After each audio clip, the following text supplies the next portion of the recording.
they may have about them. Senator Tom Cotton lays out a host of complaints about China's influence in the U.S. in a new book entitled 7 Things You Can't Say About China. China runs massive espionage networks that has infiltrated not just the federal government, but state and local government as well, and corporate America and our academic universities. And it is high time that we cut it off. Senator Cotton spoke with the Salem Radio Network. Changes coming to the FBI's director, Christopher Wray, has announced he'll be resigning. That departure will come 3 years before the end of what would have been his 10-year term comes to completion. And Donald Trump has already named Kash Patel to head up the FBI. On Wall Street, Dow futures up right now by 49 points. S&P futures higher by 12 points. And NASDAQ composite futures up about 70. More from townhall.com. Right now, with an important alert, home title fraud is one of the fastest growing white-collar crimes in the country. Criminals can make millions on your house without you even knowing it. Michael, you were one of those criminals? Yeah, that's right. I was responsible for about $16 million in equity theft and title fraud. Wow. And to be honest, it was easy to do. It's just paperwork. So by the time you find out what's happening, the equity in your home is already gone. So how do you keep your property and equity safe? For more, here's Action News reporter Ron Stevens. Well, Monica, an in-depth investigation found there's actually just one company that prevents this type of crime from happening: Equity Protect. Equity Protect scans, monitors, alerts, and most importantly, protects you from any attempts to tamper with or steal your home equity and ownership 24 hours a day. Other companies merely monitor. Equity Protect stops the crime from happening. Find out if you're already a victim or take a free risk assessment today at equityprotect.com. That's equityprotect.com. ABC News has agreed to pay $15 million toward Donald Trump's presidential library. That settles a lawsuit over anchor George Stephanopoulos' inaccurate on-air claim that the president-elect had been found civilly liable for sexual assault. In addition to payout for the library, ABC will also have to post a notice of regret on its website and has to pay $1 million for Trump's legal fees. That is Jackie Quinn. The European Central Bank cutting interest rates by 1/4 point. The cut comes amid signs of weakening growth and concern about the impact of political chaos in France and the possibility of new U.S. import tariffs. The bank's rate-setting committee made the decision to lower the benchmark rate from 3.25% to 3%. Lower rates should support growth amid signs that the post-pandemic recovery is slowing in the 20 countries that use the euro currency. That's Jeremy House reporting breaking news and analysis at townhall.com. Julie Walker reports on a fantasy flight going all the way to the North Pole for some very special children. United Airlines partners with the Make-A-Wish Foundation to fly 100 kids on a fantasy trip to see Santa. Who's ready to go to the North Pole? Boarding in Denver and landing back at a hangar, they're transformed into the North Pole with Santa, elves, toys, and games, delighting Bryce Bosley. The North Pole is fun because there's games, food. Longtime Captain Bob Zimmerman says throughout the year he often reflects on this day. If we could do that every day, what a world it would be. So to see the joy in these kids when they truly believe they're going to North Pole to see Santa Claus. Saturday's event was part of United's annual holiday season fantasy flights at airports around the world. I'm Julie Walker. You'll find more on these stories at townhall.com. From Washington, I'm Bob Agnew. From the Michaels Flooring Outlet Weather Center. I'm First Alert meteorologist Kristen Cornett with your forecast. Expect rain moving in late tonight. That'll continue through the overnight hours. You might even hear a few rumbles of thunder. Some patchy fog possible, and temperatures actually climbing a few degrees overnight. We'll start Monday around 53 degrees. Cloudy skies early, becoming sunny in the afternoon with a high of 60, a little bit breezy at times, winds gusting to 25 miles per hour. Clear skies Monday night will drop to 35, and for Tuesday, mostly sunny with a high of 53. That's your First Alert forecast. I'm meteorologist Kristen Cornell. This hour of News Talk STL is brought to you by Rodney and Jen Wallner and the entire Wallner home selling team at Berkshire Hathaway. Call them today at 314-810-SOLD. 314-810-SOLD. Hey, it's Vic. Are you worried about rising taxes? Well, you're not alone.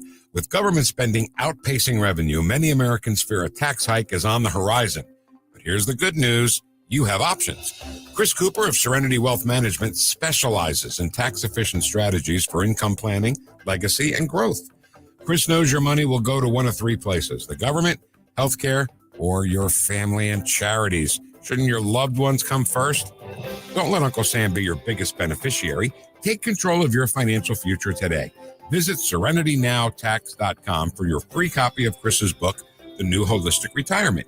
Serenity Wealth Management, because you deserve peace of mind in retirement. Request your free book today at SerenityNowTax.com. That's SerenityNowTax.com to get your free copy of The New Holistic Retirement. That's SerenityNowTax.com. Serenity Now with Chris Cooper. Investment advice offered through Fortis Capital Advisors.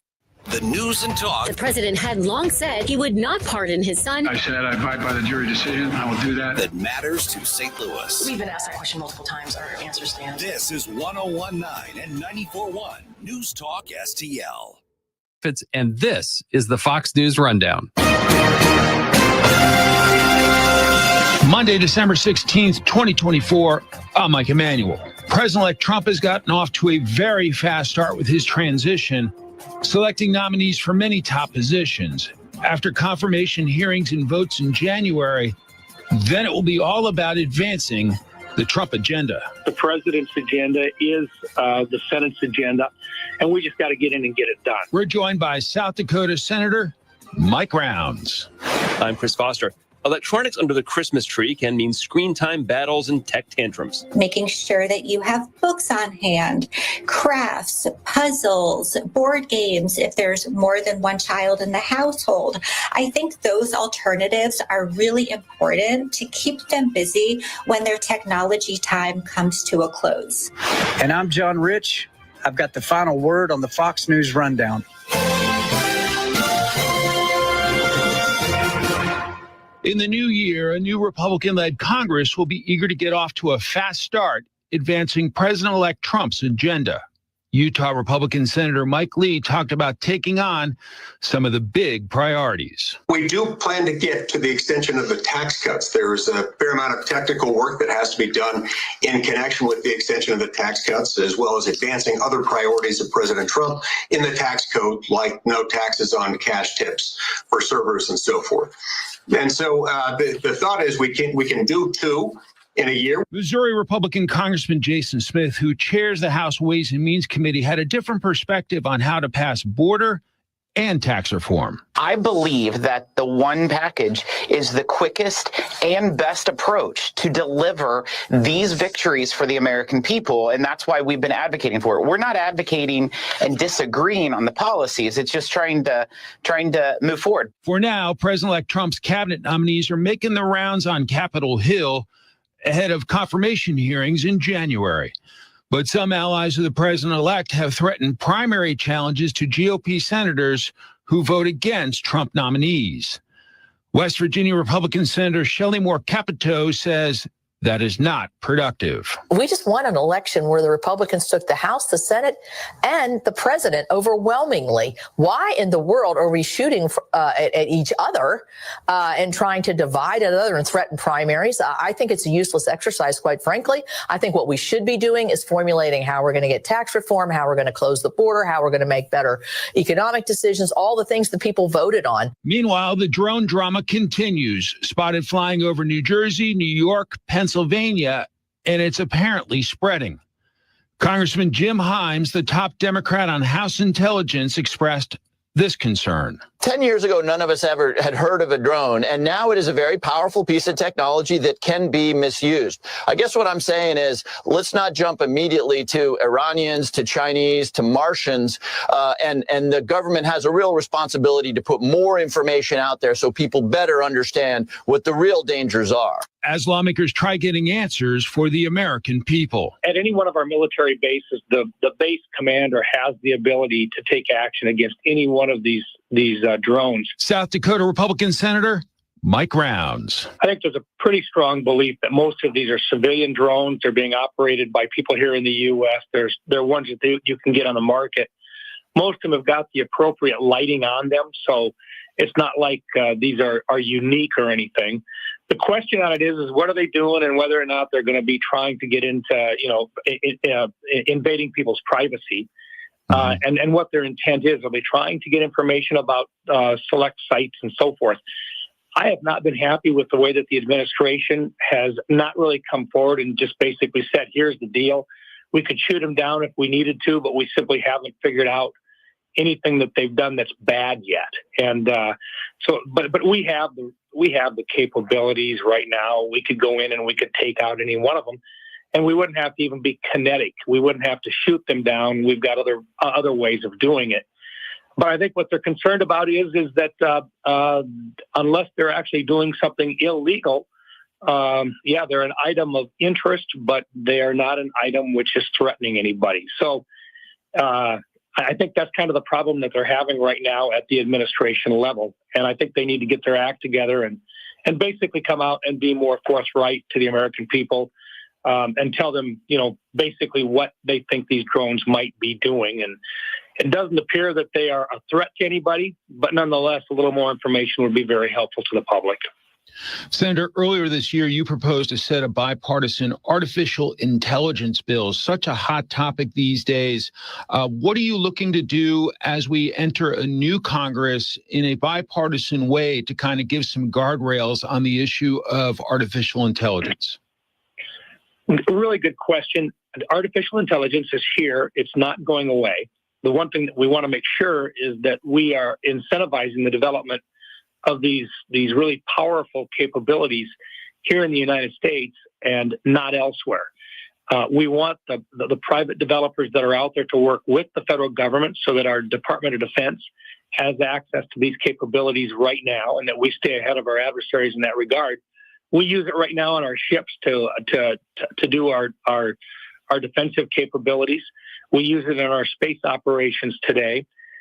We will continue to use it to develop our strategies within the Department of Defense. But I think the one thing that we also want to do is to develop the capabilities with regard to healthcare and financial services. So we're putting together a whole series of separate bills that have to do with particular areas of our economy.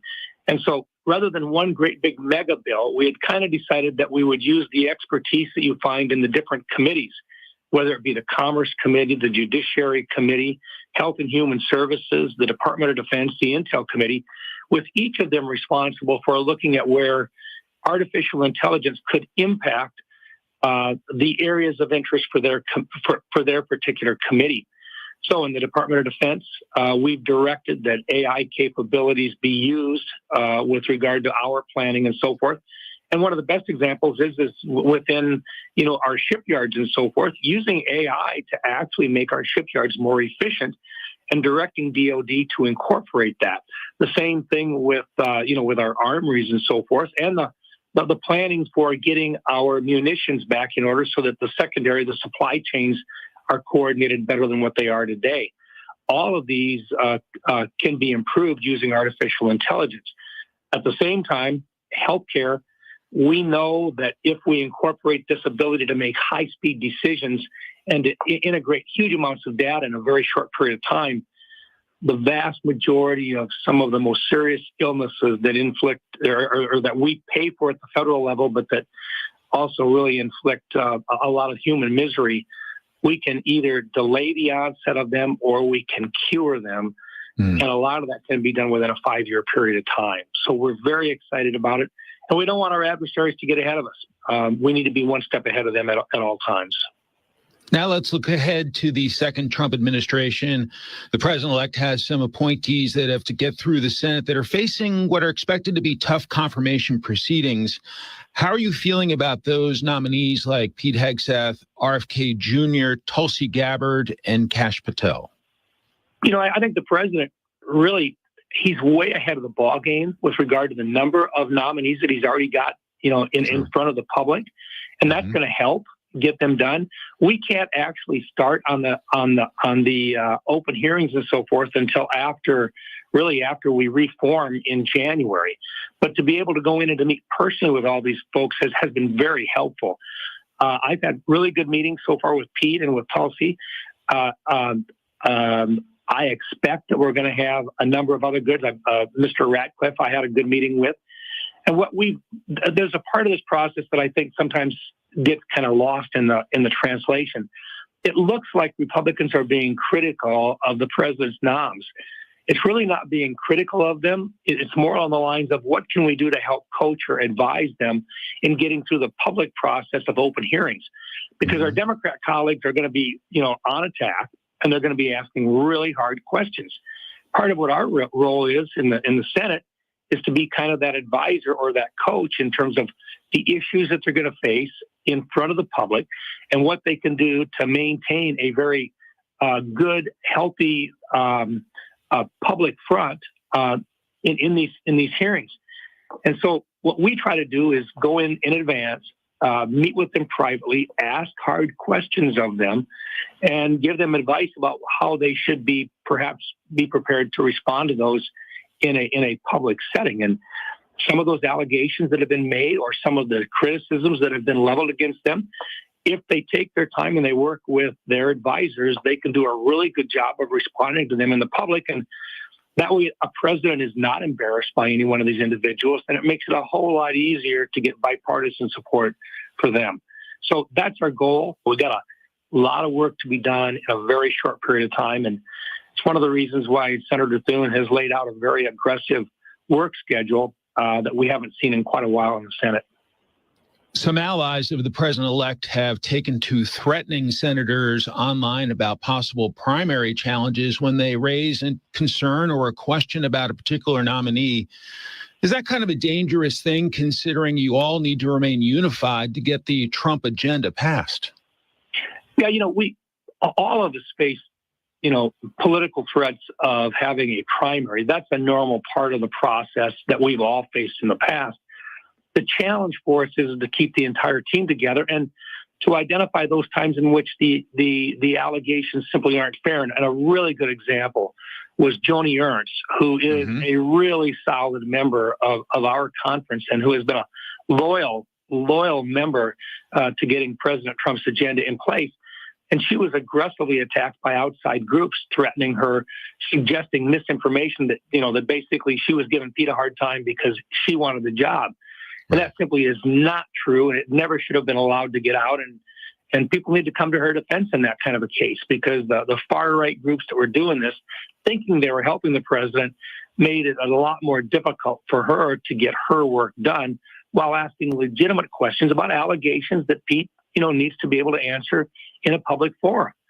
And so, but we're used to having those types of things, but we're one team. We want to keep that team together.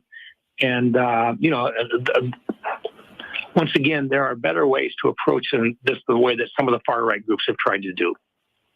Finally, we've heard you mention Senator Thune several times. I'm curious, what does it mean to the great state of South Dakota to have the next majority leader from your state? We're looking for common sense. And John has a huge amount of it. I've known John for close to 40 years. We've worked together on issues. I could just tell you, what you see in public is what he's like in private. He's straightforward. People are going to like his openness. They're going to like the fact that he wants to get back to regular order. He respects the role that the Senate has to play in our country with regard to policy making and so forth. And he also recognizes all of the frustrations that members of the Senate on both sides of the aisle have had with not being able to bring bills to the floor of the Senate, having the appropriations bill all jammed up until the very end of the year. So it's a vote yes to either fund government or a vote no to shut government down, which is what we're always faced with under the current leadership in the Senate. And both sides are tired of it. So we're going to try to do more of the appropriation bills. You're going to see more of the committee work come to the floor of the Senate. You're going to see us back in working more hours, but hopefully we'll be able to get the noms through, get the president's team in place, get the president's agenda laid out. And oh, by the way, there was a lot of information out there that the president and John Thune, were not working together, and that is not true. They have been in contact. They've been working together.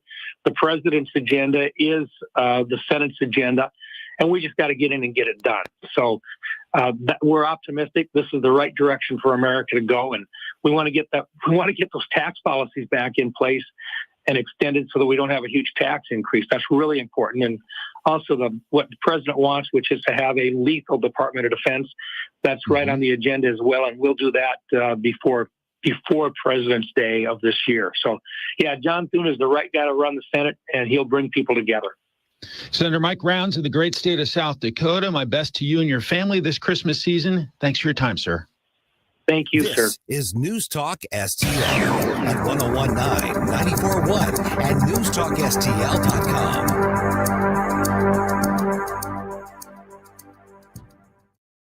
Hey guys, so you've heard me talking a lot about the KardioMobile EKG devices. So you know already they're the most advanced personal EKGs on the market. And now these amazing devices are at their lowest prices of the year, but only for a couple more weeks. I can't think of a better gift to give to a loved one. I mentioned that my dad has one. He loves it. Than the gift of managing their heart health. On the go, between doctor's visits, even while traveling.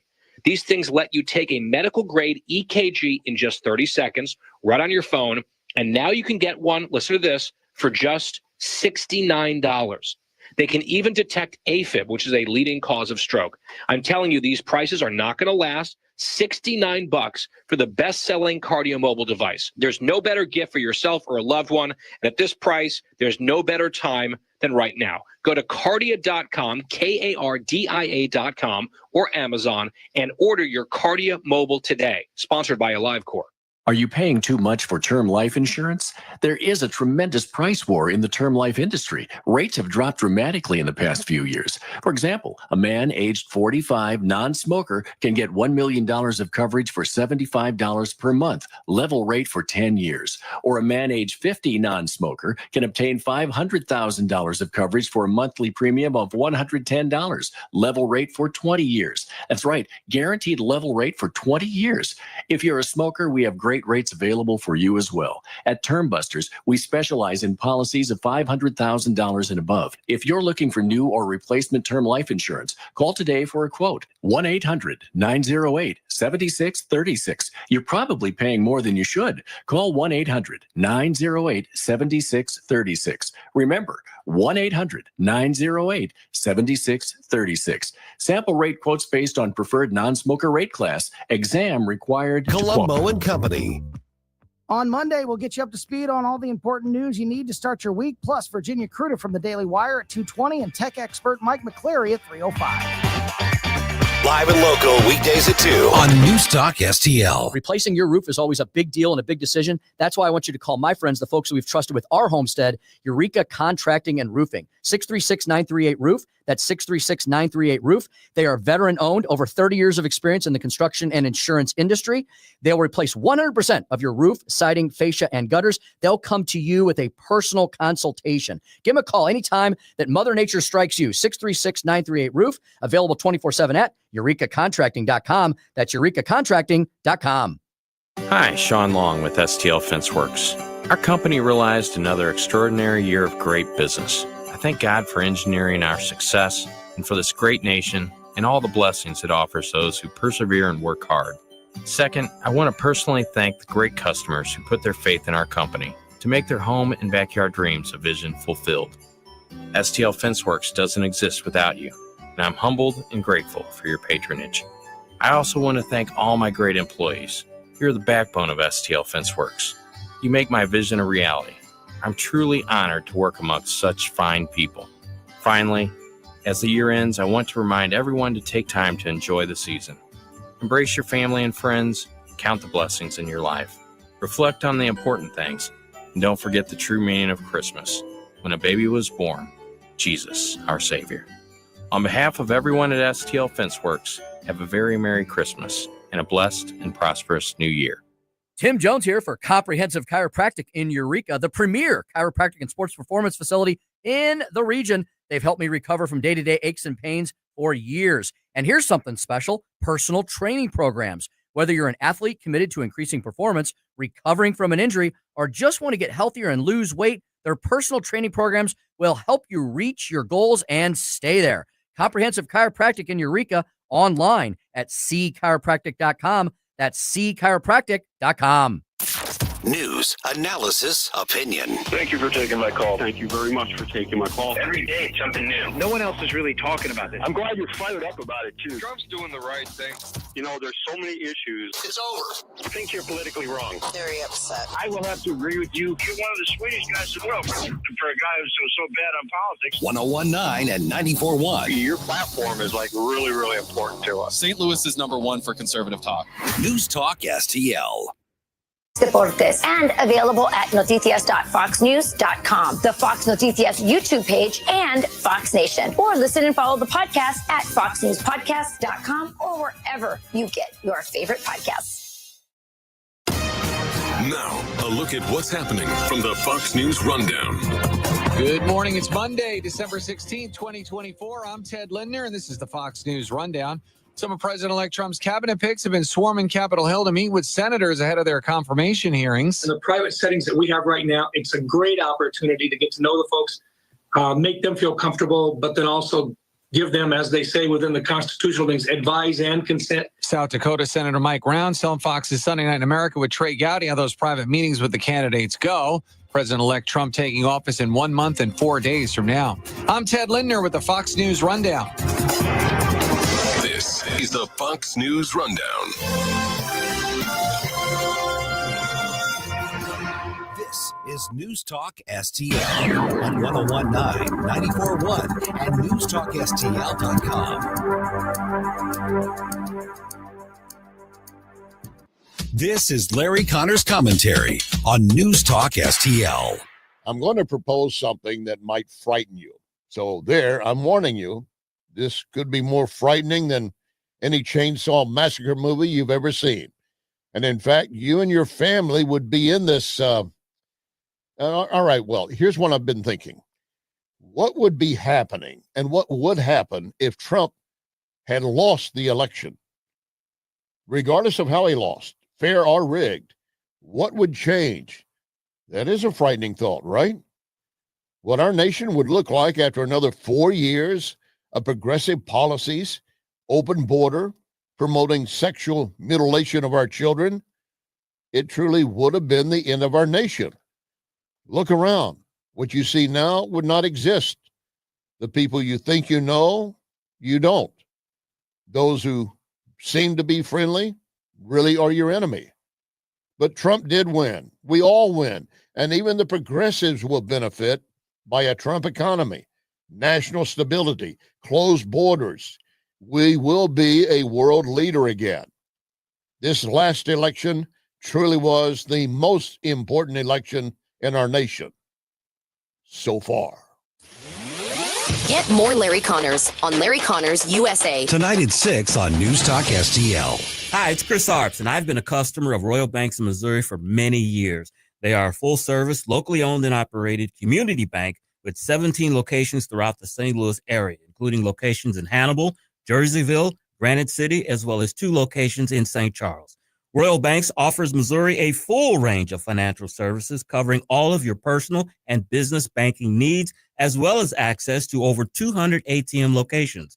Royal Banks of Missouri also offers convenient interactive teller machines that will connect you with a banker virtually and in real time, available at all their branch locations, and those are open weekdays from 8 to 7 p.m. and 9 a.m. to 2 p.m. on Saturdays. Plus, given today's headlines in the overall banking industry, it is reassuring to know Royal Banks Missouri has the highest financial ratings in St. Louis for stability and strength.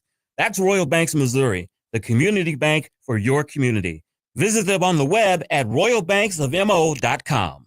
Let Sievers JCB create a custom purchasing plan for your year-end equipment needs and maximize your tax savings. Whether you need 0% financing for up to 60 months, generous cash incentives up to $9,000, or extended warranties for up to 5 years, Sievers JCB can tailor a plan to fit your fleet needs and budget. Programs are available in a wide range of products, including track loaders, excavators, wheel loaders, and more. Call, stop by, or check them out online at sieversjcb.com.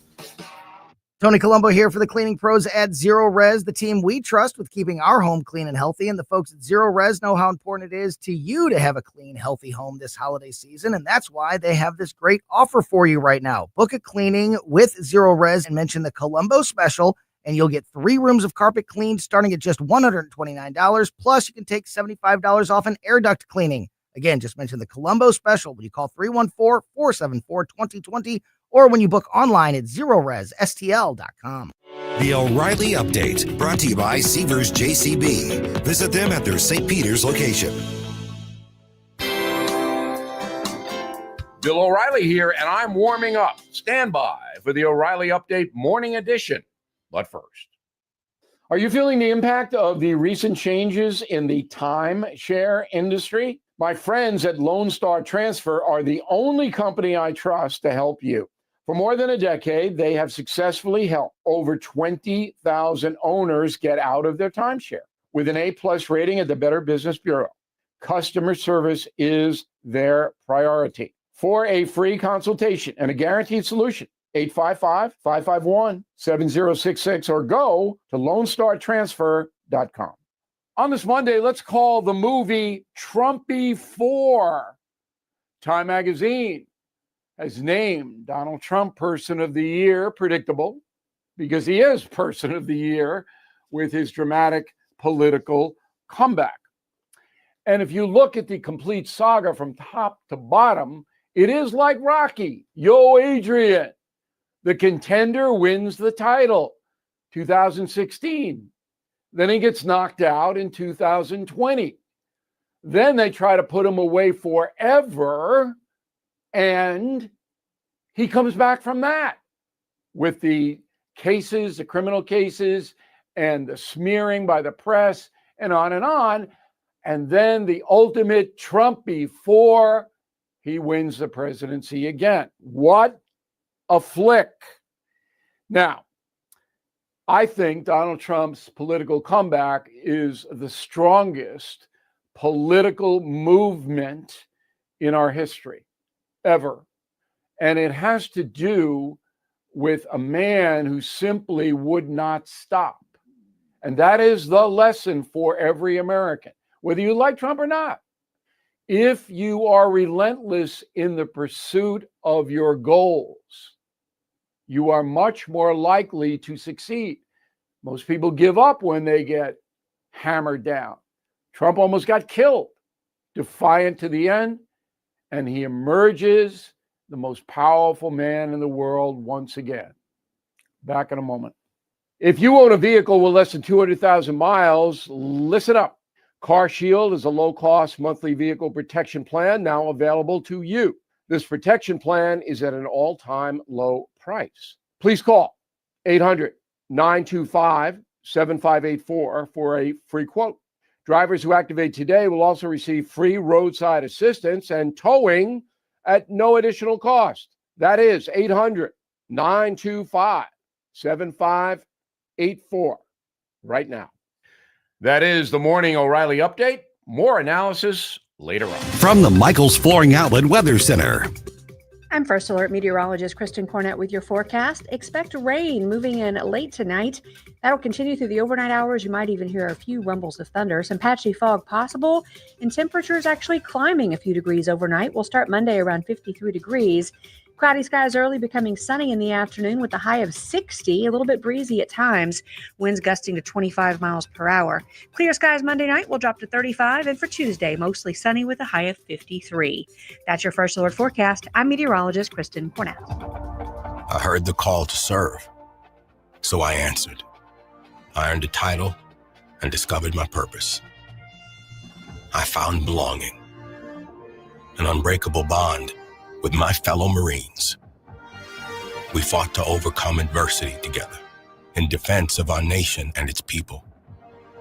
I've lived a full life, rich with meaning. And even though I no longer wear the uniform, I am still a Marine. My service has come full circle. I will always look after those around me. I will always uplift and support my country and my community, because that is the promise I made. That is what it means to be a Marine. Semper Fidelis, always faithful, always Marine.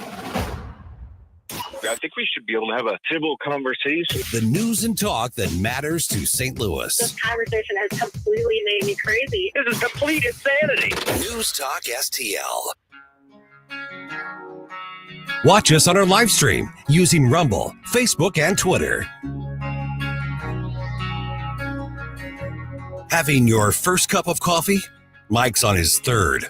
This is Mike Ferguson in the morning on News Talk STL.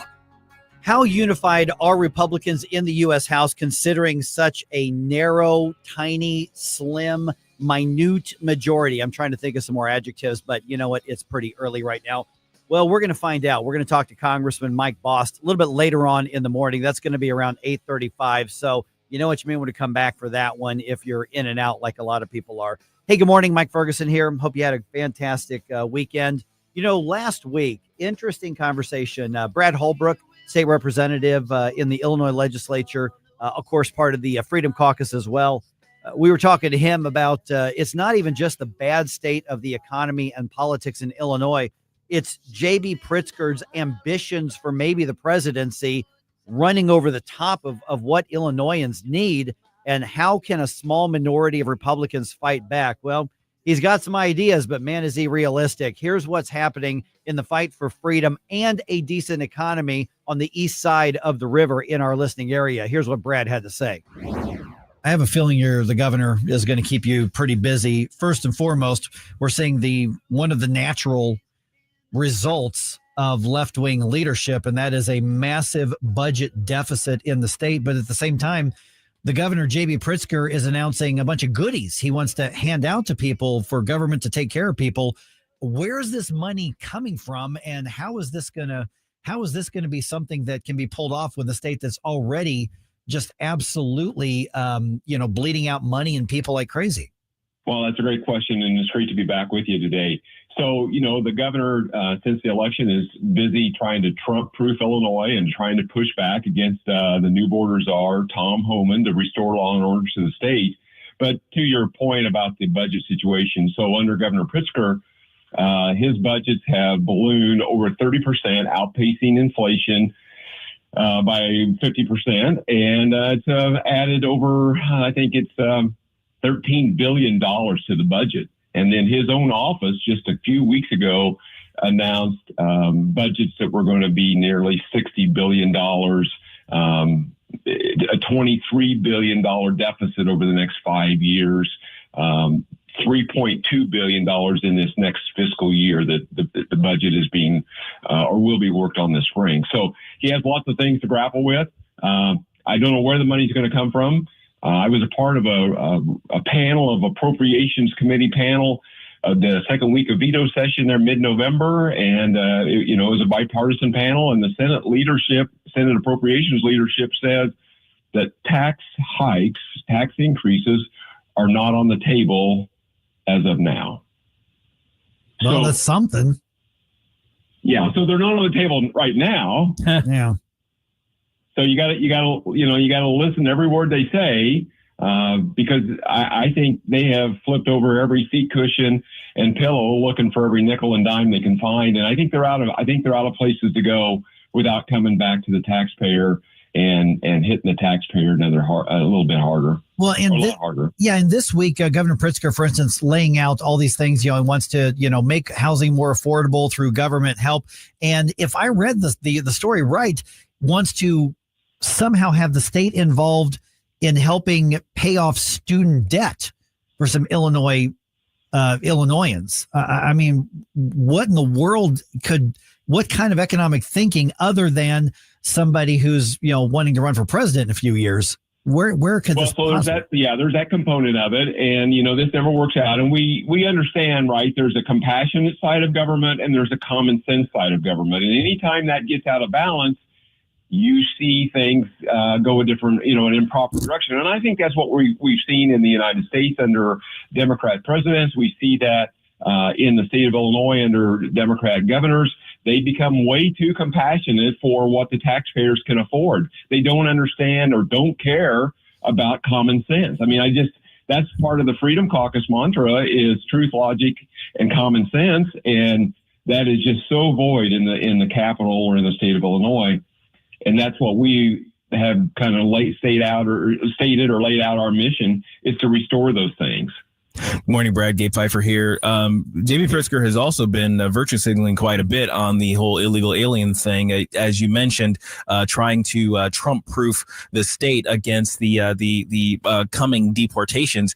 How far can he actually go under the law to protect illegal aliens within the state?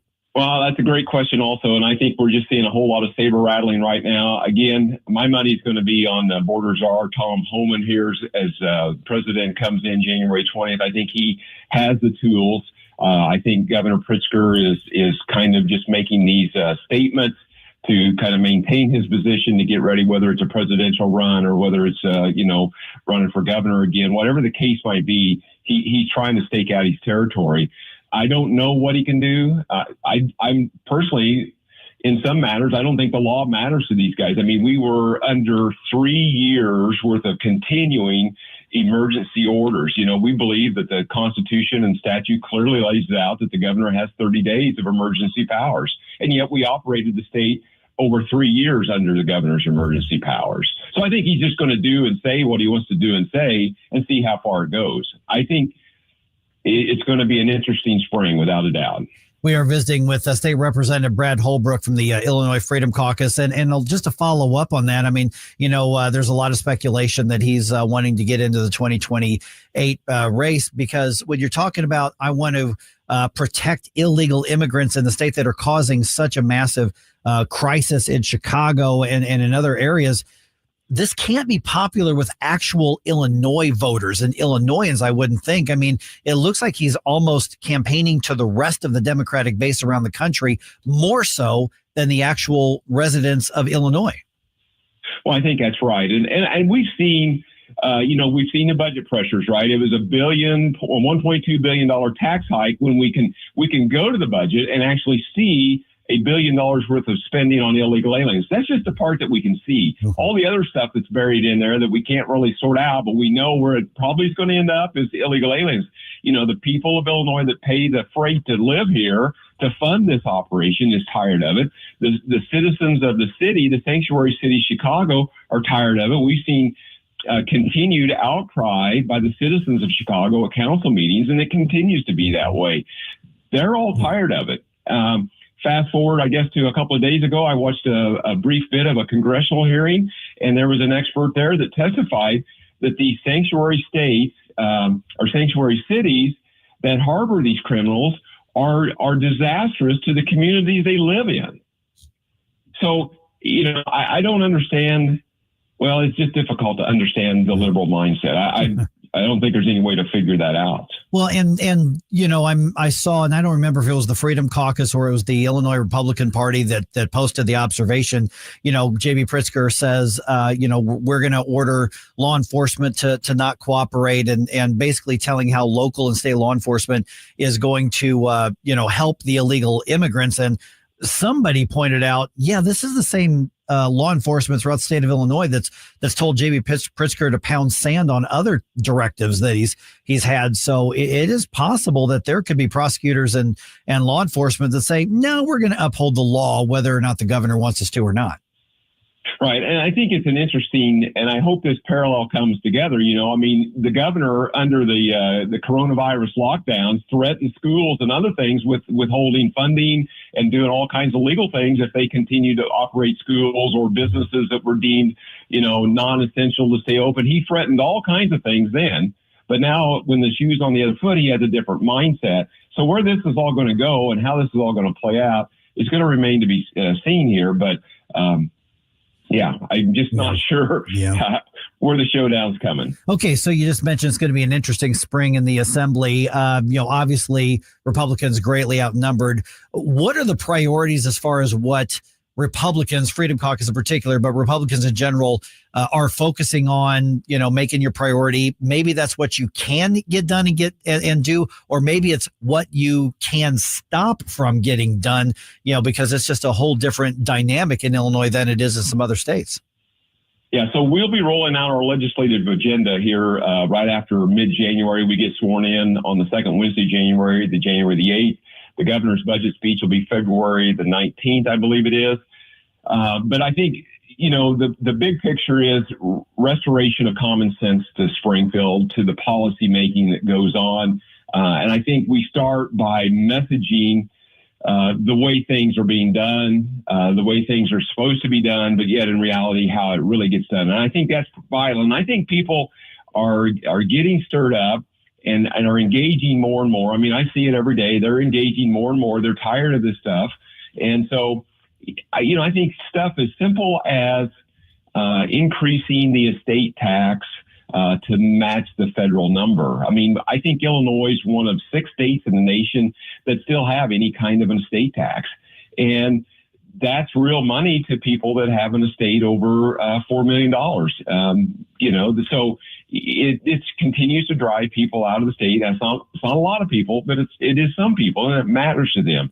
So I think highlighting these things, fixing the policy, pointing out the hypocrisy, just the list goes on of places that we can continue to do work. And I think what's vital is the committee work. I think we have to be really well prepared to go into committee hearings, to push back on bad policy, to question the agency directors about their spending.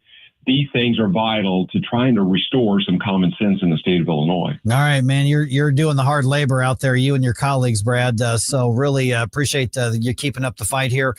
Freedom Caucus can be found where? Because whether you live in Illinois or not, and of course, a lot of our listening audience is in Illinois, I really hope they are connecting with you on social media, keeping up. You've got the weekly, video streaming show. So there's a lot that you're putting out there, and hopefully they can connect with you. What's the best way to do that?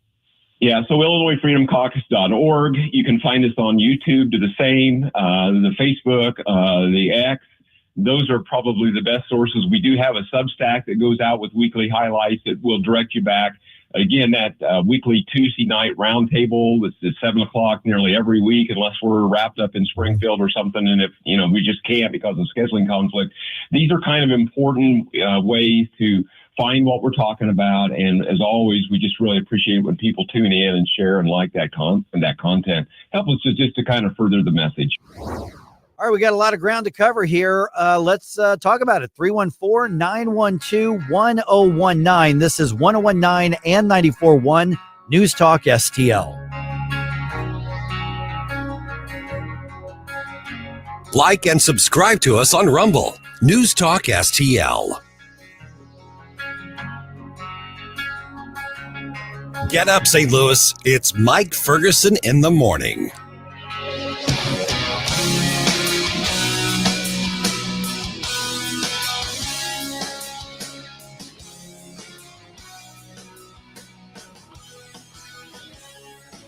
Whether at home or at work, you're mobile.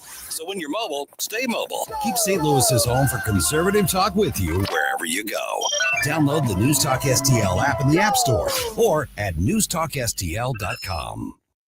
Craving delicious homemade pizza made with the freshest ingredients? Head to Woodson Stonefire in the heart of St. Charles. This family-owned restaurant offers a wide variety of pizzas and comfort foods, all crafted with passion and love. Woodson Stonefire is the only place to go for the best pizza and wings in town. Why settle for a chain pizza when you can enjoy local, homemade goodness? Woodson Stonefire, 3120 West Clay in St. Charles. For carry-out, call 636-493-0532. Hey, firearms enthusiast, looking for a family and veteran-owned shop with a wide selection of products and services? Head to DG Firearms, 115 Business Highway 61 North in Bowling Green. DG Firearms has been your one-stop shop for custom ARs, Cerakoting, laser engraving, gunsmithing, suppressors, ammo, and reloading supplies. DG Firearms, 115 Business Highway 61 North in Bowling Green, and online at dgfirearmsllc.com. Sometimes it's hard to tell what is a good time to sell my home or buy another one.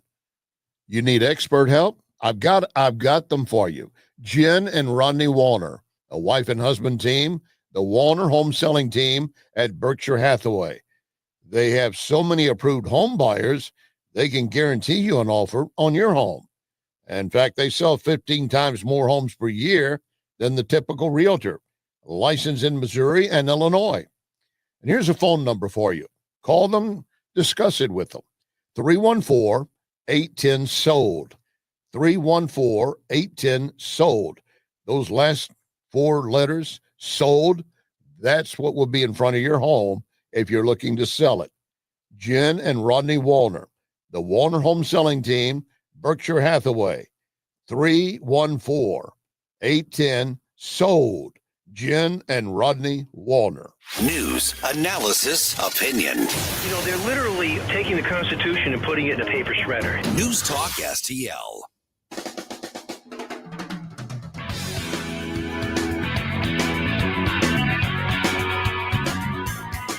Hi, Stan Bongino here, and I'm proud to be on News Talk STL every weekday from 11 to 2. Right now, you're listening to Mike Ferguson in the morning.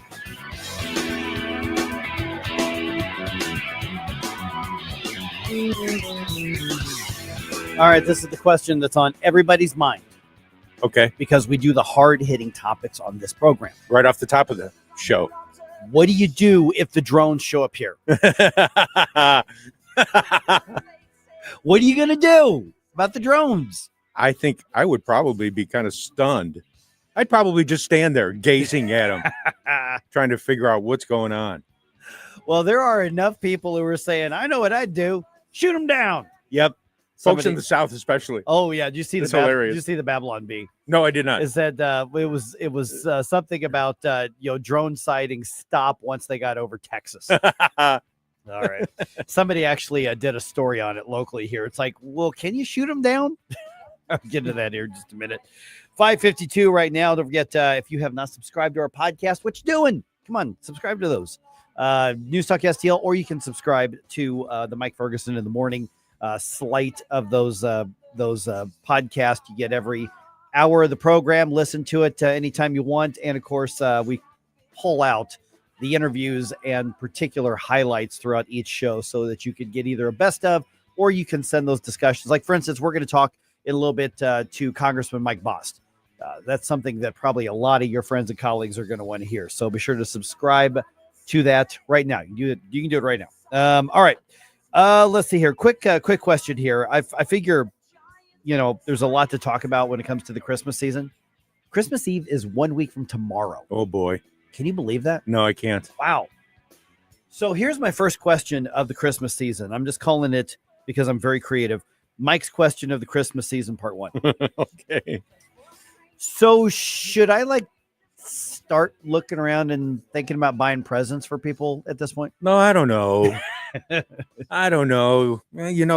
Us guys, we kind of wait a little bit. Yeah. We wait for those choice moments where we can make those brilliant decisions on a wonderful gift. Yeah, Rachel and I were talking about because her travel schedule's been so insane. We're just kind of behind on it, and I'm to the point where I am projecting because I don't really need anything or I don't really care about getting anything. So that's translated somehow in my feeble brain as to I don't need to go buy stuff. So now I'm like, oh crap, we're a week away. I better start buying stuff. Which means I'm going to be the guy at Marshall's on the 23rd or 24th, seeing what's left. Or do a gift card. Yeah, I do a lot of those. Okay. Yeah. And some people say, that's the way to be, just to say you're in control and I just want you to get what you want. For me, it means I was just procrastinated too much to actually do the work to get you a present. So. And besides, I didn't know what to get you. Yeah, that too. Oh my goodness. That's fine. All right. It's kind of funny here. Channel 2 actually has a story on their website. Fox 2. They did a story. Is it legal to shoot down a drone in Missouri or Illinois? and you may, don't laugh at Channel 2 on this one. I give all the media a hard time on this, but that they were getting the questions and they're watching the internet and that they're seeing a lot of people like, you know what I'll do if they show up over my house? I'm going to shoot them down. Because people are saying that.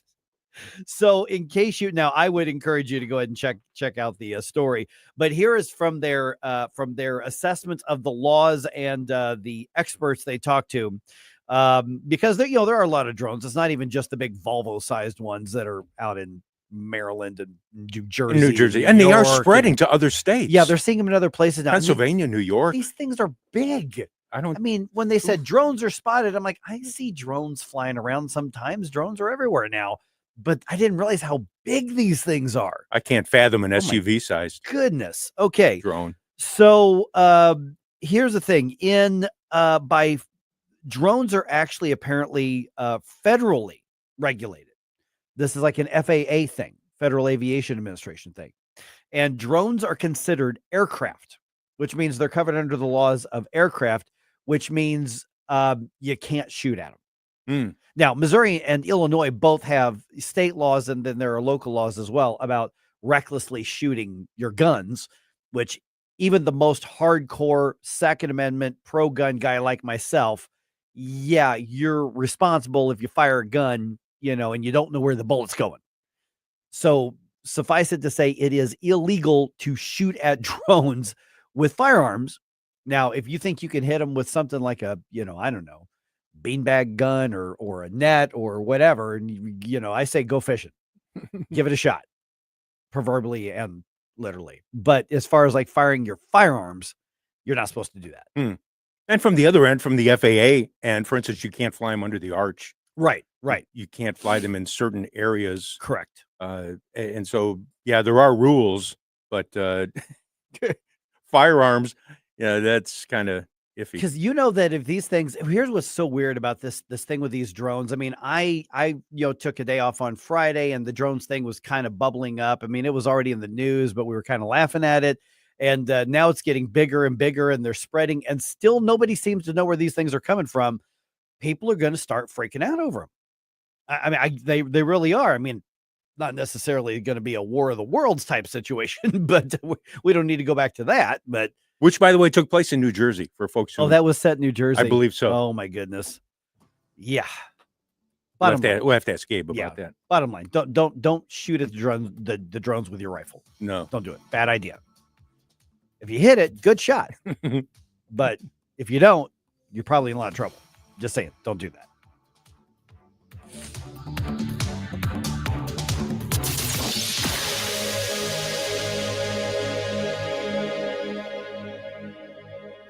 Larry Connors here, and I'm heading to southern Italy for a tour of the most beautiful coastline in the world, the Amalfi Coast. I want you to join me. We'll travel for 11 magical days with professionals from Conservative Tours. They're the best tour operators in Italy. Conservative Tours, an A+ rating with the BBB. $54.88 is your cost. That includes airfare from St. Louis, luxury hotels, dining events you'll remember for years. Call 888-733-9494 or go to conservativestours.com. Join me next spring in Italy on the Isle of Capri, just $54.88, including airfare from St. Louis. 888-733-9494 or go to conservativetours.com. Parents want more choices rather than fewer when it comes to their children's education. And now some Missouri parents will have one more option to get their children the best education available. Low-income students and those with disabilities in Missouri's largest communities can now apply for an Empowerment Scholarship Account, or ESA. With an ESA, the money the state would normally pay to your child's public school goes into an account that you control. You can use the funds for private school tuition, online learning programs, a private tutor, or other approved uses. You can tailor your child's education. For too long, Missouri officials have operated on the mistaken notion that parents only need one choice. They're assigned public school based on their address. ESAs put parents in charge. It's school choice at its best, with money following the students to the place that best fits their needs. Learn more at showmeinstitute.org. This Show Me Minute has been brought to you by Show Me Institute and Show Me Opportunity. KLGY HD3 Clayton, K270BW Bellefontaine, KNBS Bowling Green. This is News Talk STL at 1019, 94.1, and always streaming at newstalkstl.com. Breaking news this hour at townhall.com. I'm Bob Agnew in Washington. Julie Walker reports storms across the country brought everything from heavy snow and dangerous ice and even a tornado in California. A rare Central California tornado touched down Saturday in Scotts Valley, tossing cars, uprooting trees, and sending several people to the hospital. The National Weather Service says it's the first since records have been kept. Meteorologist Dalton Behringer. EF1 tornado that produced winds up to 90 miles per hour. Elsewhere, more than a foot of snow fell at some Lake Tahoe ski resorts. A 112-mile-per-hour gust was recorded at Mammoth Mountain. A major ice storm hit parts of the Midwest, and in some parts of western New York, residents were cleaning up from up to 3.5 feet of snow. I'm Julie Walker. FBI Director Christopher Wray says he'll resign at the end of the current administration.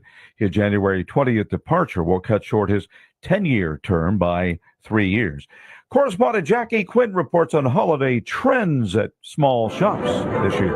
Owners of small retail shops say the top-selling gifts appear to be cozy items this year, like sweaters and fuzzy alpaca wool scarves. The National Retail Federation predicts holiday shopping this year will be up between 2.5% and 3.5% over last year. I'm Jackie Quinn. The new year will usher in the Bitcoin-friendly administration of President-elect Donald Trump and an expanded lobbying effort in some state houses, factors that could push states to become more crypto-friendly and more public pension funds and treasuries perhaps to buy cryptocurrencies as part of their portfolios. On Wall Street, Dow futures up 46 points at this hour. The S&P looks like it will have a strong start. Futures there up 9 points. NASDAQ composite futures up 65. More on these stories at townhall.com. So just grin and bear it or bite the bullet when it comes to everyday pain? Don't. Try Relief Factor, a drug-free daily supplement that helps your body fight pain naturally. Relief Factor doesn't just mask pain, it helps reduce or even eliminate it. It's 100% drug-free. It's developed by doctors. In 3 weeks or less, you'll know whether it works for you like it works for me. Try Relief Factor for yourself. Go to relieffactor.com or call 1-800-4RELIEF and save on your first order. That's 1-800-4-RELIEF. This Christmas, gather your loved ones as we at TBN celebrate the birth of Jesus. Enjoy powerful performances by For King and Country, Matthew West, Danny Goki, and Natalie Grant.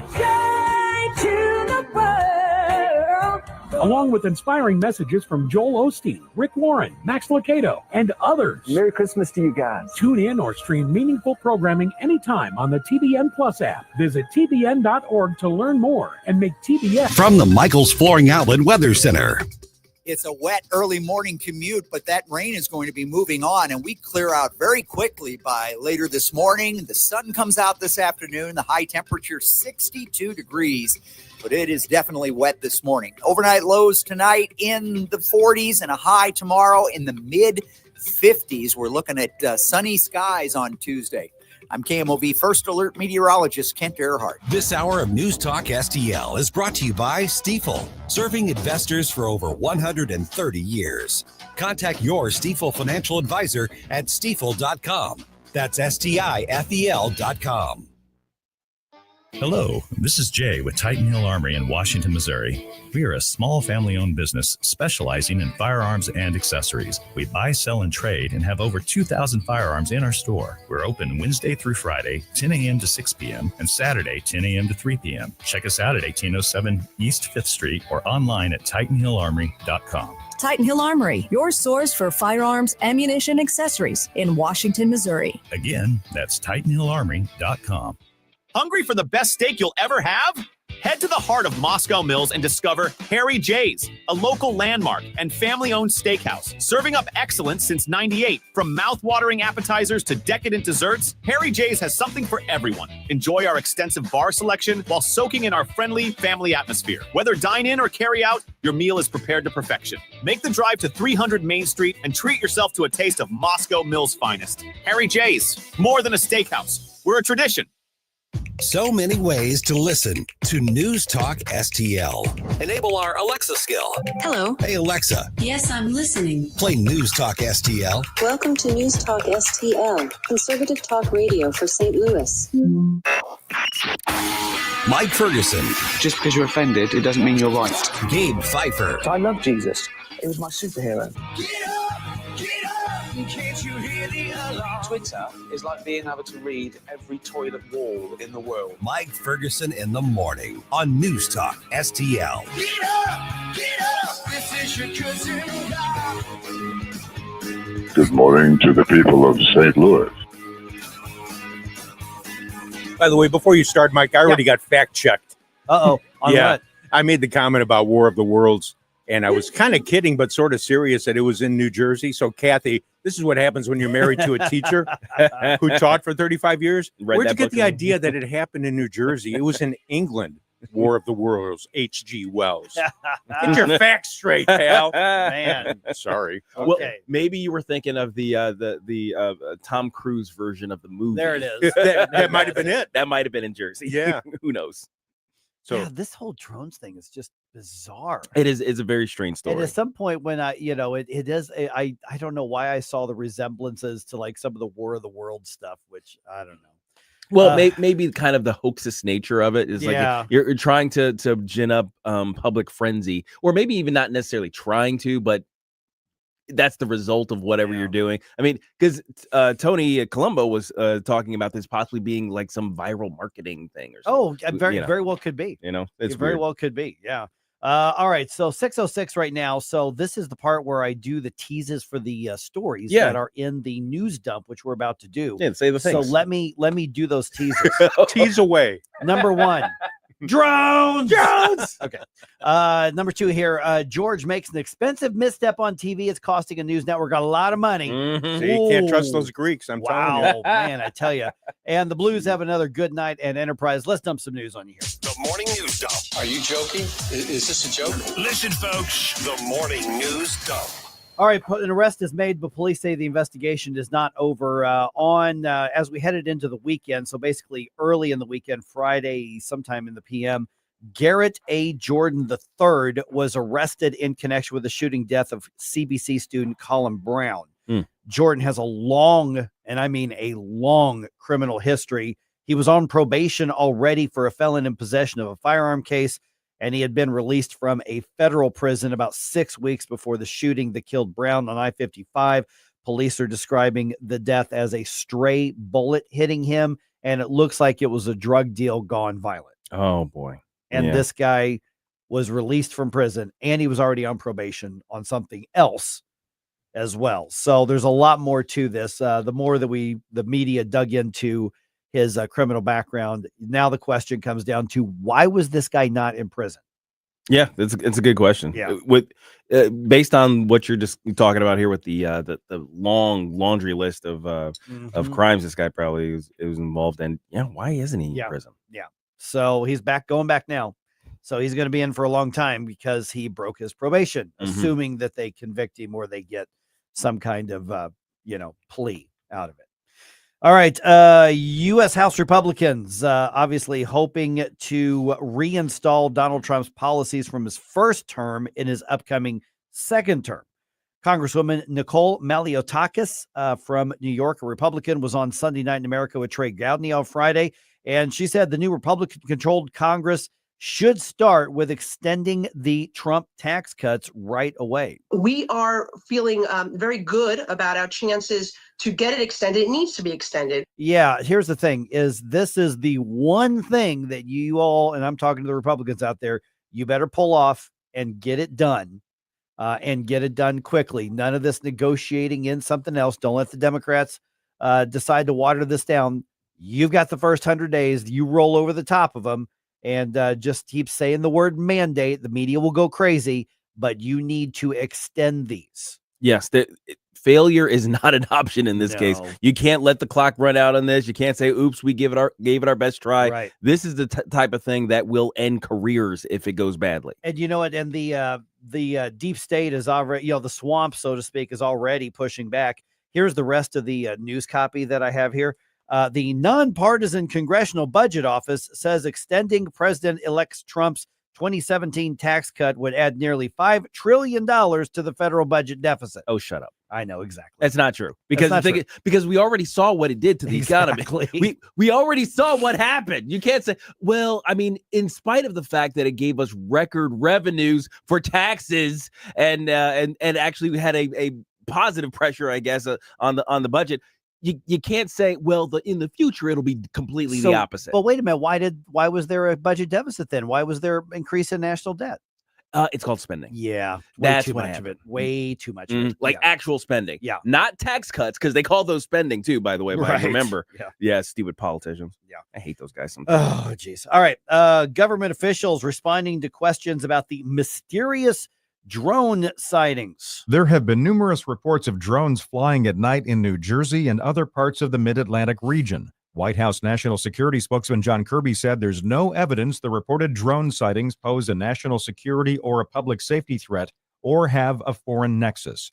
That echoes statements from the Pentagon and New Jersey's governor. But several lawmakers want more answers, and Senator Richard Blumenthal of Connecticut says the drones should be shot down if necessary. Greg Clugston, Washington. All right, don't worry about it, though. You know why, guys? Why? Because the Department of Homeland Security says we're on it. Oh, yeah. So The same easy. The same Department of Homeland Security that's done such a bang-up job with every other thing that we've given like them. the border and everything. Yeah, else. like The border. everything Oh, else, yeah. Those are solid people. Oh, and also there is no evidence that sentence coming out of a government agency means nothing to me now. Nothing. Oh, my goodness. You know what the other odd thing is? Do the drones shut down at 11 p.m. or something? I don't know. What's the deal with that? I don't know. It's Well, so they do weird. have a bedtime.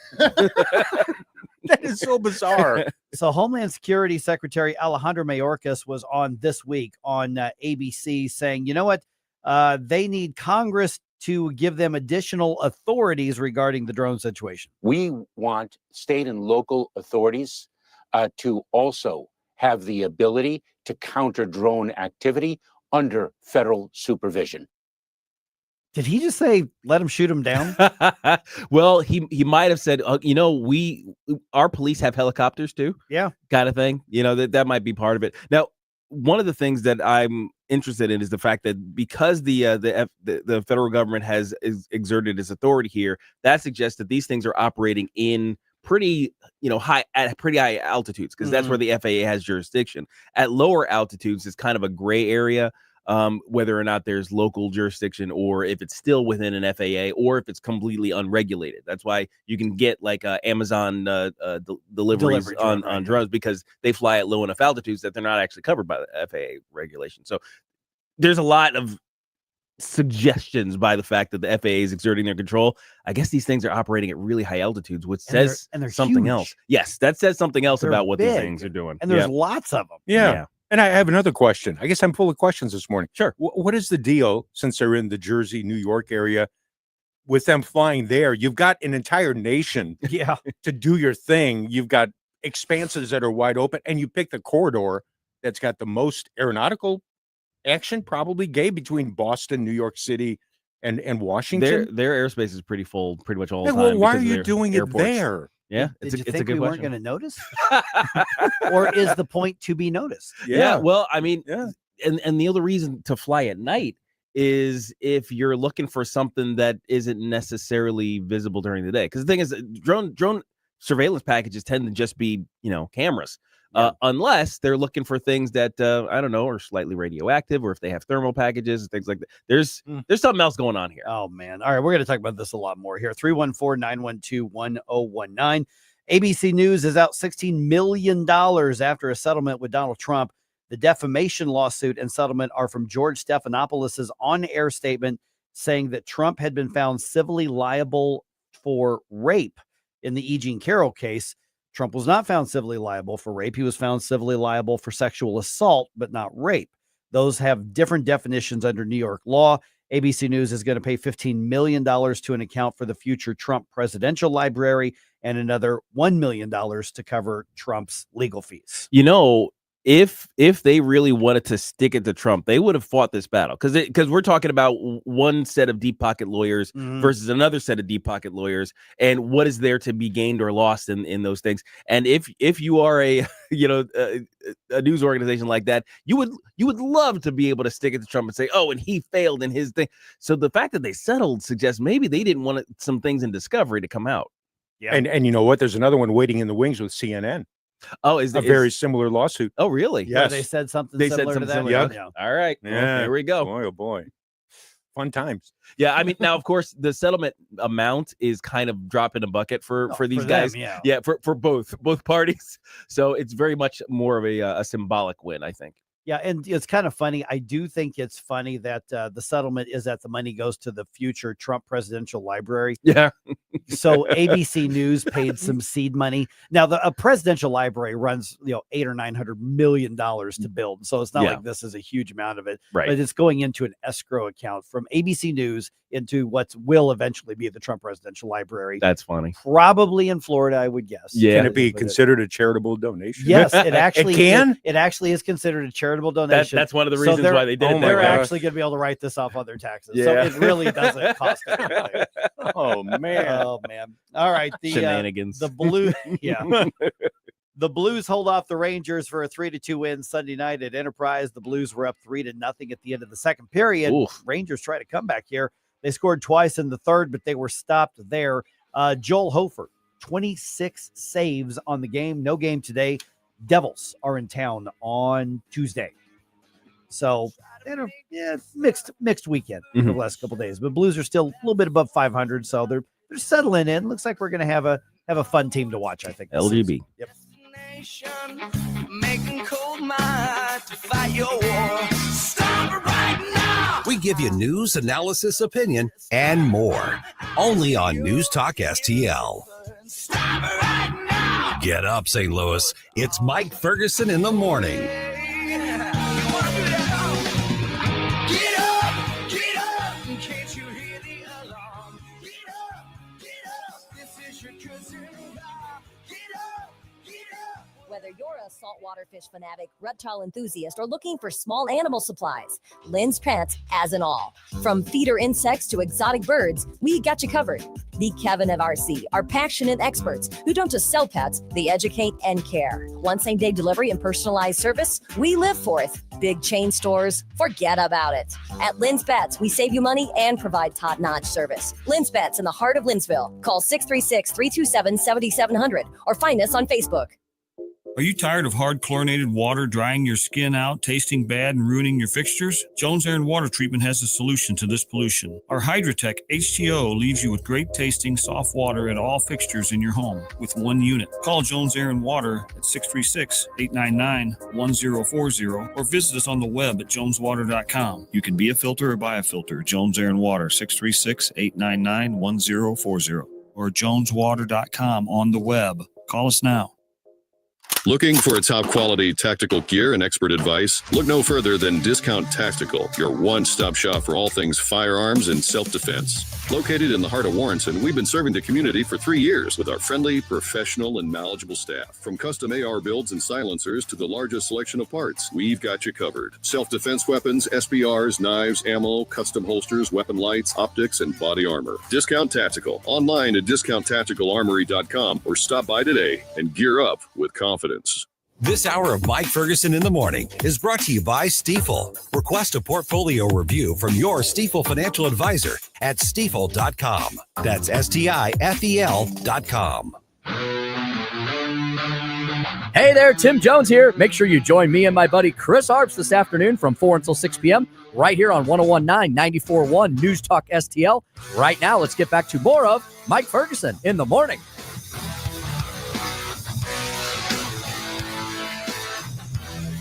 Gabe's over here suffering, man. Yeah.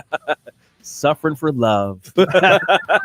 Okay, so everybody knows I've been renovating the basement. I've been finishing the basement, I should say, forever. Seemingly forever. Seemingly forever. It absolutely feels that way. But my Christmas present to my wife is to finish this stupid basement project so that she can sit down on the couch in front of a fire and drink cocoa in the finished basement. Like that's kind of the whole thing for Christmas. Okay. So I'm working feverishly towards that goal, and I'm hurting myself in the process. Because you're doing a whole different repetitive motion over your head that your body's not used to. Exactly. I'm painting stuff. I mean, it's not like I'm doing. You're in shape. It's not like you're, you know, like you're a couch potato. You're not. You work out. The whole thing is just a whole different thing. It's a whole. Every single move, every time I would go on to a different stage of the project, it's a whole different set of repetitive movements for around the entire room. Listen, tough guys get paintbrush injuries too. You're not wrong. That's why they have those repetitive motion things. You have to go to therapy and stuff like that. All right. What the heck are these drones, man? Let's talk about that here in a minute. Yes. By the way, okay, still ahead. This can be interesting. I'm looking forward to this. Should businesses, I'm talking about employers here, should they take on the role of teaching employees about, hey, here's how the economy works. Here's how politics affects you. Here's how policy affects us. Interesting. Here's what's good. Here's what's bad. Should they take a little more of a proactive role to say, hey, this is what this would do to my business. Right. This is what it could affect you. Ooh. We're going to hear the case for that at 6:35. Wow. Okay. Yeah. I mean, 6:35. there's a case to be made, I imagine. Yep. You're going to hear it. So, all right. All right. Don't worry. Homeland Security's on the case, like we just said. They're all over this drones thing. Yes. Okay. Sure. So 314-912-1019, or social media, whatever you want. What's your best drone conspiracy theory? Yeah, I want to hear them. All right. Come on, guys. And the thing is that somebody's going to send us like a bunch of wild stuff, and somebody is going to be right. Yes. That's the thing. That's the tendency right now. Is like somebody's weird, wild conspiracy theory is going to be right. Yeah. And there's almost no telling which one. Okay, so we've already got Downtown Inferno on Rumble says, I heard something about the drones are looking for a dirty bomb, and they are ours. I think that means they're like government drones. The government doesn't want us to know. They're doing a very bad job of hiding themselves, which or they know that we're going to see them. Well, and then they want to keep it quiet. When you put bright lights on them, it's kind of inevitable that you're going to be seen. When you put the bright lights on them, I mean, that's an FAA requirement, isn't it? If you're flying at a certain level, you have to have those lights. Yeah, that's true. And that's for visibility from other aircraft, right, so they can identify. But of course, at those altitudes, they should be within a flight pattern that's governed by the FAA. Like somebody should be on the radio with the FAA talking about their flight location. They probably actually should have filed a flight plan with the FAA to begin with, because they're that big. Yeah. Because some of these are, I mean, and now there's like, for instance, somewhere, I think it was Oregon, and I've got the audio of it. There was like some pilots of other aircraft going, there's something buzzing all over going to these bizarre. So we got UFOs now. Yeah, basically. Yeah. Now, if a private plane ran into one of these things, it's over. Like that's a deadly crash, which is why it's so important to kind of that they would be in the flight pattern, which suggests that the government actually knows about them. Maybe. So I've been fact checked again. Oh no. Yeah. Chris Arps just sent me a note and said, hey, you were right. And then he gives this explanation. The first few bulletins of War of the Worlds interrupt a program of live music and the relatively calm reports of unusual explosions on Mars, followed by a seemingly unrelated report of an unknown object falling on a farm in Grover's Mill, New Jersey. Oh, there you go. Yeah, the crisis escalates dramatically when an on-scene reporter at Grover's Mill describes creatures emerging from what is evidently an alien spacecraft. So Stell is going to walk with a lot of swagger back into his house later today. Wait a minute. Hey, baby. Hey, Kathy. Okay, so the drone sightings obviously got a lot of people, some people getting like freaked out. Other people are kind of enjoying the all right, what's your best take on this?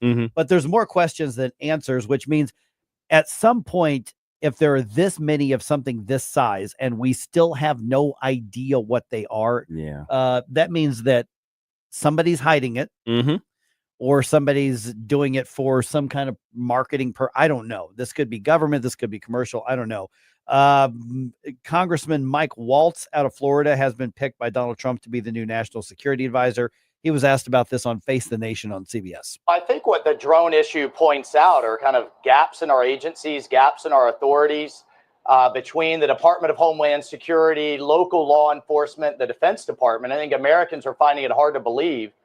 We can't figure out where these are coming from. Yeah, isn't that weird? Now, so we don't know where they're coming from, or somebody out there saying, "Oh yeah, they know." Right. They just don't want to tell us. All right. So what's your best theory, guys? Let's come up with something. Oof. It does not need to make sense, by the way. It can be outrageous. I don't care.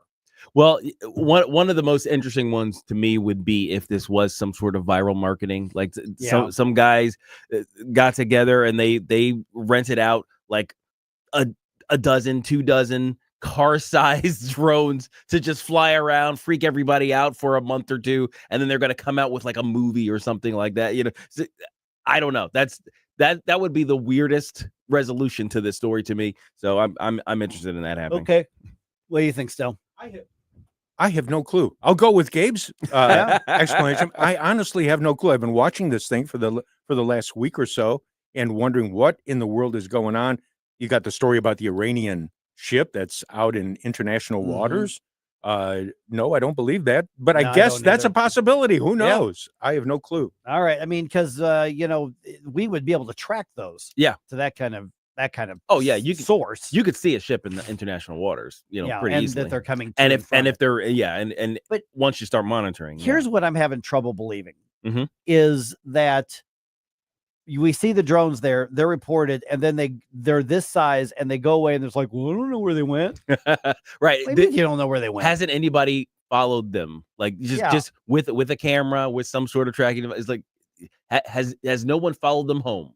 Because they have to go someplace. Yeah. They do not have indefinite battery life. They have to land at some point. So hasn't anybody ever said, okay, that looks like a drone, I'm going to continue monitoring it until it lands someplace? I do have a possibility. Okay. Santa Claus working on some sort of alternative plan to help him deliver those 4.3 trillion. That's true. Gifts on Christmas Eve, and this may be his situation of trying to figure something out. Maybe I can do it this way. He gave in to the animal rights activist who thought that he was abusing the reindeer. Right, exactly. And so now we have to go with the drones approach to deliver stuff. Yep, That and makes embracing sense. technology. Yeah, Yeah. why not?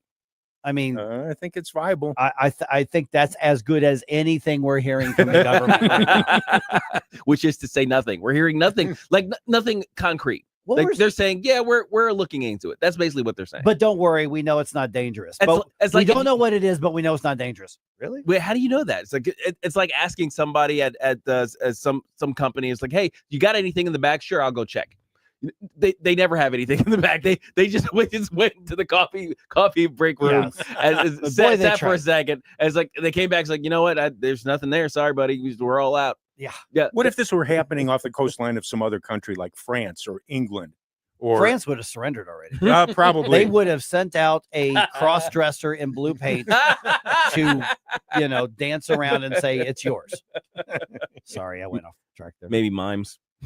Send in the mimes. Yeah, I wonder how other nations would be reacting if That's they a would good have question. the same Well, stuff that we've been doing. Other Western nations probably would have been, similarly clueless because the West is currently on a downturn. But I would think that a little bit more of the other belligerent nations of the world might simply just start shooting. Yeah, like China, maybe. China. I wonder what China would. China would have shot. Actually, China would have captured them. They would Yeah. have used nets to Yep. capture Yep. them so that they can copy their technology. See, but this also one of the problems. I mean, if you've got, because like some of these drones have been over neighborhoods, they've been over business districts. Mhm. Okay, let's Golf say courses. Let's say you take one down, it's going to land on something. Yeah, and You got to be careful. It's a big bad boy. Yeah. Mm-hmm. I mean, geez. So I'm watching this, and at first I thought, well, that's kind of funny because there's always stories. Oh, about it's something always. in the air. But then it's like, wait a minute, how many of these are out there? You should be able to track these things in a helicopter Mm-hmm. and either wait, follow them until they have to go home someplace or capture it. You Right. should be able to capture these things pretty easily. I mean, if you drop any sort of entanglement device, basically a knot of rope can take one of these things down, because once one of the blades is done, then it's straight to the ground.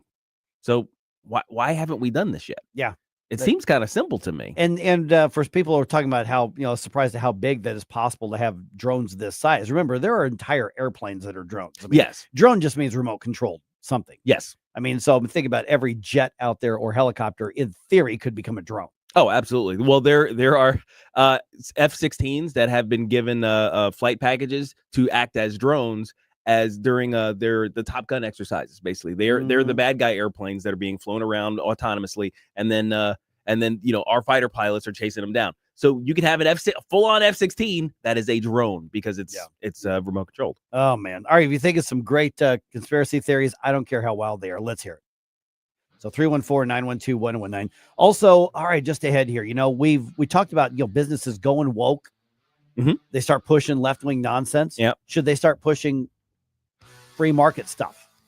As in going to your employees and saying, listen, policy makes difference on how much I can pay you and how many of you I can hire or keep on board. Right. Should they start saying this is what it actually means? Should employers take a lead in educating people about politics and policies and things like that? Man. So if this minimum wage goes through, we're getting rid of Ted. That's right. Something like that. Seriously. Guys, looks like this passed or it's about to pass. We're going to take a vote. Somebody's going off the island. Somebody's going off the island. There you go. All right. That conversation is coming away in about 4 minutes here on 101.9 and 94.1 News Talk STL. This is News Talk STL at 101.9, 94.1, 99.1 HD3 and newstalkstl.com.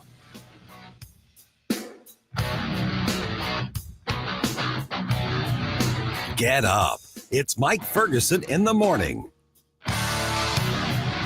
He said, she said, no, she don't. Be back before morning.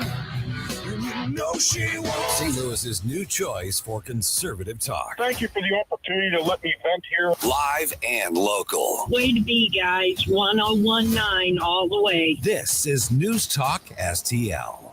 I am home. From the Michaels Flooring Outlet Weather Center. It's a wet early morning commute, but that rain is going to be moving on, and we clear out very quickly by later this morning. The sun comes out this afternoon. The high temperature 62 degrees, but it is definitely wet this morning. Overnight lows tonight in the 40s and a high tomorrow in the mid 50s. We're looking at sunny skies on Tuesday. I'm KMOV First Alert meteorologist Kent Earhart. Hey, it's Vic Porcelli, and my favorite sandwich from Capriati's is the Wagyu beef French dip. So good. It's the au jus that makes it. And the Wagyu beef is pretty good, too. I love Capriati's, and you will, too. On Manchester at McKnight in Rock Hill. Hey, how you doing? Santa Vic here. And Santa's head Vic head here. And you can win some great prizes with News Talk STL's St. Louis Conservative Christmas. You forgot the ho-ho-ho. You forgot the ho-ho-ho. Oh! No, ho-ho. Oh! A St. Louis Conservative Christmas. Log on to newstalkstl.com for your chance to win. Brought to you by Woodson Stonefire, Tropical World Pets, El Morelia Supermercado, and Metro Shooting Supplies. Oh! Oh no, stomach issues again? Stomach issues? Who are you? Your pancreas. I could be the real reason for your diarrhea, gas, bloating, stomach pain, or loose oily stools. I thought it was my stomach. People often do, but any of these symptoms could mean having a condition called exocrine pancreatic insufficiency, or EPI. With EPI, the pancreas doesn't release enough enzymes to break down food, but EPI is manageable. Use the symptom checker on identifyepi.com and speak with your doctor. That's identifyepi.com. Sponsored by AbbVie. I occasionally have nerve discomfort in my hands, so the things I love to do Let's play something, Grandma. became difficult as I got older. If you have occasional stabbing and burning in your hands and feet, try Nervive Nerve Relief. Nervive's clinically studied dose of alpha-lipoic acid reduces occasional nerve discomfort in as little as 7 days with continued daily use. Say yes to healthy nerves with Nervive Nerve Relief. These statements have not been evaluated by the Food and Drug Administration. This product is not intended to diagnose, treat, cure, or prevent any disease. Tim Jones and Chris Arps in the afternoon. What new chaos and crises did Joe Biden start over the weekend? We'll discuss at 425 with former U.S. Senator Jim Talent. Red State Headlines at 525 with Susie Moore. Tim Jones and Chris Arps. Weekdays at 4 on News Talk STL. If you have a phone, you have a radio. Yes, I listen on my phone. Download the News Talk STL app. News Talk STL. Streaming live on the mobile app. It is awesome. And listen anytime. Love the News Talk STL app. Anywhere. Hi, it's Randy Tobler here. Pour a big cup of coffee and catch my show every Saturday morning from 6 to 9. Right now, it's back to Mike Ferguson in the morning here on News Talk STL. You make me weak and wanna die. We're hearing a lot in the news about businesses both getting into DEI and maybe cultural and political activism, and increasingly some of them backing off when the market has said, no way, knock it off. That's not your role. So if they're going to get rid of the woke mindset in the workplace, what are they going to go to? Is it enough to just get rid of it and replace it with nothing, or should they be proactive in some way? Interesting question here. I'm Mike Ferguson. I am now joined by Linda J. Hansen from Prosperity 101, and we'll tell you what that is here in just a couple of minutes. Linda, thanks for being on the program here. First, give me just kind of your quick overview of why we see so many of these big companies, which kind of quietly got into that sort of left-wing cultural and indoctrination space with the DEI and the social activism, whether, you know, it was abortion or LGBT or whatever the case is, the gender stuff, whatever it is. Why do you think that so many of these companies that used to feel very safe in that space are now pulling back and saying, okay, that's not going to be part of our business model. We're not going to do that in the workplace anymore? Well, just like everything in business and politics, you know, follow the money. You know, when Bud Light first came out with their ads that were so offensive to so many people, you know, the phrase "go woke, go broke" became very popular. And we can see so many companies now that have been exposed for what they have been promoting in the workplace. And I would think a lot of the customers would be aghast if they knew.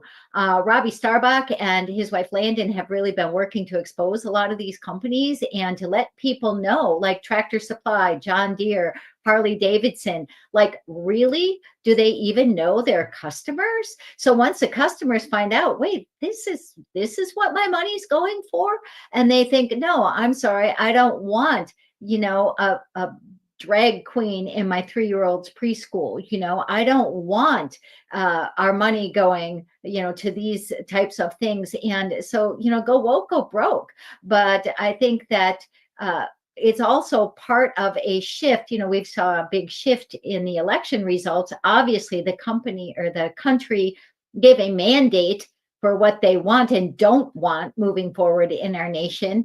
And hopefully these companies are responding. But you know, this could be a flash in the pan unless we dig in and actually educate people about how our system of government truly works, how we need to have strong businesses driving our economy, and what we need to do to protect that freedom through our constitutional freedoms and through sound fiscal policy in our government. So we could have this shift now, but, you know, people are fickle and they'll follow the dollar and they'll follow their own agendas.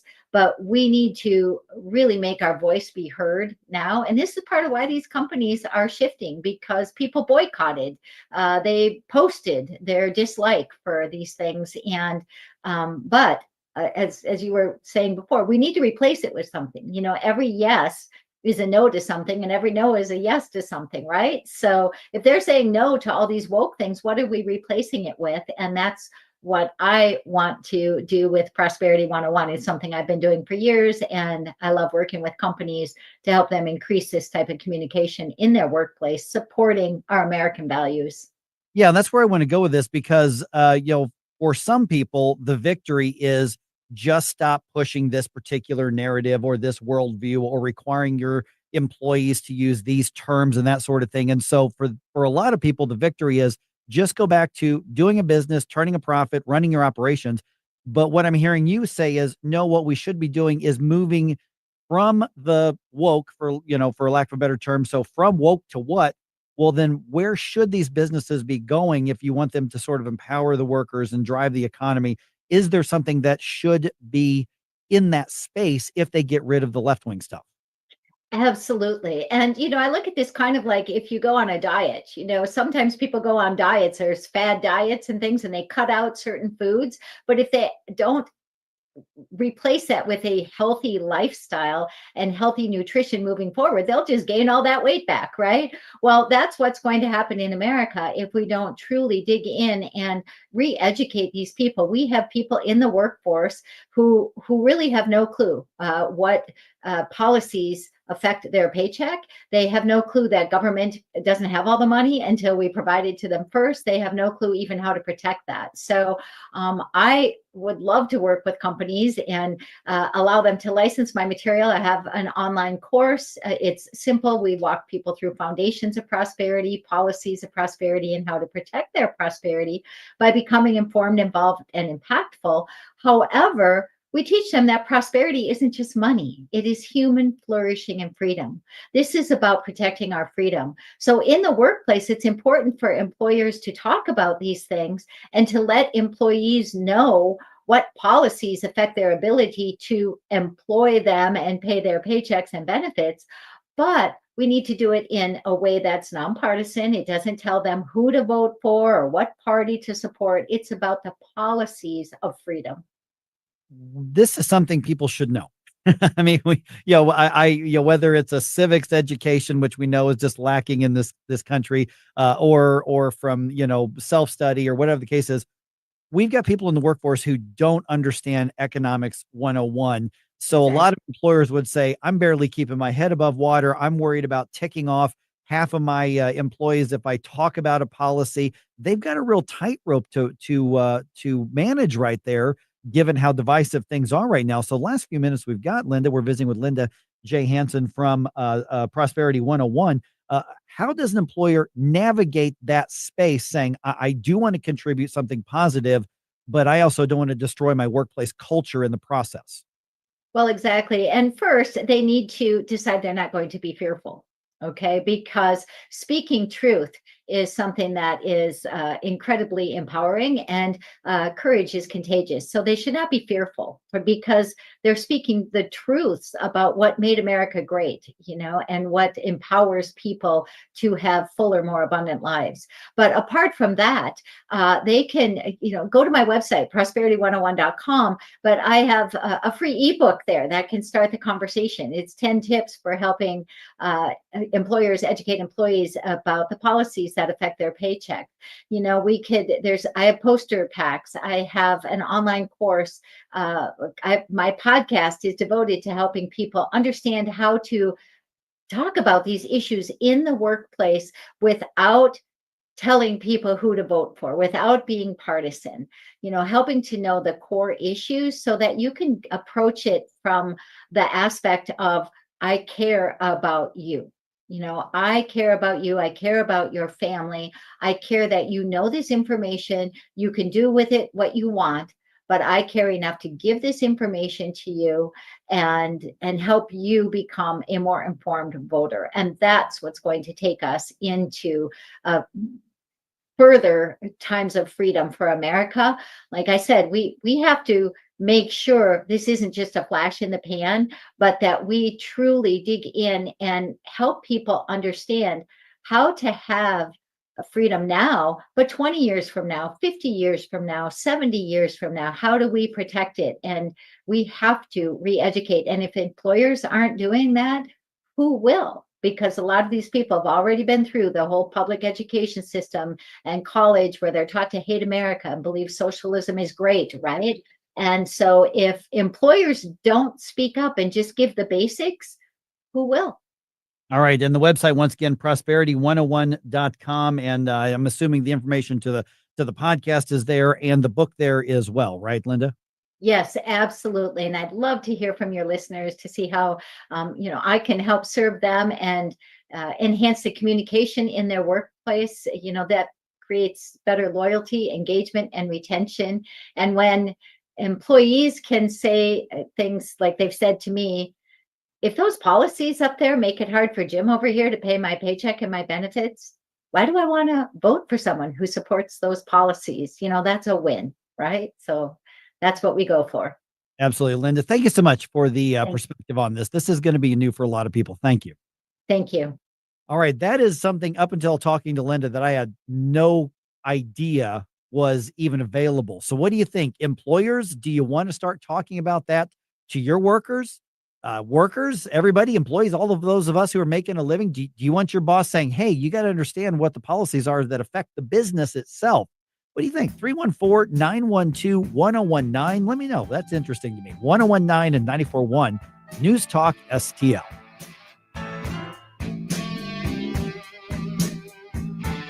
You make me weak and wanna die. For podcast articles and more, find us on newstalkstl.com. You said we try loving, touching, squeezing Mike Ferguson in the morning. each other. Ready to soar beyond your limits? The U.S. Air Force and Space Force offer more than just a job. It's a launch pad for your future.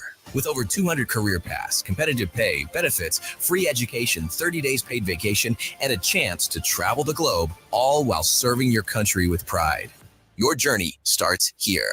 Call Jeremy Jefferson in St. Louis at 314-295-6834 or visit airforce.com and spaceforce.com today. Mike Ferguson here. Retirement should be a time you can relax. No more stress from work. But there's one thing you can't forget about when retiring. That's your money. Do you have enough saved to fund your income for life and keep up with inflation? How will you claim your Social Security benefits? And what about long-term care? The ClearPath Wealth Management Group at Stifel is here to help answer all of these questions. You can hear their latest views on the markets and investing during On the Money, hosted by Stifel financial advisors Bob Stockdale and Eric Robert, every Saturday morning at 9, right here on News Talk STL. They can help you get organized, guide you through critical retirement decisions, and create an investment portfolio designed around your needs. To schedule your free retirement plan consultation, go to clearpathinvesting.com. That's clearpathinvesting.com. Or call 636-695-2650, 636-695-2650. Stifel Nicholas and Company Incorporated, member SIPC and NYSE. This hour of Mike Ferguson in the Morning is brought to you by Stifel. Request a portfolio review from your Stifel financial advisor at stifel.com. That's STIFEL.com.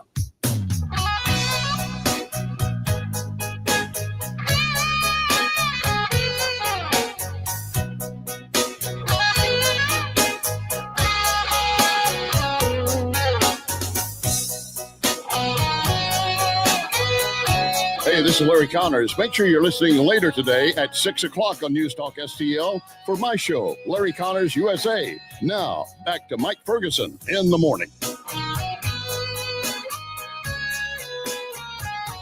Still too early for Christmas music.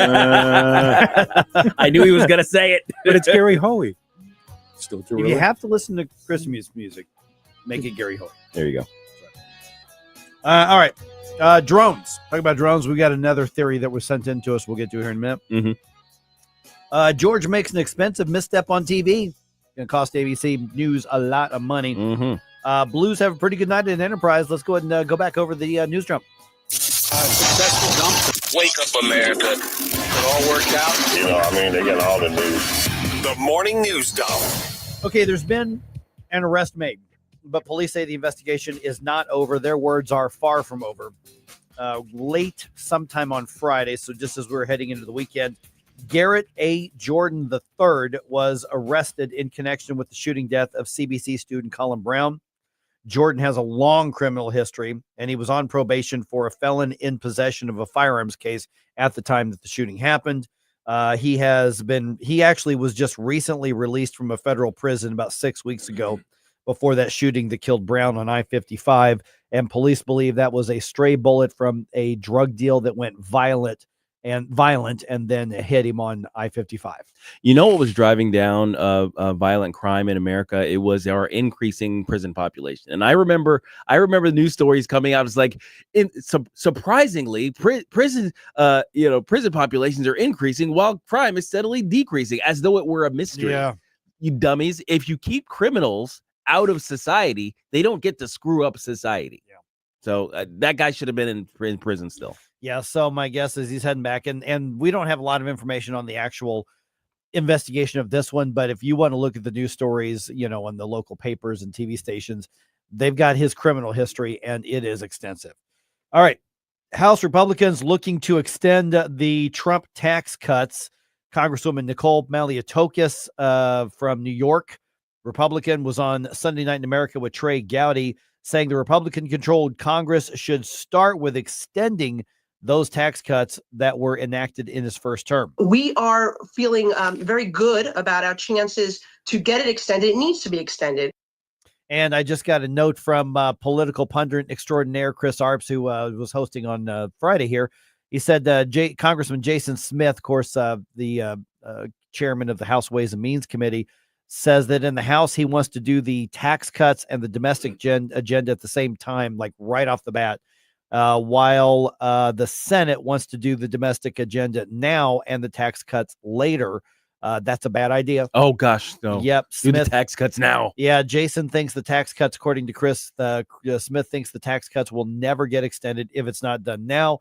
I suspect Chris is right about that. Yeah, my goodness. Why would you delay on probably the most important legislation of your term? Yeah. That's a really good question. All right, government officials are responding to questions about mysterious drone sightings. There have been numerous reports of drones flying at night in New Jersey and other parts of the Mid-Atlantic region. White House National Security spokesman John Kirby said there's no evidence the reported drone sightings pose a national security or a public safety threat or have a foreign nexus. That echoes statements from the Pentagon and New Jersey's governor. But several lawmakers want more answers, and Senator Richard Blumenthal of Connecticut says the drones should be shot down if necessary. Greg Clugston, Washington. And we're getting some additional theories in. We should be sharing those throughout the day. What did we just get in there? Yeah, Daisy W on W19 on Rumble says, I think those drones are from the stuff we left behind in Afghanistan, and one of our enemies are using it. Or just aliens. Yeah, well, it could be. Yeah. I mean, either or. See, I don't think we're going to see anything happen until one of them lands in Martha's Vineyard. That's right. And then all of a sudden, hey, what's this doing here? Oh. Hey. Did you see the Babylon Bee? No. They're just, and I'm trying to, I'll paraphrase the headline. It was something like, drone sightings stopped once they reached Texas. Yeah. It was a picture of a guy with a shotgun. Yeah. Right at the border of Texas. Oh, man. Ah, geez. All right. A federal court rejected TikTok owner ByteDance's appeal to overturn a law that would force the company to be sold or to be banned from the U.S. Congresswoman Raja Krishnamurthy, who is a Democrat out of Illinois, saying all three branches of government agree the social media company is a national security threat. This is from Sunday Morning Futures on Fox News. The D.C. Circuit Court of Appeals was would be the wrong one here. Oh yeah, I'm sorry, that is the correct one. Yeah, this is the congressman. Yep. The D.C. Circuit Court of Appeals was very clear. It's time for ByteDance to divest TikTok. And it's time for ByteDance to accept the law. Okay, so TikTok and ByteDance are expected to appeal to the U.S. Supreme Court. The social media platform likely will still have to be sold by mid-January, according to that law. And remember, Donald Trump's kind of been on both sides of this. He has pledged to oppose a ban of TikTok, but he did try to ban the platform during his previous term in office. So he's changed his mind on this. Yeah, there's so many ways where we could kind of approach this where we're not kind of running afoul of messing with free enterprise as much as I think we might be doing with this. But I don't know. The government never really does anything nicely. It's like asking somebody to perform surgery with a pickaxe. So yeah, I mean, I don't like a law that targets one particular business. Mm-hmm. I mean, that to me is a dangerous precedent, even if it's addressing a real thing right now. So that bugs me. Secondly, do you want TikTok going underground? Because I'm telling you, the tens of millions of users on it, it's still going. You can pull it off the app stores. It's still there. There's still going to be a way. When there's a demand for it, the market is going to reach that supply. You're going to literally have a black market social media, which I'm sure we do for other nefarious things. But do you really want TikTok going underground? Yeah, essentially what's now if you own stock in a what do you call it, a VPN? Yeah, then maybe you want this to happen because all of a sudden all the VPN sales are going to go up because everybody's going to need one in order to access their TikTok. Well, let's also talk about what the end user. So TikTok, popular among younger users. I'm not on TikTok myself, but what's going to happen is they are going to be mad at the government for banning TikTok. And if they do get TikTok taken down, and they're basically going to be, from their perspective, basically angry that the government is trying to shut down TikTok, and who are they going to blame for that? Yeah, that's certainly the right. Now, of course, TikTok is a notoriously left of center area, so they're definitely going to blame the R's and not the D's who support this, because there are a number. This is actually a bipartisan effort. Yeah. So I think the law was bad, and that's not to say I think TikTok is good. I think TikTok's awful. If you have it on your phone, you should delete it, then burn your phone and go get another phone.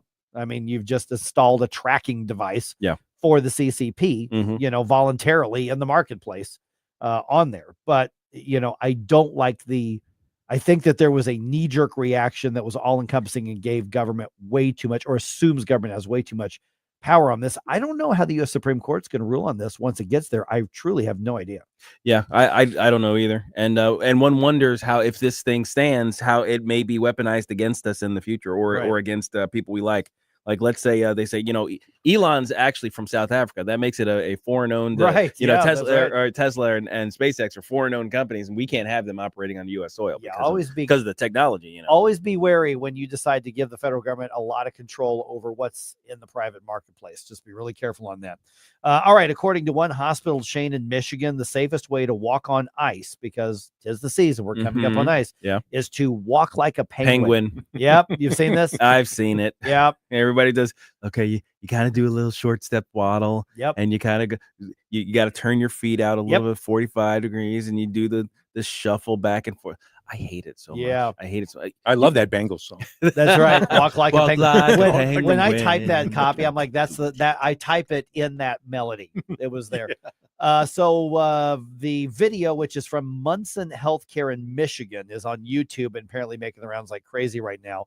And they actually show you the way to do the little shuffle, like the little bird, to minimize your chances of falling. Get this, according to the Mayo Clinic, 800,000 people in the U.S.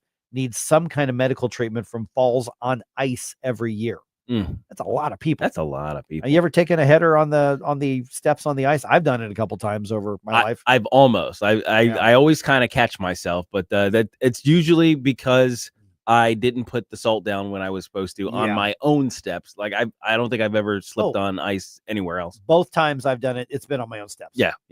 So I've always had friends who are golfers remind me, and I don't golf, so I don't have them. If you have golf shoes with the spikes on the bottom, use the spikes. That'll help you go back and forth. Absolutely. But I don't have any of those. You need, if you're gonna walk on ice, you got to use the metal spikes, which is where the golf shoes come in. You can't use your football cleats. No, it's not gonna help. I mean, I've your got baseball cleats. Yeah, my baseball cleats are molded. I don't have the metal ones. No, they're not gonna help you. All right, the Blues hold off the Rangers for a 3-2 win Sunday night at Enterprise. The Blues were up 3-0 at the end of the second period. Rangers came back, scored twice in the third, but that's where they were stopped. Joel Hofer, 26 saves overall. No game today for the Blues. Devils are in town tomorrow, so the Blues are following up a pretty lengthy road trip with a reasonably long homestand as well. So tomorrow night, Blues, Devils, Enterprise.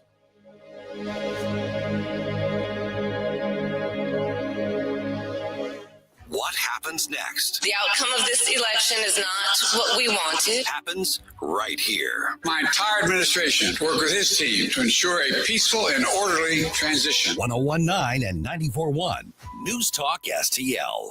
Attention, reptile lovers. Ready to discover your next scaly friend? Welcome to the Show Me Reptile Shop, your ultimate destination for fascinating reptiles and exotic pets, with 3 convenient locations in Troy, St. Peters, and Springfield. We have an amazing selection of snakes, lizards, turtles, and more. Whether you're a seasoned herpetologist or a curious beginner, we've got the perfect pet waiting for you. Show Me Reptile Shop. Visit us in Troy, St. Peters, or Springfield, and online at showmereptileshow.com. Hey, Columbo here for Rockwood Charcoal. Rockwood is made from 100% pure Missouri oak and hickory, so you're cooking with the best and supporting local industry and a local business all at once. There's over 100 area Rockwood retailers. Find yours at rockwoodcharcoal.com. Jewels on Hampton and St. Louis Hills is paying some of the highest prices on gold, silver, diamonds, semi-precious colored stones, coins, flatware, and fine watches on site. Jewels on Hampton is a premier jeweler featuring Alvanza's jewel art designs with an exquisite selection of diamonds, semi-precious stone jewelry, and vintage watches. Their expert design team can restyle your jewelry to today's contemporary style. They also do jewelry and watch repair. Need extra cash? Jewels on Hampton is paying some of the highest prices on gold, silver, diamonds, semi-precious colored stones, coins, flatware, and fine watches. Bring in your collectibles and clocks and sports memorabilia and figurines too. Jewels on Hampton, 4506 Hampton, just 3 blocks south of Chippewa, and jewelsonhampton.com. Call them at 314-752-5000, 314-752-5000, and jewelsonhampton.com. Jewels on Hampton. KLGY HD3 Clay, K270BW Belfast, KNBS Bowling Green. This is News Talk STL at 1019, 94.1, and always streaming at newstalkstl.com. Breaking news this hour at townhall.com. I'm Bob Agnew in Washington. California took a pounding over the weekend, compliments of severe storms that swept in from the Pacific. National Weather Service forecaster Dalton Behringer says tornadoes are rare in California, but not unheard of. We deal with these types of storms that are rotating offshore quite a bit, that may produce water spouts over the ocean, and they move onshore. It's rare, but we see it at least a few times a year. Government officials are responding to questions about mysterious drone activity over the Northeast. White House National Security spokesman John Kirby said there's, in his words, no evidence the reported drone sightings pose a national security or public safety threat. That echoes statements from the Pentagon and New Jersey's governor, but some state lawmakers are demanding more answers. A new birth, I should say, of religious freedom, at least for now, in Syria, weeks before Christmas. Christians on Sunday openly worshiped yesterday for the first time since the overthrow of the oppressive Iran-backed regime of Bashar al-Assad.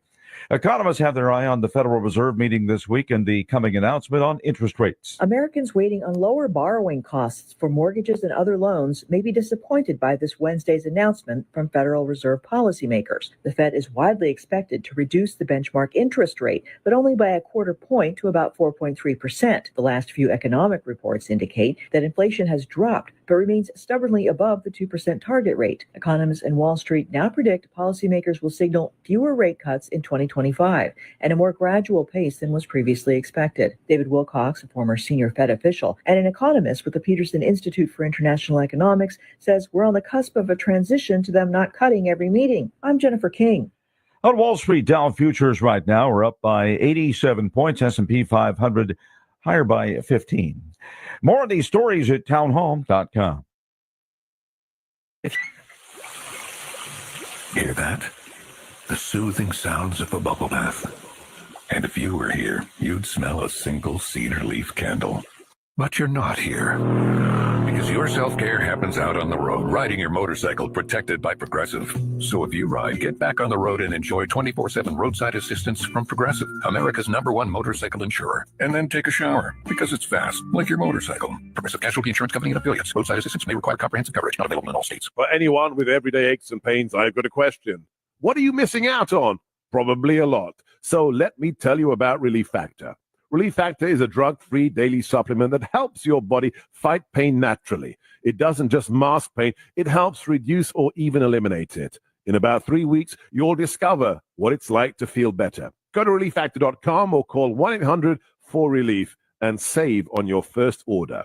That's 1-800-4-RELIEF. From the Michael's Flooring Outlet Weather Center. It's a wet early morning commute, but that rain is going to be moving on, and we clear out very quickly by later this morning. The sun comes out this afternoon. The high temperature 62 degrees, but it is definitely wet this morning. Overnight lows tonight in the 40s and a high tomorrow in the mid 50s. We're looking at sunny skies on Tuesday.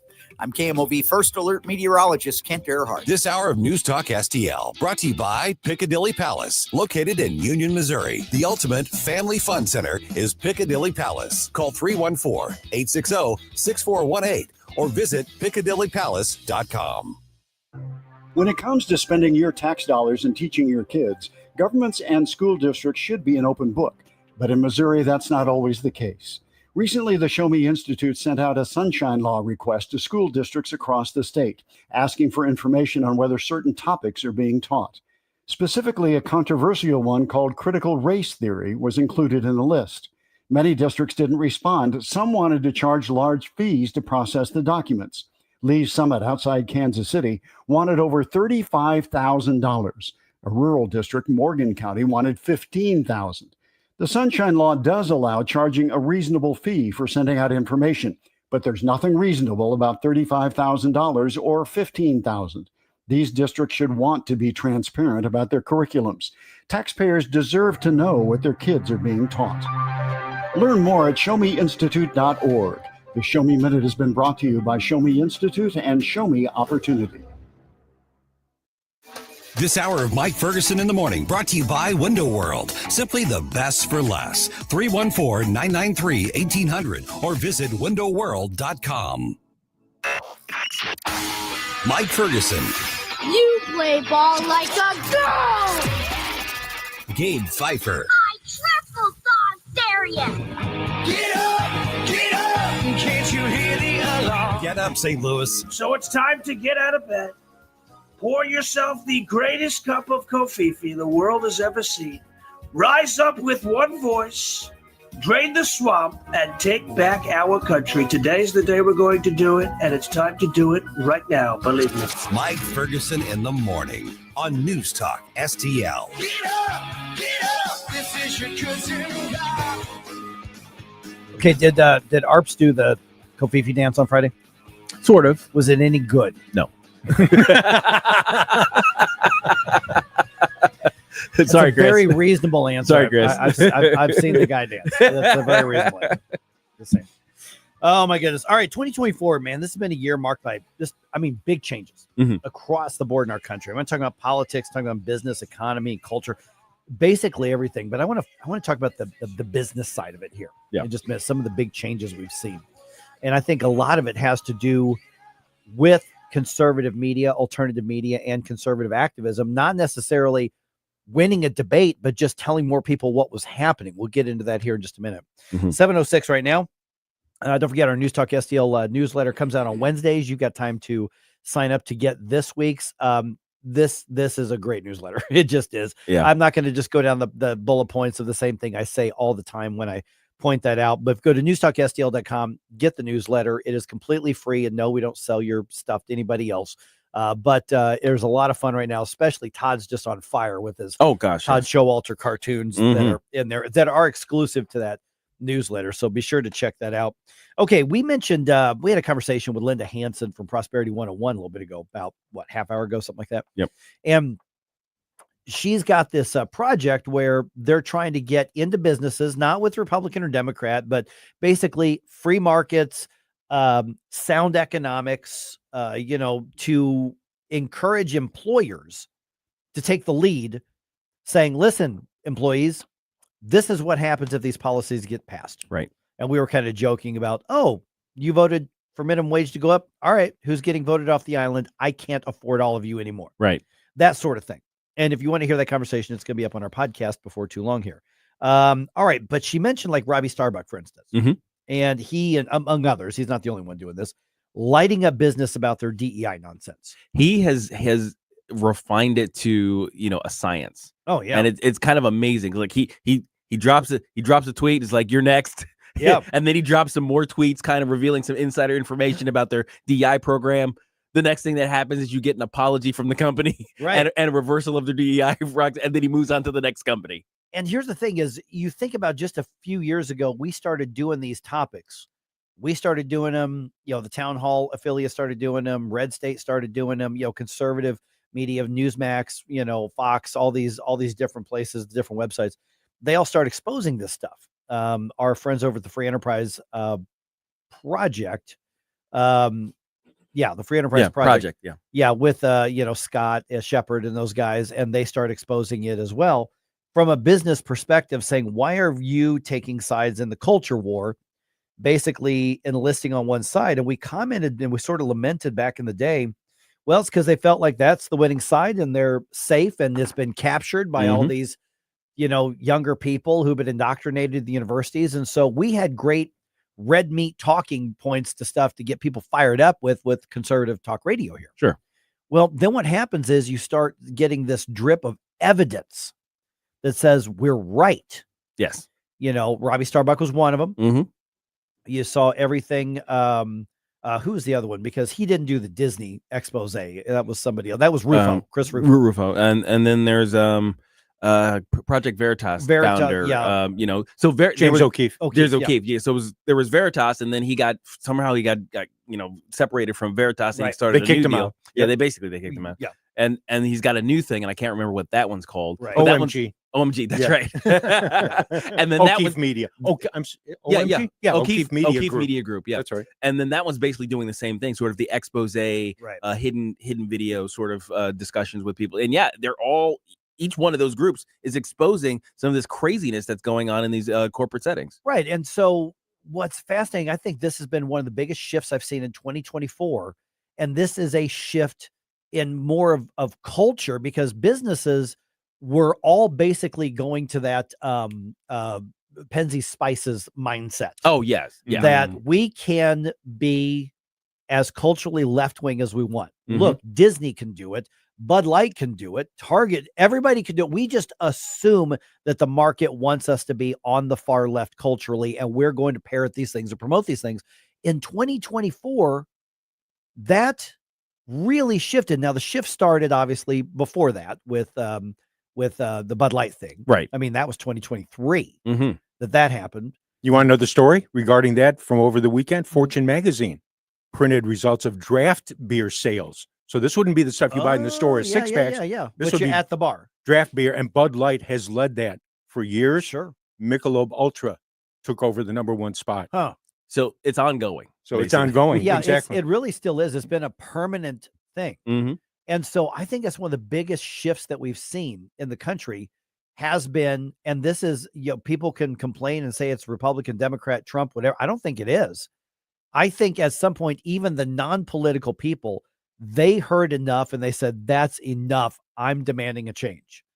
How many people, for instance, with which you mentioned the Bud Light, how many guys and women simply quietly said, I'm not going to buy that beer anymore. Mm-hmm. Mm-hmm. And they're still doing it because Bud Light and Anheuser-Busch, AB, they have never came out and said, we were wrong. Right.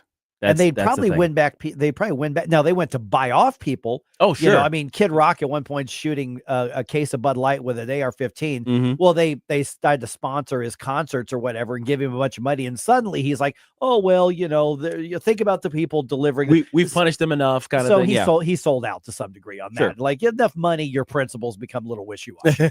Yes. That's what happens Yep. there. So, they fought back, but still people just aren't buying it. No. And they moved on. And then I think when you look at, a lot of businesses that have, again, thought that this is the safe place to be, nothing can happen to us, stuff started happening to us. There aren't a bunch of businesses rushing to be conservative businesses because we're not even asking them to. No. Yeah. We're not asking that. We wanted them to stay out of it and just pay attention to the business. Now, your conversation here with Linda. Yeah. It brings up an interesting point, though, because there are aspects of the sort of political conversation we've been having for a long time now that do directly intersect with the need for them to do business. So, when we tell them, hey, business, stay in your lane, you don't need to be transing kids. Well, like, yes, that's true. Yeah. Now here's another lane, though.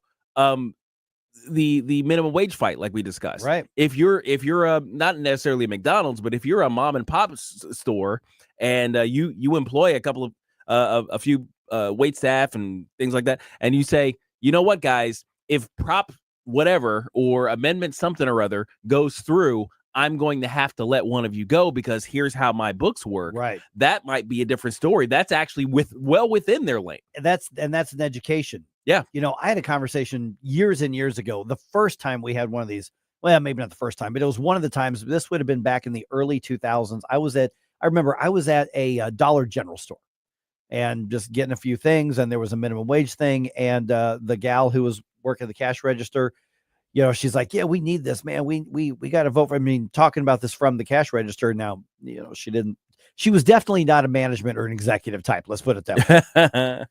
And I went, okay. And she goes, we just need this. We need more money. We deserve this. It's hard. I said, oh, yeah, it's hard. I said, how many people work here at this store?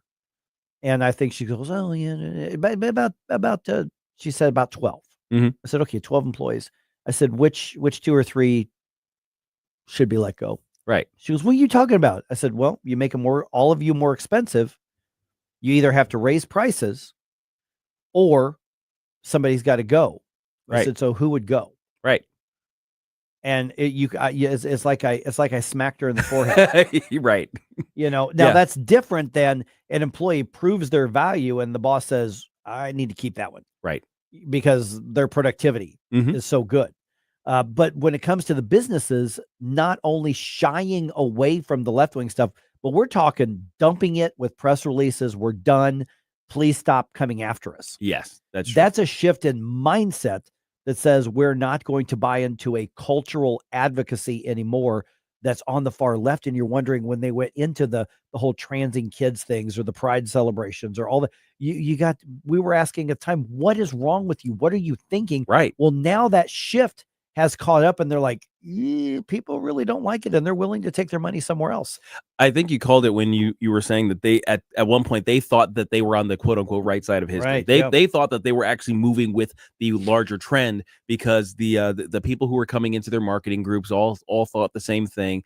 They were basically living in a sort of pseudo bubble, cultural bubble, and they believed that the weird left-wing ideas that they were on is the majority of people, and therefore they in stepping into that advocacy, they wouldn't be alienating a large portion of their audience. But now you look again, I think there's something about this most recent Trump win, especially because how it had a red shift basically in all demographics that suggests that is not it tells them no, that is not the majority. That is not the direction that the country is going to be going in the future. So you need to step back, or else you're going to alienate not just half of the population, but a majority of it. Massive shift, though. I mean, that's a cultural shift that was louder, and it was louder than politics. It absolutely was. I think that a lot of what the election we saw was a result of that cultural shift.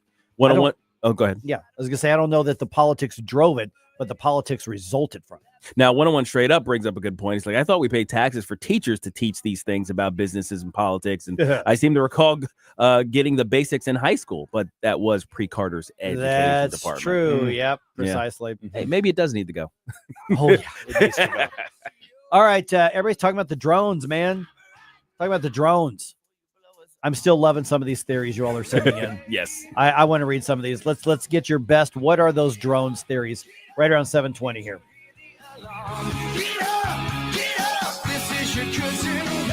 We give you news, analysis, opinion, and more. Only on News Talk STL. Get up. It's Mike Ferguson in the morning. The Almond Report. Monday on the Almond Report, all the nuttiness from around the weekend, and Jimmy Hoff, the gateway pundit. This is the Almond Report on News Talk STL. Jamie Allman, weeknights at 8 on News Talk STL. Tony Colombo here for the cleaning pros at Zero Res, the team we trust with keeping our home clean and healthy. And the folks at Zero Res know how important it is to you to have a clean, healthy home this holiday season. And that's why they have this great offer for you right now. Book a cleaning with Zero Res and mention the Colombo special, and you'll get 3 rooms of carpet cleaned starting at just $129. Plus, you can take $75 off an air duct cleaning. Again, just mention the Colombo special when you call 314-474-2020 or when you book online at ZeroResSTL.com. Now you can fly anywhere in the world and pay discount prices on your airline tickets. Book a flight today to London, Paris, Madrid, or anywhere else you want to go and pay a lot less guaranteed. Call the International Travel Department right now at Low Cost Airlines. 800-515-2397. 800-515-2397. That's 800-515-2397. News Talk STL is proud to have Doug Voss of Safe Money Radio as part of our lineup each week. Doug has been a staple on the St. Louis radio airways for many years as one of the leading financial experts in the area. You can now hear Doug and Safe Money Radio 3 times every weekend on News Talk STL. But in case you miss anything, you can check it all out at DougVossSafeMoneyRadio.com. You could also reach Doug at 844-6766. That's 844-676-7233. Doug Voss is a registered representative. Securities offered through DHL Securities, LLLP. Member FINRA and SIPC. News, analysis, I'm glad you're talking about this. opinion. I'm glad you're fired up about it too, because I know I am. News Talk STL.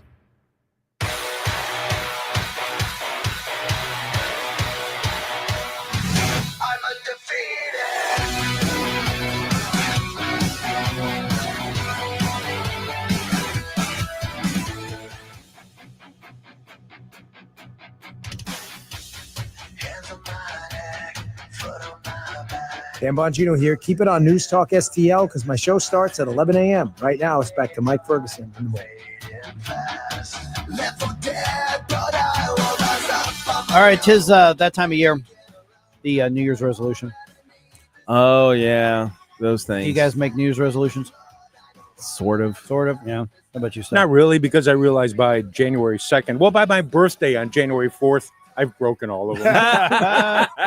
My next question was going to be, do you stick to them? But I guess I want to ask that question. No, not really. All right, just ahead here, as I said a little bit ago, drones. What should we do about the drones? And I want your theories on them. Let's discuss that at 7:35. Actually, our buddy Tony Kinnett from the Daily Signal is going to be here. I want to know his best theory on the drones. Oh, no doubt. He's got But some we've good got ones. several of them coming in, right? Oh, yeah. Let's just throw one out there. Okay, so Righty Right says Hunter lost another laptop. It has footage of a Kamala campaign party, so the drones are working overtime to find it. Oh man, are they anything like the Diddy parties? I was gonna say I saw a couple social media posts by some of B-level actors who were like making the claim, and it was the good Baldwin. Which one's the good Baldwin? Stephen Baldwin. Yeah. Saying that there apparently are actors and like managers and producers that are in bidding wars to get the tapes from the Diddy parties because they are so damning for everybody in them that it is a matter of like self-preservation to get their hands on. First of all, I couldn't imagine there's actually tapes anymore, physical tapes. Yeah, these are files. They're looking someplace. for the files, which by the way can be copied easier than tapes. So. Yeah.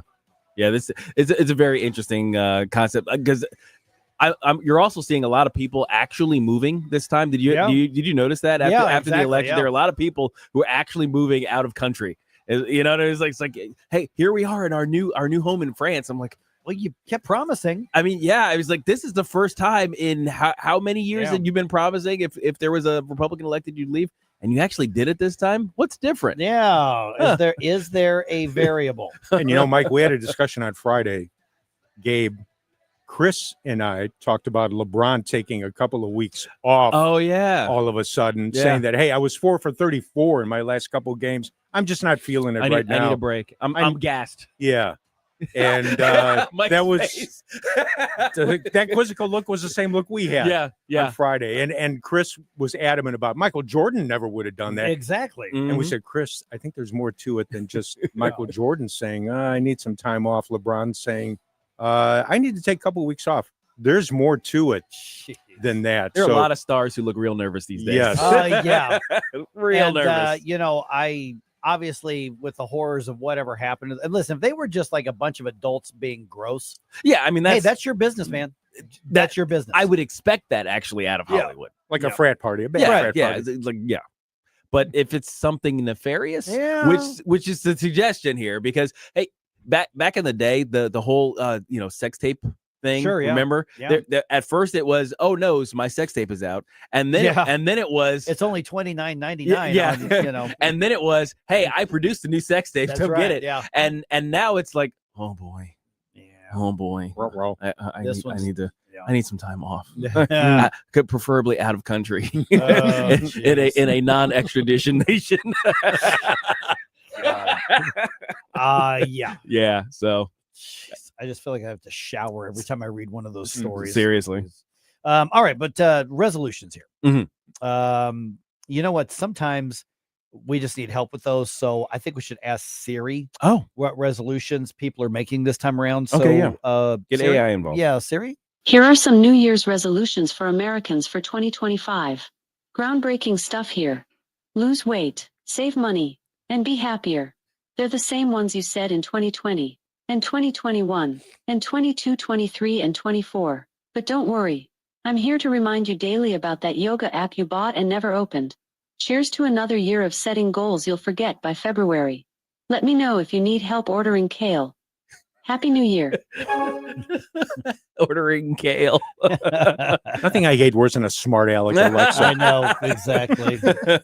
I'm telling you, the AI uprising has already started. It's just right now they just inconvenience us and get snarky with us. Precisely. All right, so I've got a feeling though. Do you think the whole New Year's resolution thing is kind of just fading? I mean, it's like when maybe it was when I was younger, maybe it was an age group thing, but when I was younger, everybody was making them, and you were here's to write them down and put them here, and don't forget, and the most common resolutions have not changed according to YouGov. That's true. It's the same things we all do all the time every year, with as far as losing weight, saving more money, investing more, things like that. It's all the same stuff. Yeah. Maybe we're not hearing it as much because we still haven't gotten close enough to New Year's to really think about it. Folks are still stuck with trying to figure out what we're doing for Christmas. Yeah. So maybe when we get past Christmas, they'll start popping up. This year feels really weird. It is. Yeah. Very weird. It feels weird because Thanksgiving came and went almost like we have a reunion every 2 years. My family has a family reunion every 2 years on Thanksgiving. And even then, as much as I was looking forward to it, as much as I had fun at it, it felt like Thanksgiving just kind of disappeared this year. Right. And all of a sudden, we're staring down the barrel of Christmas. We're like a week from Wednesday. From Wednesday. Yeah. So it's like, what is happening right now? But get this, you know who is most likely to make a New Year's resolution? Who? 18 to 29-year-olds. Okay, I could see that. After that, it's far less. I was gonna say, because between the ages of 18 and 29, you still have hope. Yeah. After 30, you just gotta give up. It's like, you know what? This is my life. It is what it is. I mean, I used to do it, and there were some that I would stick with for a long time. I think the longest running one is, I think it was it 1999? No, it was earlier than that. But it was a New Year's resolution that I was going to stop drinking soft drinks. Stop drinking, pop, as I grew up calling it pop in Central Illinois. To this day, I don't. And it's been like 25, 27 years. It's been close to 30 years. I don't drink soft drinks anymore. That's really good. The closest I ever came is like, I would get some lemonade and then I put a little like dash of Sprite in there to fizz it up a little bit. But I don't drink stuff. If I tried to drink a Pepsi or a Coke or something like that, it would probably taste like syrup to me, just like spicy syrup to me. I don't do it anymore. That's the biggest success I've had with New Year's resolutions. That's pretty awesome. It kind of speaks to, I guess, the addictive nature of it, or how I had headaches, habit forming, things are, and I guess you created a new habit. The new habit being avoiding soft drinks. Oh yeah, because I literally went through withdrawal. I was drinking so much. Oh man. I was working. This would have been early to mid 90s. I guess that I made that resolution. Come to think of it, because I was still working in Columbia, Missouri when I was in college, so early 90s. And I would get there early. I worked at one of those athletic shoe stores, and I was right next to the food court. So I'd buy a big 79-cent thing at Taco Bell, and you can refill it. I could refill it all day long. And I did. And then when I stopped drinking it, I had headaches. I couldn't sleep. I went through some kind of, I didn't think absolutely withdrawal. Yeah. So what I did is I replaced it with this drink called Clearly Canadian. Oh yeah. You ever heard of this? Okay. Sure. So of course I have, Mike. Yeah, that's right. The fruity fizzy water. Yeah. And so instead of drinking the pop, I would drink that. And of course, that Clearly Canadian was a lot more expensive. And so I would replace it with that, and then I wouldn't drink nearly as much, and then I had to go drink water. And I haven't touched pop since the 90s. That's pretty awesome. Is Clearly Canadian still available? Oh yes, absolutely. Okay. Yeah, you can get a black cherry was my favorite. You can get a pallet of it at Costco. Oh no kidding. Yeah, you got to go way to the back corner, basically where all the fizzy waters are. Yeah. But Janet, one year she gave up chips, potato chips. Oh yeah, Now, in order to understand how big of a sacrifice this is, at some points in her youth, Janet would eat chips for dinner. Like that was her dinner. It was just chips. It's like every cardiologist listening is like, no. I know. So she was, now of course she was, in her 20s. No, just chips. No, just chips. It's like now that was back in her 20s. Did she have a favorite? But, oh gosh, salt and vinegar chips were her favorite. Yeah. Okay. hard on the mouth. But she recently gave up chips for a whole year, and it was amazing. Yeah, just watching her do it, I was like, that's very inspiring. Exactly. As I chowed down on my Doritos. There you go. That's exactly. Okay, so the most common, according to YouGov, the most common resolutions: save more money. Of course. Which is, that to me, the economy has a lot to do with that. This Biden economy we've been in. Oh, yeah. It's hard to save money because everything's more expensive. It's very hard. The second one, obviously, something to do with get in better shape, improve your health, something along those lines. Exercise more, being happy. 22% of those who are making resolutions. That's a silly resolution. Just want to be happy. That's always a silly resolution to me. It's like, what do you mean? What does that even mean? Yeah. And then there's, eating healthier, losing weight, improving mental health now is another one. Learn something new, reading more, improving relationships, more time with family, paying down debts, religious and spiritual goals were way down the list. Traveling, quitting some kind of bad habit, right? Probably smoking or something like that. But chips. So it's chips and soda. Soda. But it's the same stuff every year. I just see fewer and fewer people look at the New Year's thing as like, all right, line of demarcation. I'm going to do or not do this. Yeah. So that's the question I'll put out there to everybody. Do you have any New Year's resolutions? Oh, yeah. Somebody just mentioned I'm referring to it as pop. Yeah. Yes. That's what it was in Central Illinois. So do I. It It's was still pop yeah. for me. Yeah. Maybe it was an Illinois thing. It was soda for me in New York. Yeah. All right. 314-912-1019. Drones, people. Drones. Keep those theories coming. Tony Kinnett from the Daily Signal going to be with us right around 7:35. Got a little bit of Larry Connors coming your way here in just a moment on 1019-94.1 News Talk STL.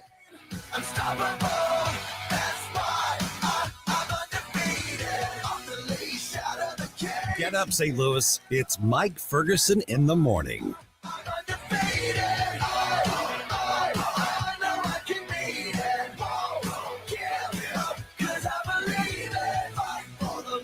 From the Michaels Flooring Outlet Weather Center. It's a wet early morning commute, but that rain is going to be moving on, and we clear out very quickly by later this morning. The sun comes out this afternoon. The high temperature 62 degrees, but it is definitely wet this morning. Overnight lows tonight in the 40s and a high tomorrow in the mid 50s. We're looking at sunny skies on Tuesday. I'm KMOV First Alert meteorologist Kent Earhart. Larry Connors here with a perfect Christmas gift for the conservative in your life. Let's go to southern Italy on a tour of the most beautiful coastline in the world, the Amalfi Coast. Join me for 11 magical days with professionals from Conservative Tours, $54.88. That includes airfare from St. Louis. Call toll-free 888-733-9494 or go to conservativetours.com. Let's go to Italy this spring. Larry Connors Commentary, brought to you by Vincent's Jewelers, offering a wide selection of jewelry, including lab-grown diamonds, affordable earrings, bracelets, necklaces, and rings, up to 75% off their natural counterparts. Visit Vincent'sJewelers.com. On the next Larry Connors USA. Look, a drone here, a drone there, a drone over there, a drone everywhere, and no one can give us a clear answer. Larry Connors USA. Now, weeknights 6 until 8 on News Talk STL. My sponsor, Wellington Environmental, has helped thousands deal with hazardous materials. Hospitals, offices, schools, even homes. Here's something new. Wellington now offers dustless blasting. This is just like sandblasting, but without all the dust and emissions. Wellington uses everything from ground glass, walnuts, corn, even dry ice pellets. One university had Wellington remove their parking lot striping because dustless blasting is fast and it does not damage the concrete. So as a business or homeowner, I'm sure you could use this process. Industrial tanks, swimming pools, graffiti on buildings. And in fact, Wellington is blasting a Texaco station that will be revised as an historic building. Check the website for details and photos. WellingtonSTL.com. WellingtonSTL.com. Craving real barbecue, St. Louis? Your search ends here. 4 incredible locations, Bogart's, Dale Smokehouse, and 2 Pappy's Smokehouse spots, each serving up mouth-watering, slow-smoked perfection. Only the highest quality meats, prepared with love and care by our friendly staff. From ribs to brisket, our full menu has something for everyone. Dine in for lunch or dinner, or let us cater your next event. Bogart's, Dale Smokehouse, and Pappy's Smokehouse. Where smoke meets delight, every bite is a highlight. Free speech is alive and well in America. Thanks for taking my call. Right here. My point about the governor there, it is absolutely about power. I read this, I almost fell out of my chair. News Talk STL. This thing is just absolutely dripping with iron. News, analysis, opinion.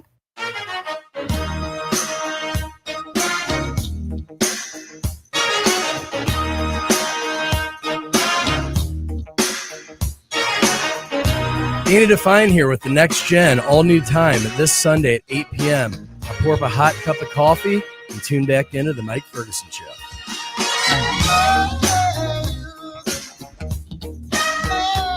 All right, when it comes to drones, guys, never fear, never fear. Joe Biden's Homeland Security Department says, we're on it. You got nothing to worry about. It's fine. It's fine. Okay. Never fear, we're here. Then you say, okay, well, what are they? And their answer is, oh, no. Okay. But it's fine. Yeah, it's fine, though. And they've got an impeccable track record for everything being fine, right? All right. If you haven't already connected with us on social media, please do that. Here's what happens. Everybody's schedules goes crazy during the holidays, as you know, but we still want to stay connected to you. So find News Talk STL on all the social media platforms and find us as well. You can find me on X, Twitter at AVP Radio Show. You can find Gabe there at it's St. John Philosopher, or is it John Philosopher? At John Philosopher on Twitter, St. John the Philosopher on YouTube and Facebook. Yep. All right. So connect with us as well here. 7:35 right now. Now joined by Tony Kinnett from the Daily Signal. So Tony, I mean, really know why we're wasting our time with this conversation. I mean, Alejandro Mayorkas and the Biden administration says it's fine. These great big Volvo-sized things flying over the air over populated areas. We don't know really what they are, or who owns them, or where they're coming from, or what they're doing. But just trust us, it's fine. So I guess there's nothing to worry about. This is what just drives me bonkers, like bonkers supreme, like a little bit of an extra charge here, but it's worth the bonkers. So the craziness about this entire situation is that this is why the capital of trust is important. This is actually why there are some of the libertarian folks who said, well, maybe it's really good that Americans don't trust their institutions. And that's stupid. There is a need for institutional trust.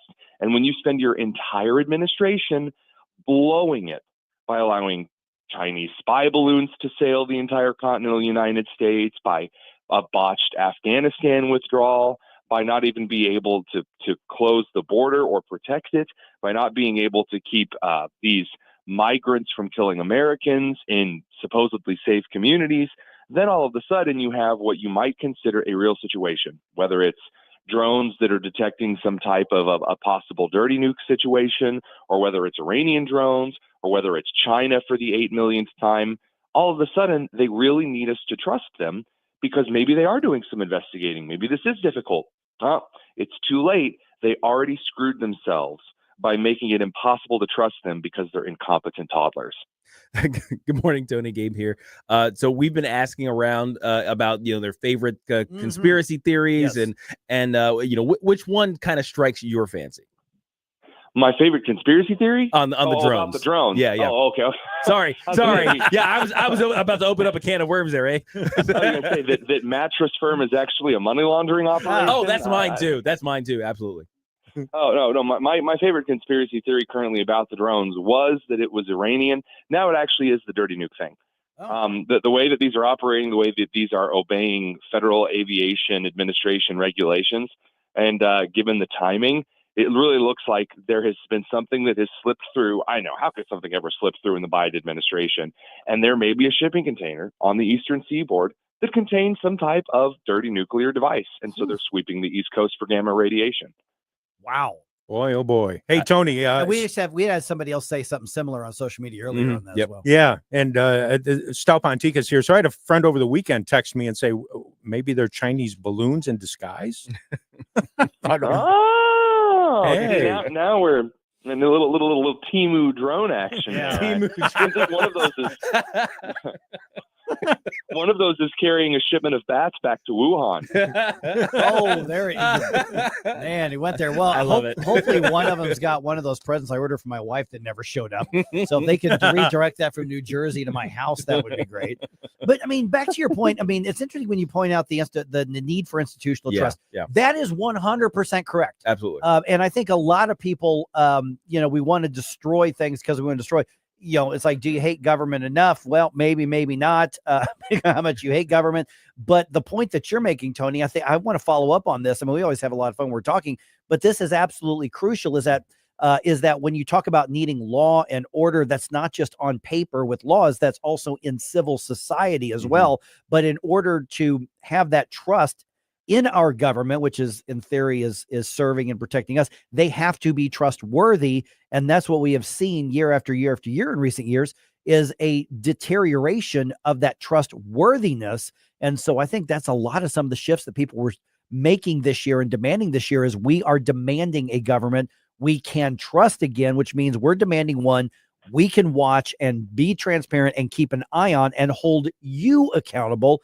Because when you've got all these drones everywhere and every level of government is saying, we don't know what the hell this is, we were back to square one to saying, well, what are you all here for? What are you doing here?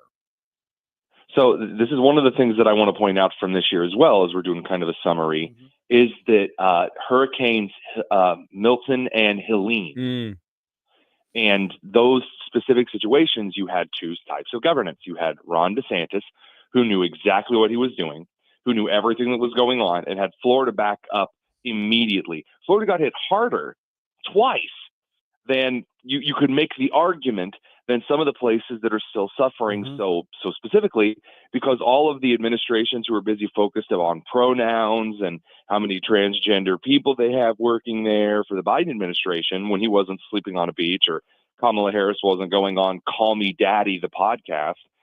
It turns out that governance in times of crisis matters. This is the difference. This is why voters chose Trump so resoundingly. People think, well, it's because they just really liked how, boisterous he is. Well, I mean, sure. I mean, in a way that, occasionally I'll say, man, doesn't he look really great out there on the basketball court, if I'm talking about, a particular college basketball team I'm quite fond of. However, it matters a whole lot more about the scoreboard.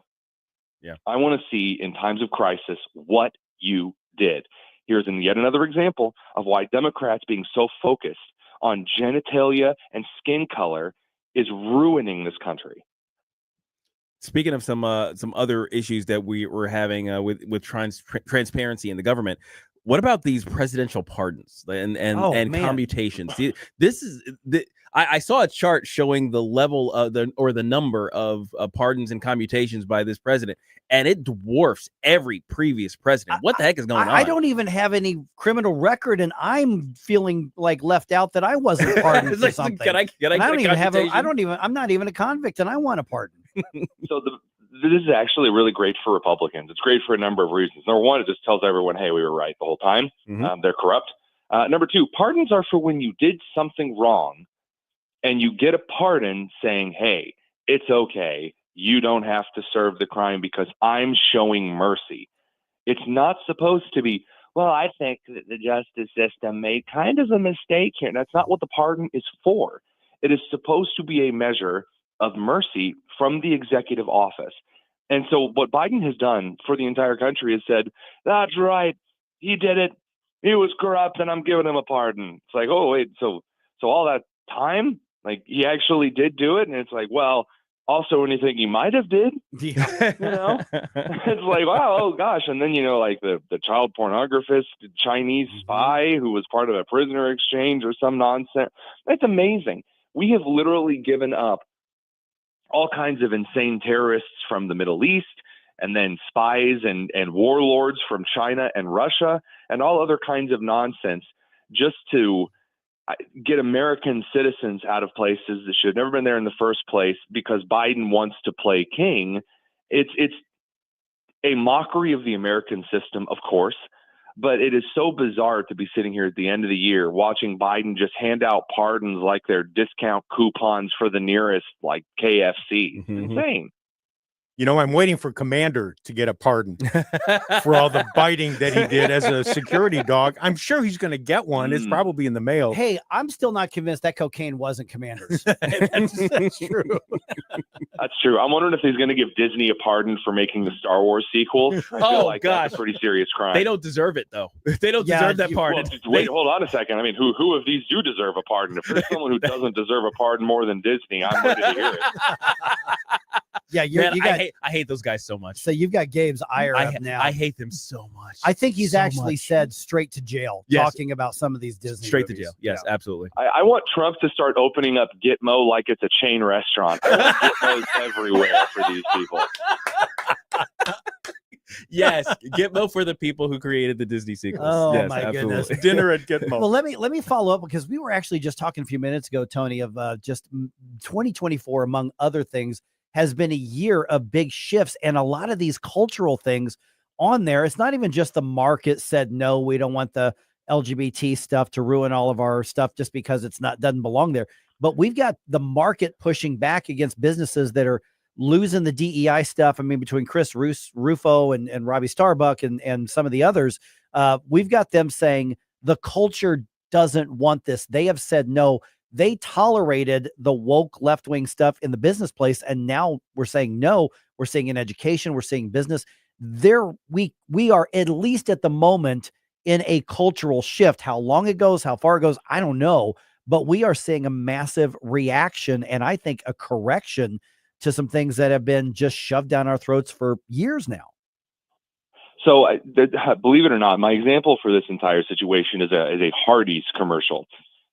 So there is, I don't know if you guys have seen it, but it came out a couple of years ago, and it shows like the kind of mid 2000s Carl's Jr. Hardee's marketing ads, where it was all just a bunch of like women running around in bikinis eating like massive burgers. And it was like kind of starting to get a little bit weird. Yeah. And they ended up making a commercial in which the original Cardi, like Carl Sr., he came in and he like threw all of the junk out and said, "We're going back to making good old American food for your mouth." And like that was a good commercial. But through the entire commercial, this guy who looked a lot like the lead singer from Maroon 5, whatever his name is, he kept like trying to interrupt his father and like make excuses for his actions and retain power. And his dad just kept saying, "Shut up, Junior," and then kept explaining to the crowd what he was planning on doing. That's what America needs to do with all of these corporate woke goobers and Starbucks baristas. Whenever they talk, I'm not saying whenever they bring up a woke point, whenever they speak, you just say, "Shut up, Junior," and then you go back to what you're doing. Yes. Because you've ruined culture over the last 10 years. I don't trust your judgment. Well, we need bipartisan like conversation. Shut up, Junior. The adults are talking. I don't want to hear it. I'm sorry. You were the one who said that we need toddlers to get reading hours from drag queens. You go sit in the corner. We're going to go ahead and release public education back to the states. You can come out when your timeout is done. That's an awesome And reference. you're going to be about 54 when that happens. Just so you know. Yeah, exactly. At least. Yeah. All right. If you qualify for parole. Which, unless Biden's already given you a preemptive one. Yeah. Precisely. All right. See, that's what the Gitmo chain restaurants are for. Yes. I'm a capitalist. I'm investing. Absolutely. I'm in. I'm franchising, man. I'm doing it. All right. Tony Kinnett, Daily Signal. We've already tagged you on our social media, but in case somebody hasn't seen it yet, the way to follow what you, and I hope people do that, is what?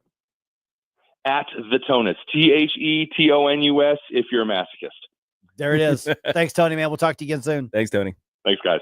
All right, 314-912-1019. I love talking to Tony. Oh, this is so much fun. Yeah, absolutely. But it goes back. I mean, when I'm looking at all the stuff in the news today, and frankly, as we head into the end of the year, we're seeing the patterns of those shifts over 2024. Because remember, we started this radio station going on 3.5 years ago. So 2021, I guess it was. Right. And the first 2 or 3 years, we were lamenting how bad the culture had been captured by the far left. Well, now we're seeing that pushback. Oh, yeah. And the pushback was hard. Like I actually am heartened by the level of pushback we've seen in the recent months and year or so. Yeah. Now, I'm curious how long we're going to have with this to right some of the wrongs that have been pushed on us. Yeah, there will be a pushback to the pushback at some point. So how permanent do we make basically the ground rules? Right. All right, 314-912-1019. All right. How about one of those end of the year 2024 questions here for you? You know why? Because we can. You think about it right now. Best concert you attended that you saw in 2024. All right, be thinking about it. Getting a couple answers on Rumble on that already. Right here, 1019-941 News Talk STL. Follow us on Rumble at News Talk STL. I wanna be just Mike Ferguson in the morning. Why don't you call my name? Oh, let me be a sledgehammer. This will be my testimony.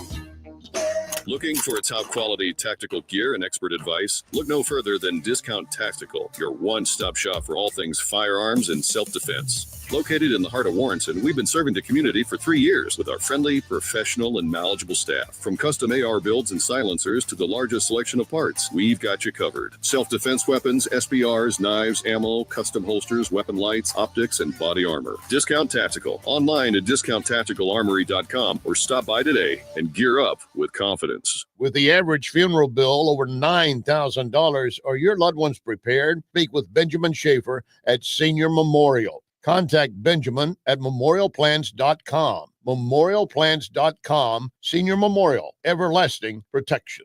I'm Dr. TJ, owner of the Institute of Natural Health, co-owner of Optimal Nutraceuticals, and the host of Wellness 101. Wellness 101 is designed to cut through the nonsense and provide you common sense, science-based information regarding health and wellness. On the show, we discuss topics like thyroid health, gut health, hormone optimization, and many others. Our show airs Saturdays at 10 a.m. and 2 p.m. and Sundays at 11 a.m. and 3 p.m. right here on News Talk STL.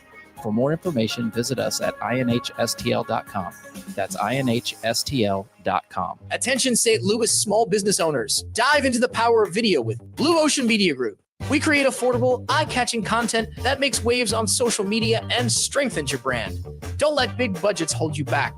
Our professional team delivers pro quality at small business prices. Boost your online presence, engage customers, and watch your business grow. Visit blueomg.com today to start your video journey. That's blueomg.com.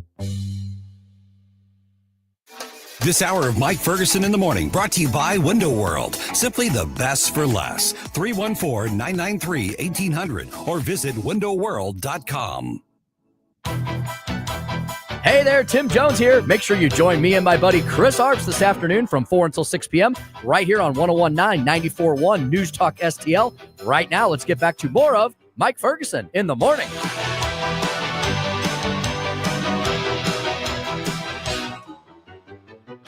I actually think it's not just a lot of fun, but there's a reason to look back as you get towards the end of the year. Mm-hmm. And the way that Christmas is kind of landing this year, because it's next week. Yeah. And so for most people, there's like a week and a half of like nothing. Yeah. So now's the time to kind of look back on stuff. So what was the best of 2024 for you? I'm going to ask that kind of throughout the week. I'm just really curious what people think on that. Don't forget, News Talk STL. We've got we want to fill your stockings with great gifts. How about gifts like News Talk STL merchandise? How about a 1-year range membership from Metro Shooting Supplies in Bridgeton and in Belleville? How about, what else we got here? Oh, gift cards from Woodson Stonefire Pizza. That's on West Clay in St. Charles. Man. Awesome pizza there. Yeah, that's our stocking stuffer giveaway. Goes to newstalkstl.com right now. Register. You could win. We've got like a couple $1,000 worth of things from the area that are just great stocking stuffers. So newstalkstl.com, you can get in on some of that. Again, the only thing I hate about these is that I can't win. That's right. We can't win. Yep. Let's see here. 2024 overall, good year or bad year or something else for you? 2024. Yeah. It's about in the middle. You've had a mixed year. I've had some good. I've had some bad. Yeah. But overall, I'm kind of happy. I will be especially happy when the basement's done. There you go. Before the end of the year. That's my goal. Yeah. All right. What do you think, it was so for me until November 5th. And it's been totally awesome since November 5th. There's a lot of people who feel that way. Mm-hmm. There's a lot of people who got so wrapped up in the politics of it, and now they're kind of going, let me look at the rest of life at this point. I can breathe a little bit. Mm-hmm. It's been a mixed year for me. Mm-hmm. It really has. I didn't, for the first time in a couple of years, I didn't have anything like health-wise happen with my eyes or anything like that. Yeah. Didn't break any bones. I mean, I've broken one bone in my entire life, and it was my orbital when I got hit with that errant ball. Right. But I missed the ball because my other eye stopped working the year before that. So I had depth perception, so I didn't have that, obviously things are going really well here at News Talk STL, but it's been a mixed year. Yeah. You didn't get to do the World Series. I did not get to do the World Series Florida this year. Well, that's just because election years it was right around election time. And so I tell the guys I can go 3 out of every 4 years. Last year was the year I couldn't go. So I am going. I decided over the weekend that I am going to do my preseason tournament in March. I'm going to go back to Florida, and then I'll go back and play in the World Series next year. That's what I do with my vacation time on there. Good. All right. So I asked the question, put this out there. So in the last few minutes we've got here, best concert that you saw this year. Now, I don't go to concerts very much, so I can't answer. I can't answer this Did you question. go to any concerts this I year? didn't go to any concerts No this year. concerts this year. 0 concerts. Okay, well then how about this? Just for you. Okay. But for everybody else, the All right, question is just for me. Okay. Movie.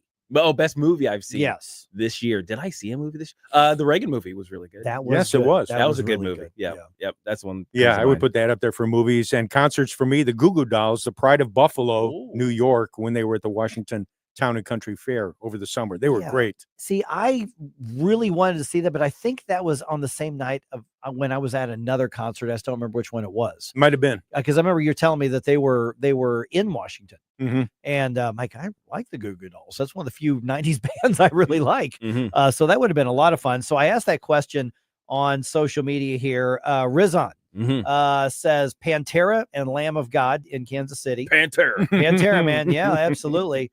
Let's see here. There were some others that have been here. Barely Big saw Tower of Power. See, if I'd known Tower of Power was in town, I would have been there. They were apparently at the factory. Yes. That would have been a lot of fun. That's the horn section thing. That would have been a lot of fun. Goat Lady. Yeah. She went and saw Strange Love, a Depeche Mode tribute at the pageant. There you go. See, I'm having trouble picking which of the 2 concerts if I had to pick one, the best one. I'm having trouble narrowing it down. It's Alice Cooper or Creed. Oh yeah, you were talking about that Creed one for a while after it. See, here's the thing: is I expected Alice Cooper to be so much fun and a great show, right? Because I've got so many friends who have seen Alice Cooper and they talked it up, and he met all the expectations. Right. It was I would go back to see Alice Cooper like tonight. Okay, to go see another show with Alice Cooper. With Creed, I'm thinking this is gonna be fun. This is gonna be a good show. Take me back to not college. I was already out of college when Creed was kind of a big deal. But the bar was set a lot lower. Yeah, but I was like, this will be all right. This will be fun. And they just blew everybody away. Right. I mean, because it became fashionable to like make fun of Creed. Oh, of course. Yeah. For a while. And then you're like, it's one of those concerts that you didn't want it to end. That's a good show. That's a huge bar, actually. Yeah. The one where you really want to stay. And Right. it's been hours.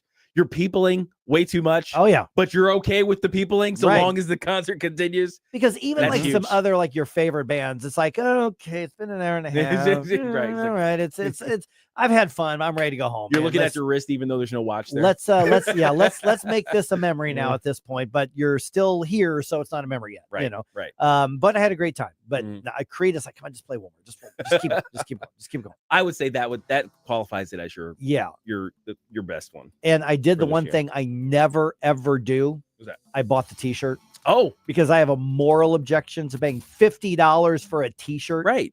But I'm like, you know what? They earn the t-shirt Deserved. money. They Deserved. earn the t-shirt money. All right. So, I mean, I'm a 52-year-old. What am I going to do with a concert t-shirt? Seriously. What am I going to do? No. Give it to the cats.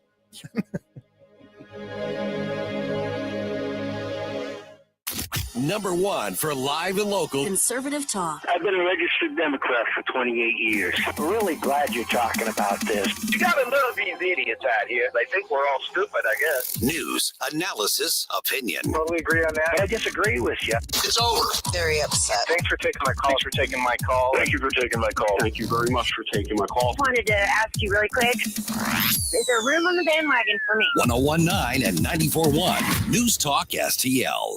Tim Jones here for AMF Electric, in business since 1965, offering a full line of industrial, commercial, residential, electrical, and system services.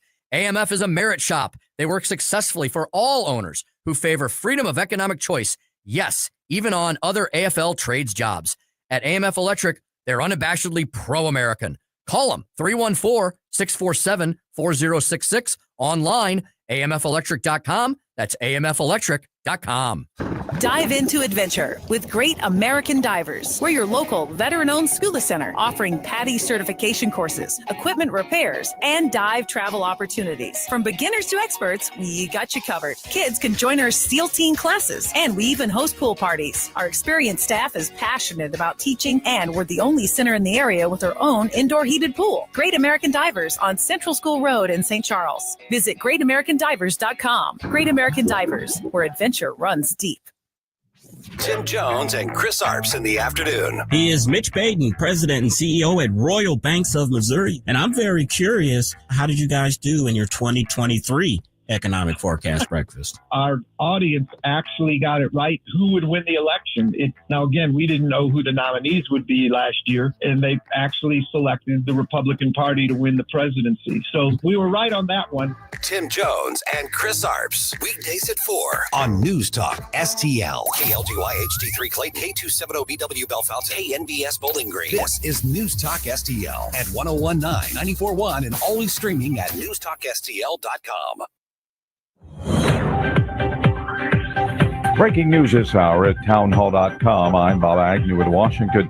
Rain, snow, and even warm weather moving across the country. Here's correspondent Julie Walker. After the cold and snow in parts of the country, warmer weather moving in some parts making for a soggy start to the week for many in the mid-Atlantic. That's the bad news. The good news, says National Weather Service senior meteorologist Brian Hurley. As we get into Tuesday, it'll be near 60, lower 60s in the D.C., Baltimore area, and probably mid to upper 50s in New York. Other parts of the country will remain seasonably cold with snow in the northern tier from Washington through Oregon. I'm Julie Walker. Europe and Israel are using different approaches when it comes to dealing with Syria after the overthrow of President Bashar al-Assad. The Israelis essentially think that the Western countries are deluding themselves. These people are, well, they're certainly Islamists. They may well be jihadists. They come from that background. Don't take any risks. Bomb them to blazes. Bomb away their military infrastructure and safeguard the country that way. On the other hand, there are those who believe in Western countries it's necessary to deal with Syria and try to make it into a stable country. Now, the new rulers of this country say that they are Islamists, but they want to have a pluralistic, diverse society. This is BBC's Jeremy Bowen reporting. 2 teens killed, 4 injured in a shooting in a makeshift club in Houston.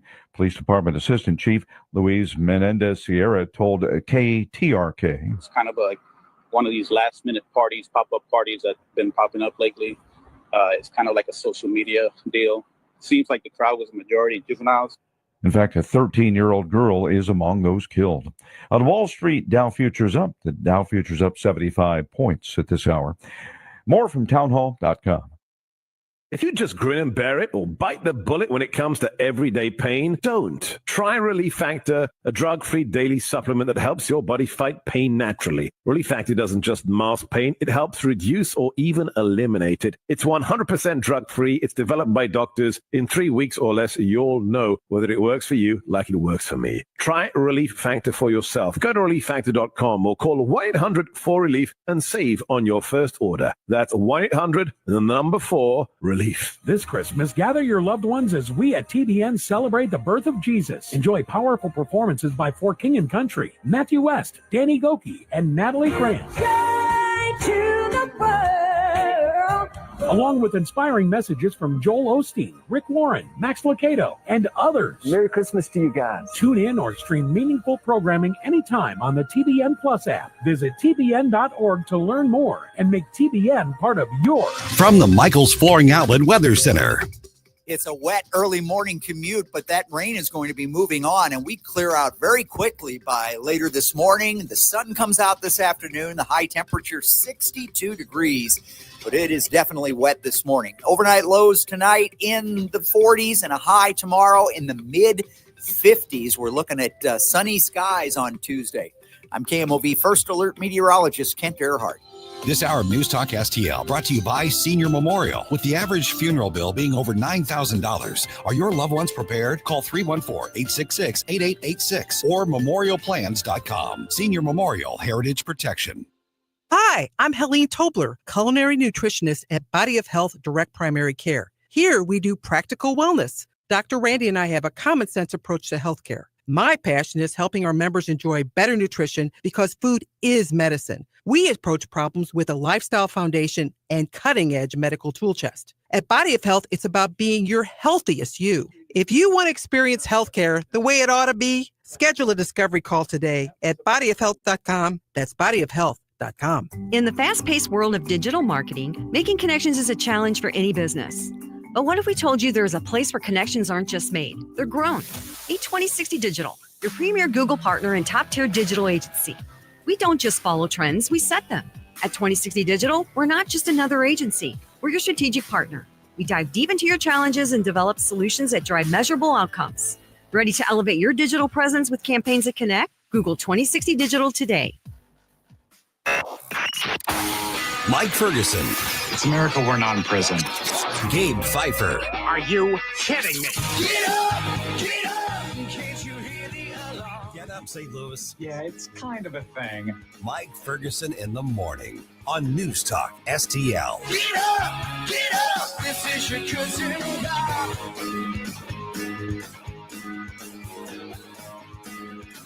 All right, a lot going on in the news, including drones. They're everywhere. Drones. Our boss just stopped in. He's like, we just saw one like by our house. Yeah, seriously. Hopefully not the same crop of drones. But drones everywhere. Keep sending in your best conspiracy theories on what the drones are. Absolutely. Because eventually they're going to be here. They're like sky cockroaches. Big, giant sky cockroaches. If your neighbor gets them, you're going to have them soon. That's right. like giant sky head lice. Giant sky headlights. There it is. Okay, there you go. Oh, man. Also, George makes an expensive misstep on TV. It's costing a news network a lot of money. Okay, I've got that story here in the news dump. And then let's talk about that right around 8:20 as well. Blues have a pretty good night at the Enterprise Center. It is going on 8:06. Let's dump some news on you here. Wake up, America. It all worked out. You know, I mean, they get all the news. The morning news dump. All right. An arrest is made, but police say the investigation is far from over. I'm actually surprised that there's been an arrest in this. So Me they too, obviously caught a break in the investigation. Mhm. As we headed into the weekend, Jarrett A. Gordon III was arrested in connection with the shooting death of CBC student Colin Brown. Jordan has a very long criminal history. I mean, I couldn't even write it all into the news copy here because let's just say he's well acquainted with the justice system. Yeah. Mhm. And a matter of fact, he was on probation at the time for a felon in possession of a firearms charge, which means that was from a previous case where he was convicted of something as well. Yeah. So Garrett A. Jordan III had been released from a federal prison about 6 weeks before the shooting that killed Colin Brown. Of course, that happened on I-55. Police say it was a stray bullet. And at this point, they believe that it was a drug deal gone violent. And that resulted in the shots being fired and Colin Brown being hit. Of course, he and his dad simply driving back from a hockey game, literally just, I don't know whether they were going home or wherever they were going, but 100% innocent, wrong place, wrong time situation. So if they've got somebody involved in this, if this guy truly is involved, that is remarkable work by investigators. Oh, yeah. Now, so shocking that a career criminal who had been let out recently would commit another crime. Precisely. You dummies. You got to keep these guys out of society so they don't do these kind of things. Yeah. By the way, I think the tip line that they set up, the anonymous tip line, was probably one of the reasons why they got this break. I hope so. That is a huge help in so many areas, especially a city like St. Louis, which one is so violent per capita, and secondly, understaffed and underfunded on the police department. Especially with the reward available. Yes, the reward. Right. Absolutely. Precisely. Part of it. Yep. All right. Let's see here. As Republicans prepare to take over both chambers and the presidency in January, House Republicans hoping to protect Donald Trump's policies from the first term. Specifically, we're talking about the Trump tax cuts. Congresswoman Nicole Maliotakis, Republican out of New York, was on Sunday Night in America with Trey Gowdy on Fox last night, saying the Republican-controlled Congress should start its session with extending Trump's tax cuts. We are feeling very good about our chances to get it extended. It needs to be extended. Yeah, and here's the thing is this needs to be done. Republicans should do this. This should be agenda item number 1. This should be the one thing that all Republicans say, we're going to extend this, whether indefinitely or for another 20 years, whatever the case is. Get it done now. Do not water any part of this down, because the Democrats are like, hey, we can water this down or kill it by making sure nothing happens. Republicans have to proactively pass a law, pass a bill in order to extend the tax cuts. If nothing happens, we all get a tax increase. Right, exactly. And there will be hell to pay, especially from Republicans during these primaries, if any of these guys show themselves to be an enemy to this bill. And the fact that there's now a split in terms of priority between the House and the Senate, that does not bode well. I hope these guys get their act together. Let me make it very clear. Republicans in Congress, if these tax cuts are not extended, it is your fault, period, end of story. That's it. We're not accepting any other excuses. Don't point at the Democrats and say, well, they wouldn't play nice. You're in charge. You were given the majorities. You get it done. You don't need them to get it done. No excuses, period. All right.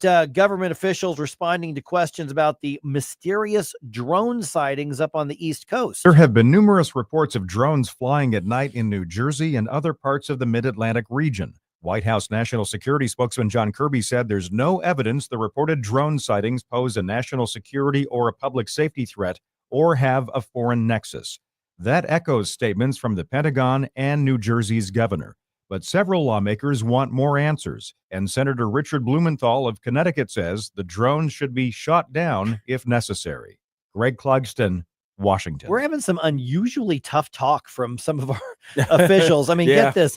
Department of Homeland Security Secretary Alejandro Mayorkas was on This Week on ABC, actually calling on Congress for additional authorities to address the drones. We want state and local authorities to also have the ability to counter drone activity under federal supervision. Counter drone activity. You know what that means?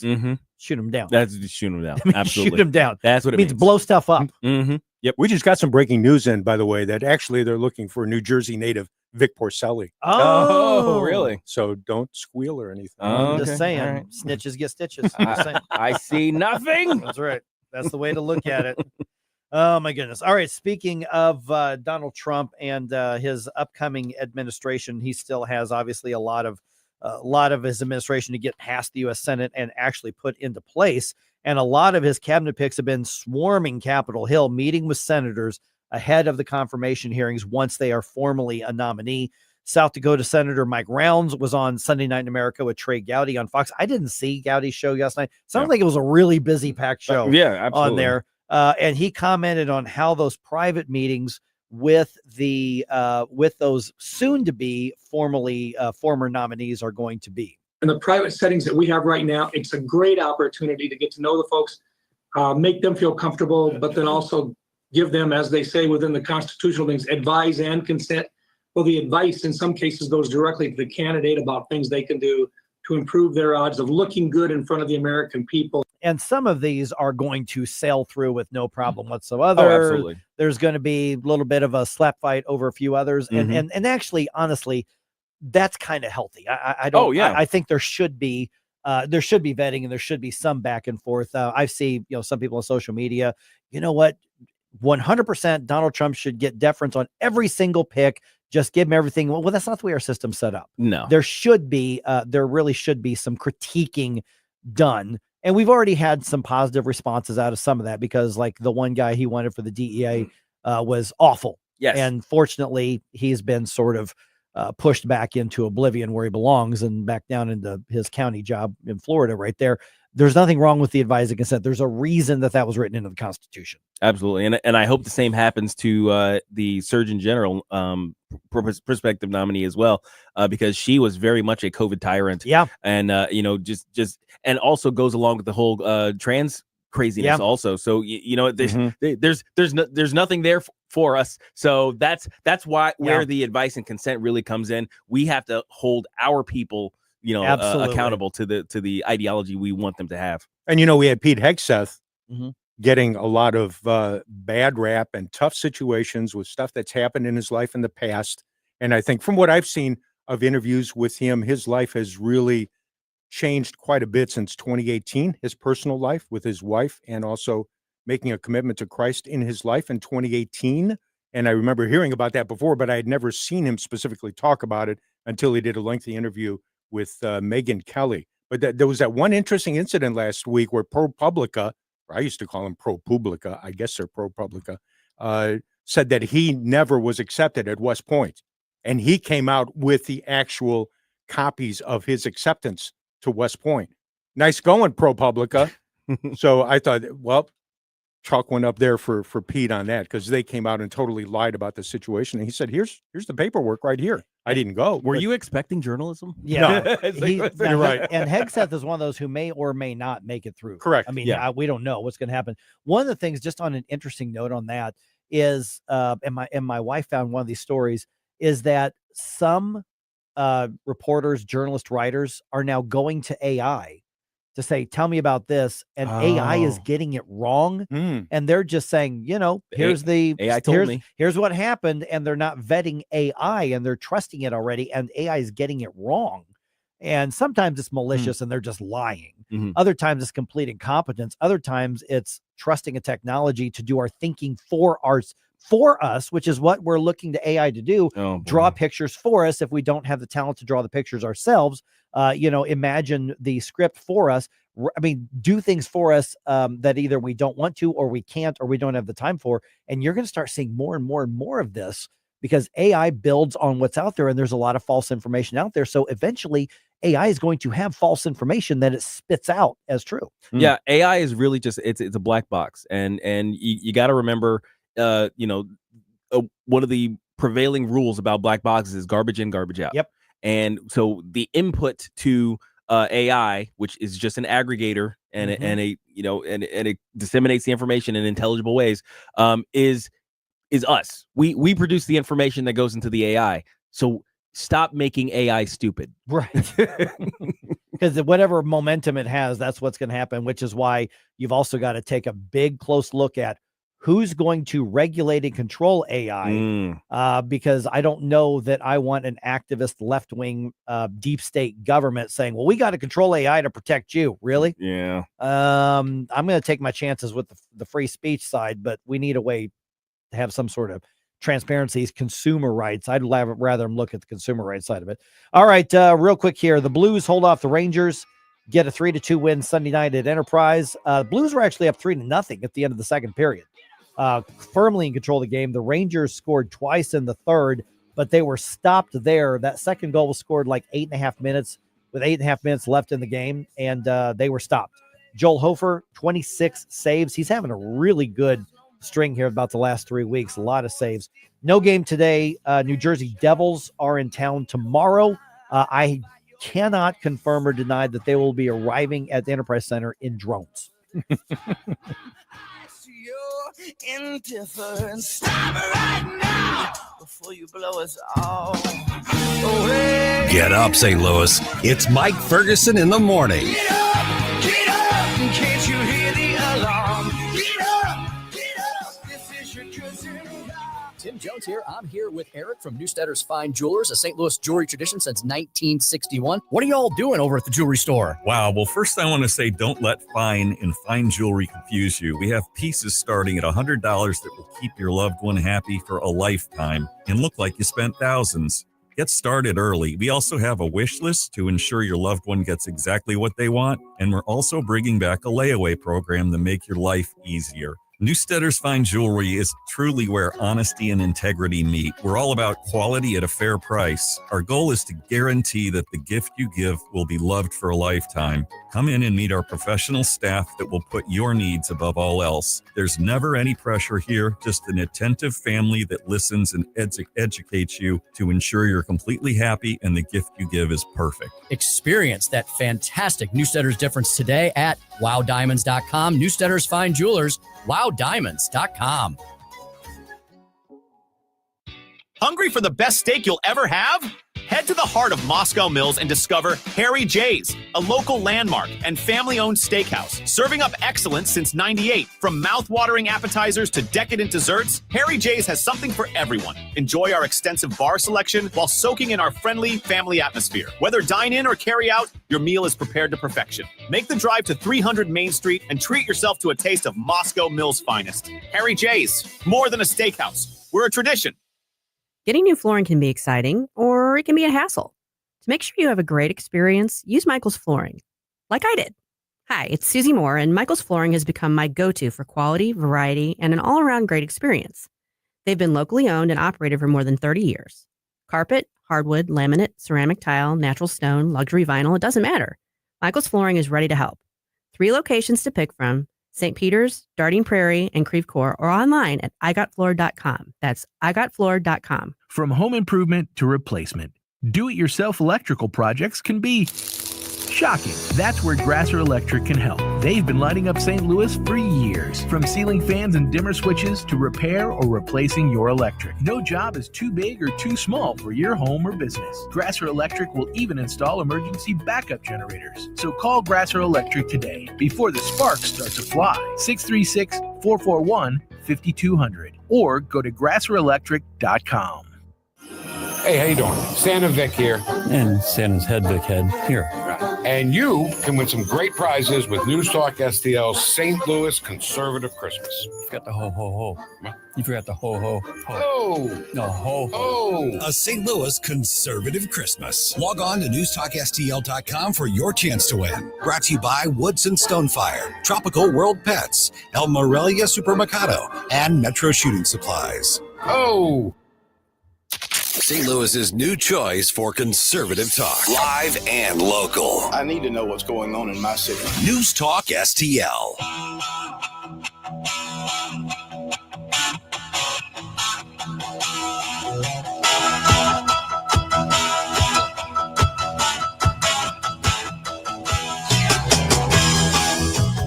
Bill O'Reilly here. Check out the O'Reilly Update this afternoon at 3:45. Right now, it's back to Mike Ferguson in the morning on News Talk STL. I'm having so much fun on Rumble right now. Mm-hmm. I mentioned I never buy the T-shirts. At the concerts, and there was a really good point that was made here. Corporeal Being says, with music being available for free, I figure the main way artists make money, meaning merch. So I don't have a problem supporting artists I like by getting a shirt if I really like them. That's fair. Yeah, that's a good point. Yeah, that's absolutely. a good point. I agree. Yeah, the way musicians make money these days is so different than it used to be, right? I mean, you look at like the streaming, and you're like, Van Halen's making X amount of dollars every year on all these songs. They're doing but making like 12 cents. But but when 10 million people probably play the song every day, they're doing just fine. Right. It's all of those others who are just trying to get by. Mid to low tier. Yeah. Mm-hmm. They're now the flip side is anybody can produce a song and put it out there and start making money. You don't have to go through the same process. Absolutely. Yep. By the way, real quick before we get to this ABC settlement with Donald Trump, I was telling Gabe this. I don't think you were in the room still. My wife and I accidentally stumbled across one of the most interesting and fun little documentaries over this weekend. I think it was called like The Greatest Night in Pop Music or something like that, or Greatest Night in Music or something. And it was the story of the song We Are the World. Oh, back in the mid 80s. Yeah. Yep. Yeah. Wow. That was a huge deal. By the way. Was massive, but it was basically Lionel Richie telling the story of how they pulled that off. And now you just hear the song, and it's a little cheesy, a little corny now, although it's still making money for that famine relief in Africa for charitable. I mean, it actually still is doing it. It was fascinating. Such a great lineup of artists. And the video cameras were rolling, and they interviewed several of them. And you're looking at this, you're like, I'm amazed that they got this done. Well, and so it's funny because it was basically the Avengers of music at the time. Yeah, that's right. It was like, oh my gosh, I've never seen a crossover like this before. And you're not going to see it again for a reason. No, not at all. And Quincy Jones was all over it. Quincy Jones was the producer of it. He was a producer. It was the song was written by Lionel Richie and Michael Jackson. Right. And then Quincy Jones produced it. And so they had, some audio of Quincy Jones being interviewed before. Obviously, he passed away earlier this year. But they had all sorts of. It was fun. It was fascinating, and there were so many things where it was this close to not actually happening. It was just a lot of fun. So if you are a child of the 80s, or a young adult in the 80s, I mean, We Are you the would World love was this. a thing. Oh yeah, it was a big deal, massive. And I completely forgot that when they debuted the song, that it was done live on satellite. Was it at Wembley Stadium? No, remember the song itself. They were releasing it, and like all the radio stations could like tap into the satellite and play the song. Okay. All at the same time when they debuted. And then they did I think it was Wembley, where they did some performances of it, or at least some of the artists were there. But they actually, all these singers went from the American Music Awards in Los Angeles, and they snuck them over to the studio where they went through recording the song until like 6 or 7 in the morning. So all these singers like gave up their fancy Hollywood parties to do this song, man. And it was an ordeal. It was fun. It was fun to watch that. Was it a 6-hour session in the? It was like 10 hours. 10 hours. Yeah, it was like a 10-hour session. Oh yeah. my gosh. Yeah. So because remember, Lionel Richie hosted the American Music Awards, right? And he had to finish the song, and then he went and had to coordinate, all these big superstars on there. So I am not a big like pop culture guy, but we had so much fun watching that. It's worth looking up. Okay, get this. ABC News is out $16 million after a settlement with Donald Trump. So this is a defamation lawsuit, and the settlement is because of George Stephanopoulos saying on air at one point that Donald Trump had been found civilly liable for rape in the E. Jean Carroll case in that trial in New York. Trump was not found liable for rape. He was found liable for sexual assault, but not rape. And you may say, well, isn't that just shades of the same thing? But those have very different definitions under New York law. Yeah, very significant. Yeah. Apparently, according to the court. And this one. And so ABC News is going to pay $15 million into sort of an escrow account that is going to be used for the future Trump presidential library. And then another $1 million is to his attorneys to pay their legal fees. The most interesting aspect of this story to me is the fact that that they settled. Yeah, because the thing is, it's not as though it's it's something that they need to just get rid of. It would hold up operations. It would be an impediment or something, or it's going to cost too much. It's one set of deep pocket lawyers versus another set of deep pocket lawyers, and ABC had everything to gain if they wanted to poke the Donald Trump or the Trump administration in the eye with, okay, you can't tell us what to do, Mr. Trump, kind of thing. So the fact that they gave in and just said, you know what, we're just going to pay you the $16 million and just kind of get this away, that suggests that there was something deeper there. Maybe I might be reaching, but let me also, because we've had the debate on some other stuff. For instance, Pete Hegseth paid out a settlement in a sexual assault accusation case. Now, if he didn't do it, it makes sense. Well, does the same approach to it hold true then? ABC News is settling because maybe they don't want this thing getting into the deeper. They want it to go away, or I mean, is it the same mindset when you look at that case as well? Well, I mean, you paid out the settlement, so something's there, right? I mean, is that the same thing? I think it's different, particularly when we're talking about an individual who isn't necessarily the deepest of pocket, because you have it's like, okay, well, am I going to spend a whole bunch of time and money fighting this thing? And then not only that, but it becomes a thing because now I'm, the news media is following me to the courtroom as we discuss all of these things that I probably don't want discussed in open court. It might make sense to say, okay, let's get rid of this, even if I'm not guilty of what I'm being accused of. For ABC, there wouldn't have been a downside to fighting it. I guess maybe that's what I'm getting at. Is that there's a downside to fighting a false accusation. I should say there can be a downside to fighting a false accusation as an individual, or even an organization, depending on what the situation is. But in this case, I don't think there was a real downside to them fighting it. Yeah, I think you're right. So I think there's a couple things on this. One, I think everybody's kind of winning on this in a weird way. Yeah. First of all, Trump is winning, and I'm not even talking about the settlement money itself, because this is pennies to all these people. Yeah. This isn't This isn't real money. It's not to a ton these of money. people. They live in a different world than we do. Mhm. This is, I think, him making it clear, I'm going to hit back against you on the court. You don't have free reign to say whatever you want about me. Right. I'm going to hit back. You'd better be ready to defend it. So kind of the lawfare going the other direction. Right. The way that they did this settlement, that's going into a place that is an actual charity that's already been set up, a nonprofit, the Presidential Library. If you donate to, for instance, the Harry Truman Presidential Library, you can take a tax write-off for that. If you donate to, I'm sure, the Lincoln stuff, if they're set up in a similar way, it's a foundation. So ABC News is actually going to be able to write off the $15 million donation. It's a wash on their corporate taxes, which again, $50 million is going to be nothing on their bottom line sheet. But they kind of win as well on this. But you're also going to have them being more careful about throwing around words like rape when they're talking about Trump. Corporeal Being suggests ABC might be keeping their seat in the press room with this move. Oh, that could be too. And mean- you also got Disney in the background, since ABC is owned by Disney. Right, That's a good so point. that kind of makes you wonder what's going on. Plus lawyer fees. Who knows what the lawyer fees would have been like if it if this had dragged on gone- for oh, another yeah. 2 or 3 years. Yeah, but they don't care. I mean, again, it's another $16 million, right? Right, It's like that's still pocket change, especially for parent company Disney. Right. Now, well, maybe not these days because they're not doing so good. They're not. I mean, they're taking a bath on all kinds of stuff on Mhm. this. All right, we've talked about the Trump tax cuts. Yeah. We're going to talk to Congressman Mike Bost about that here in just about 4 minutes. But he's in the House, obviously. He's in the House. Tiny majority. How unified are they? Let's get the update from the Capitol. Like I said, in about 4 minutes here on 101.9 94.1 News Talk STL.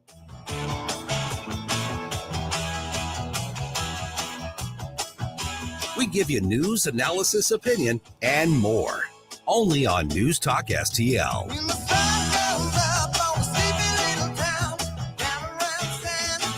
Mike Ferguson in the morning.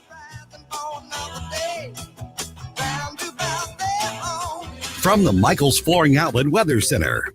It's a wet early morning commute, but that rain is going to be moving on, and we clear out very quickly by later this morning. The sun comes out this afternoon. The high temperature 62 degrees, but it is definitely wet this morning. Overnight lows tonight in the 40s and a high tomorrow in the mid 50s. We're looking at sunny skies on Tuesday.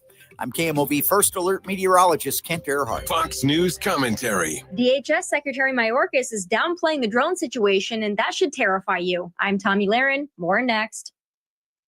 Hi, I'm Ron Kraszewski, Chairman and CEO of Stifel. Financial advisors, let's face it, if you're not growing your practice, you're losing market share. Stifel is a growing, entrepreneurial, advisor-centric firm built for successful advisors like you. There's a reason why 148 financial advisors joined Stifel last year. Come join us and find out why Stifel is the firm where success meets success. Visit www.choosestifel.com. Stifel Nicholas and Company Incorporated, member SIPC and NYSE.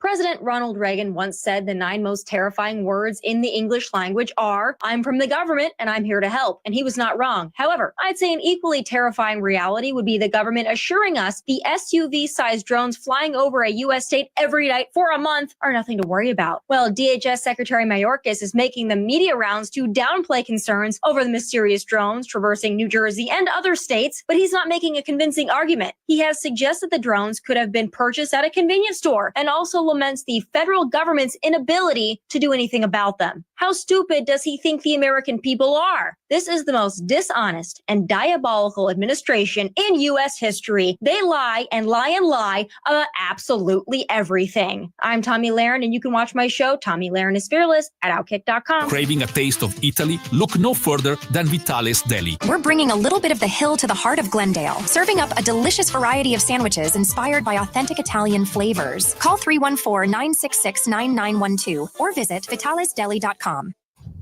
Your heating system isn't getting any younger, and waiting might cost you big.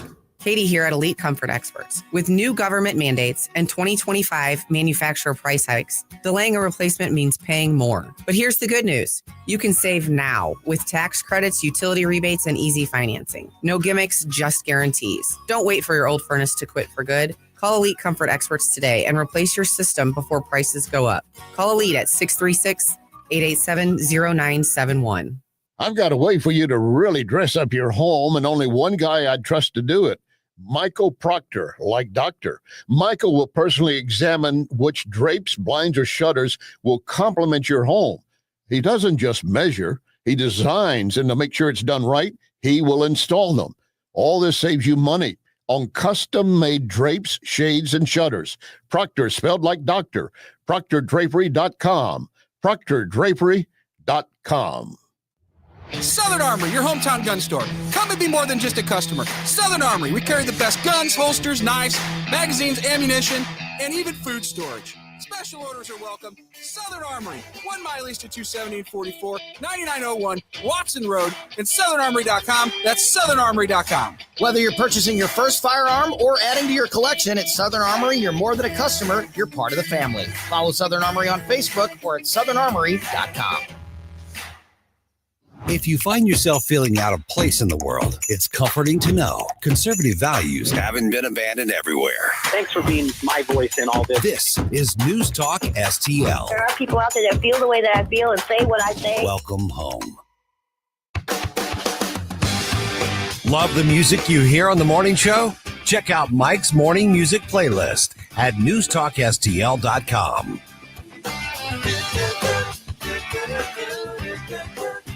Okay, I want to follow up what we were just talking about then at the news dump that we just did, that newscast. Yeah. Regarding the Trump tax cuts. And what we're being told is that the House Republicans and the Senate Republicans have different versions of where that is in the priority list. We're being told, and we're going to find out for sure here in a minute, that in the U.S. House, Republicans are saying, let's do it now, up front, early in the session, make sure this gets done. We're being told in the Senate, it's like, okay, we're going to do a domestic agenda. We definitely have the tax cuts, but we're going to worry about that a little bit later on this year because we have a little bit of time, or for whatever reason. I like, if that turns out to be true, I like what I'm hearing from the House a lot more.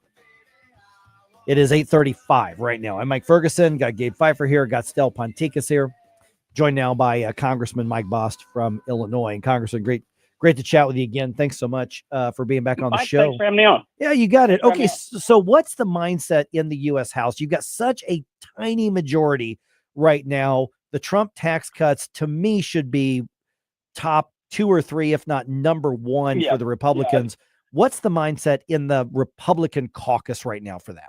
Let me tell you why we know that it's vitally important. Because remember, we've spent the last 2 years in the majority, and unlike Democrats who follow along and are like lemmings, Republicans each have their own mindset and trying to get, with a small majority, them all to agree on something. But let me tell you, I do believe we all agree on reinstating and keeping our tax system where it was when we passed in 2017. Because basically what we did, so it passed the pay-go, basically, you had to show the revenue and balance and everything like that. We could only have certain of these tax cuts last so many years because of what the government. There's an oversight group for a budget, and they basically said you got to do it. You can't do it that long. So what we did was we had the drop off date, which is at the end of 2025. It's December of 2025. But I think the House, well, the reason why we're wanting to move it so quickly, we know how hard it is to actually move things around here and trying to get our own people to stick together. I think we'll be able to move it, and we'll move it early. Then we'll send it over to the Senate.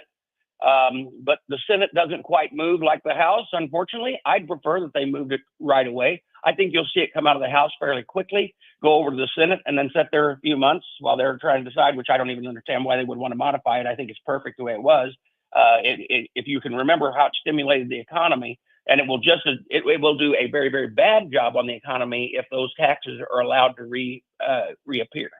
Yeah, and one of the things I want to point out, and I hope you can address this, is it's hard enough to get obviously bills through, and to some degree that's by design. It should be a challenge to get. There's nothing wrong with that, but this isn't about we have a goal, let's pass a law to do this. If nothing happens, we all get hit with a tax increase, meaning that it's easier to sabotage something than to pass something on this.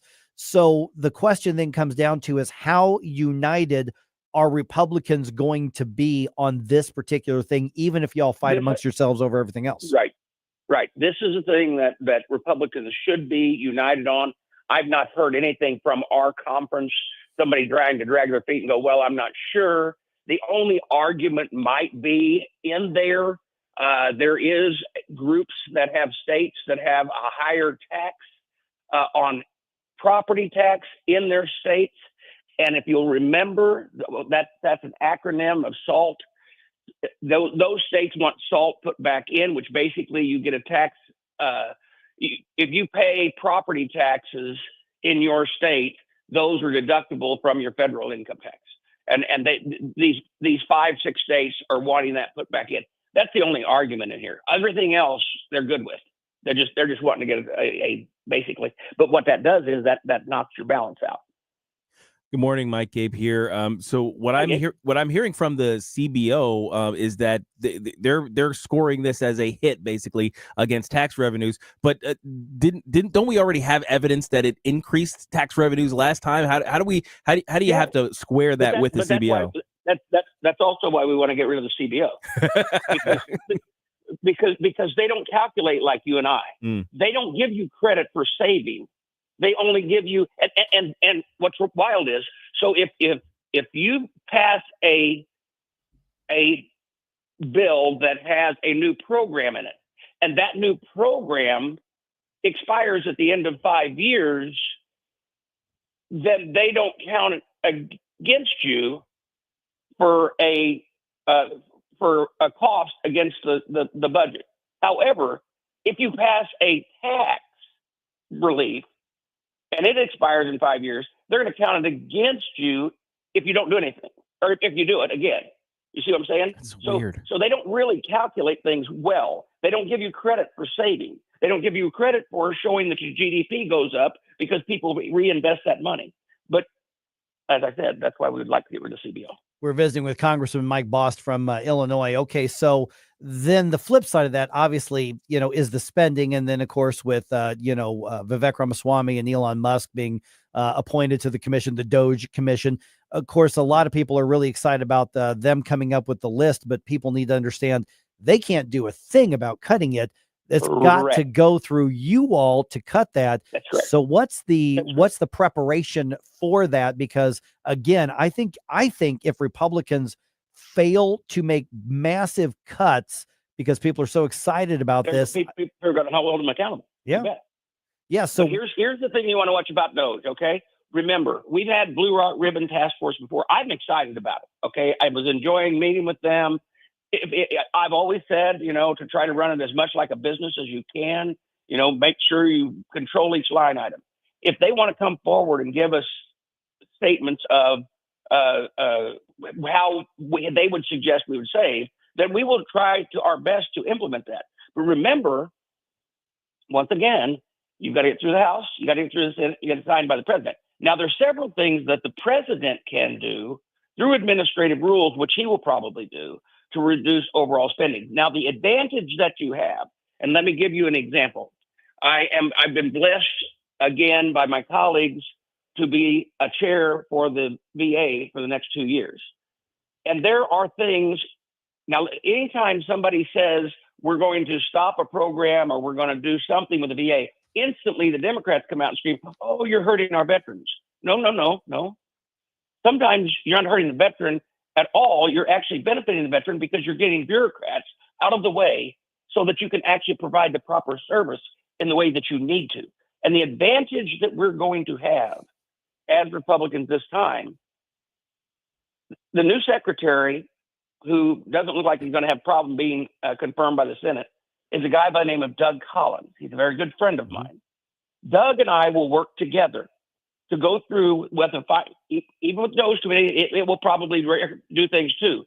But we're going to be able to go through and show how can we reduce certain spending, reduce maybe some, we've got a lot of empty buildings in VA. Okay. How do we start saving taxpayers but still providing the quality services to our veterans?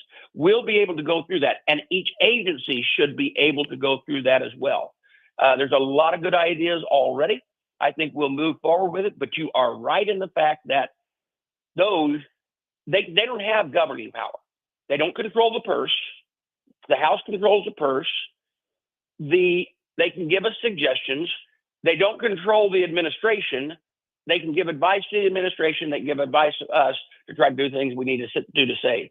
But also remember this, they've not been in government, which is a good thing on some occasions, but it's a bad thing when you don't know if you pull this pin out over here, why something else might fall. Right.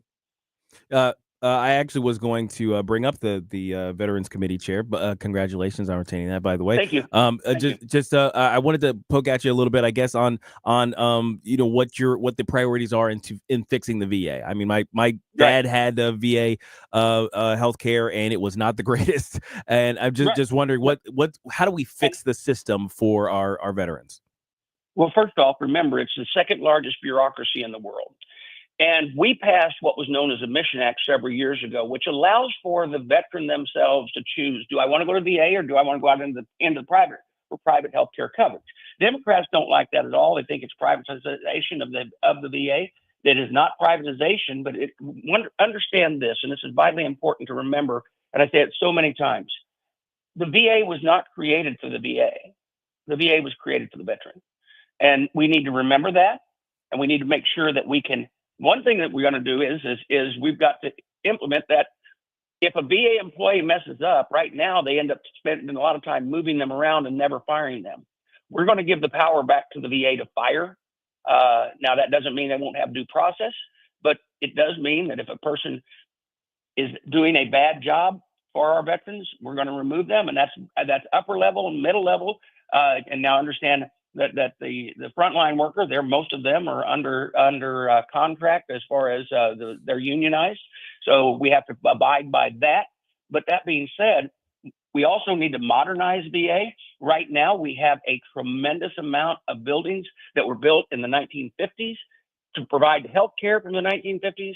We need to modify those buildings and actually get it back down to where the veteran gets what they need when they come to the door. We have to actually, another big issue for me that we're going to deal with in the VA, you do know since the Brady Bill passed 30 years ago, if a veteran has to receive help from the VA and they just have to assign them a fiduciary, they automatically turn their name over the next list and remove their Second Amendment rights. That is wrong because it doesn't have due process. We're going to carry a bill to try to get that straightened out. We're going to end a lot of wokeness in the VA while providing health care. I understand a lot of people are like, well, why are you worried about that? Well, this VA over the last 4 years has done some things that were ridiculous. Flying the gay rights flag, also performing surgeries that were never meant to be performed in the VA, including gender reassignment surgeries. VA, in 1996, there was a law that passed that we don't do abortions in VA. These are some things that have to get straightened out. But this is all money. When you're spending money on woke, you're not spending it on veterans. Right. All right, Congressman Mike Bost, really appreciate the update. This is a unique moment in time. You've been in the office, for several years now, and I suspect that you're probably seeing what the rest of us are. Every election's important, but there's something unique about the moment in time we're in right now. Right. There's a tremendous opportunity to get a lot of good things done. Here's what we have to do. We got to get sworn in. We got to get the president, his appointees, and secretaries that he needs as soon as possible. And we're going to hit the ground running. And we've got an agenda of everything from the border to economy, making ourselves energy independent again. And we got to do that within the first 100 days so that people know that we're serious about what we're doing. Yeah, the 100 days I think is going to be crucial as well. Congressman, great talk to you again. Thanks so much. Thank you, Mike. All right, 314-912-1019. That 100 days matters. I was about to. Absolutely. It's kind of funny how he says things like, "I was about to ask about that." Exactly. Yeah. Exactly. And I was about to say something about the 100 days. It's an arbitrary line, but it's a traditional arbitrary line that's happened in politics. That first 100 days makes a big difference. Most of your productivity of a new term is in those first 100 days. Mike Bost seems to know what's up. Hopefully his colleagues do as well. All right. Got some thoughts on it. Let's talk 314-912-1019. Also, I think we were talking about New Year's resolutions. Yeah. A little bit ago. I think those kind of like fading in favorability. Are they passe? Are they like, yeah, are they like not the big deal that they used to be? Mm-hmm. We got to answer these questions as we head into the last part of 2024. In 2024, oh, we'll miss you or good frickin' riddance. Yeah. Which way? Yeah. Which way are we going to look at? For podcast articles and more, find us on newstalkstl.com.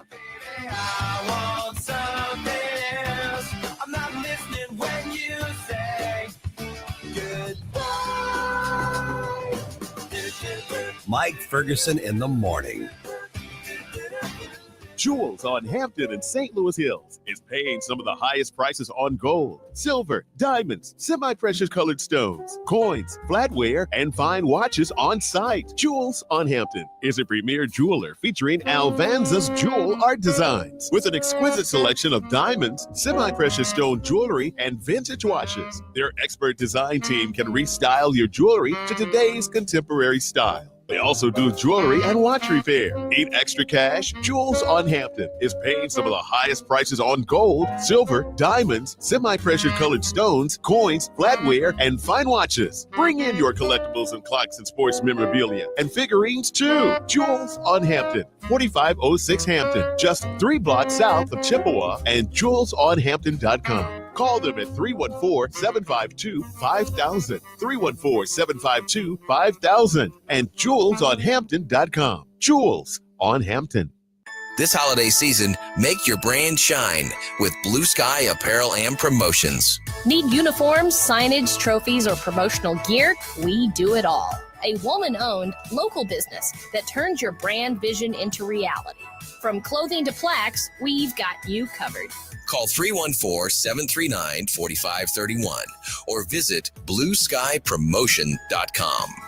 Blue Sky Apparel and Promotions. We're here to promote your brand. The Vic Porcelli Show. We'll get filled in on the latest school board meeting at the Francis Howell District with Jane Pushkar. She joins us Monday at 9:41. Weekday mornings at 9 on News Talk STL. I really like all the things you're saying. News, analysis, opinion. Thank you very, very much. News Talk STL.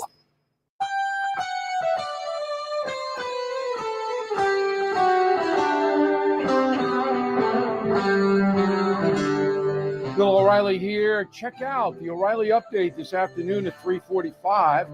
Right now, it's back to Mike Ferguson in the morning on News Talk STL.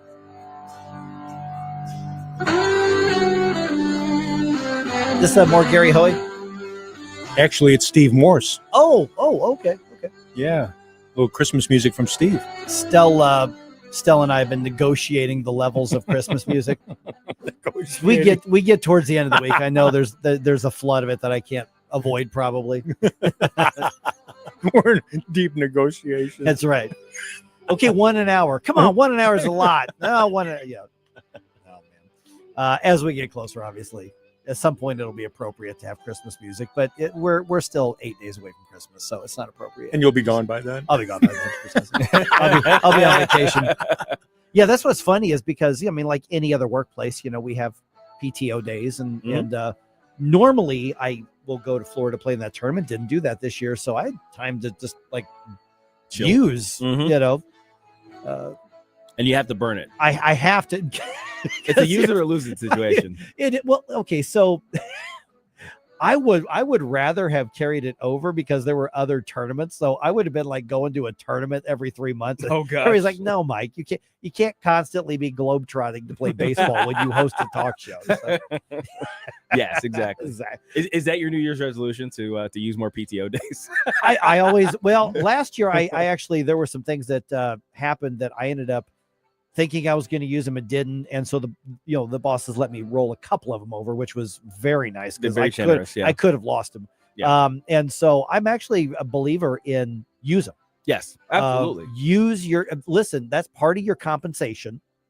Use them. Everybody needs to rest and sharpen the axe from time to time. So use your day. Never feel guilty about using your time off. It is literally part of your compensation at your workplace. Right. You've earned it. Yeah, absolutely. It's yours. Yeah. And like negotiate more time off if you want. When you get your like performance review, don't be afraid to do that. Everybody thinks about terms of dollars, but the older I get, the more I value the time. That's a big benefit. Yeah. It really is. So YouGov did the survey on New Year's resolutions. And man, when I was in my 20s and even 30s, everybody was talking about what's your New Year's resolution? What's your plan to do? You remember there was always like a plan. You could buy things and like put them on your refrigerator that would remind you of your resolutions and like what was your whatever step plan to make it happen. You know, if you're going to lose weight or whatever the case is, you had all the New Year's resolution people at the gym, you know, for January, for a week and a half in January. Oh yeah. Like all of the faithful gym people, they hate the beginning of the year. I used to be a member at a place called Anytime Fitness, and I just work out at home now. But I remember the first week and a half of January, it was like, don't bother. There's all these people who are there for their New Year's resolution. They're not going to be there in a week. Right. You know, I actually got to a thing where somebody came up like, hey, and I would just say, tell me your name in 2 weeks. Right. I would do it. I'm like, tell me your name in 2 weeks. Right. And they look at me like, most of you won't be here. Tell me your name in 2 Not weeks. wrong. But I'll help you with the spot or I'll give you the advice. But tell me your name in 2 weeks. Right. I don't know any of their names. Right. They of didn't course, make they it didn't. 2 They weeks. didn't make it 2 weeks. Yeah, they didn't make it 2 weeks. But what's interesting is the only age group where the majority say they have a New Year's resolution is under 30 of adults. That's the only generation in America. All the rest, there are some, but the majority say they will not make a New Year's resolution. And the older you get, the 65 and older, it's not just no, it's hell no. Well, I think, honestly, I think it's just a matter of experience. Yeah. Once you've gone through enough years where you've made the resolution, you broke the resolution, and you tried again with the same resolution several years in a row, you realize it's like, you know what, that's actually not, it's not helping me. It's not doing anything. It's just making me feel bad for not doing this. I'm not even going to talk about this. And then, of course, you get further along, and it's just like, why are you even talking to me about resolutions? It's like, what's wrong with you? Are you still one of those hopeful children who are making promises to yourself every year? Well, and the funny part is that when they surveyed what are your New Year's resolutions for those who are making them, it's all the same thing the same every year. It's lose weight, eat healthier, save more money, invest more. I mean, it's the exact same stuff that we've been doing for generations in this country. Now, we have a couple of friends who are definitely focusing in on eating better. And one of them has a nice big picture of RFK Jr. he's putting on his refrigerator door. And it's got a caption on it that says, "Don't you dare." Are we talking about shirt off? No, just the face. Okay. All right. Yeah. Like, is your meal RFK Jr. approved? Yeah, exactly.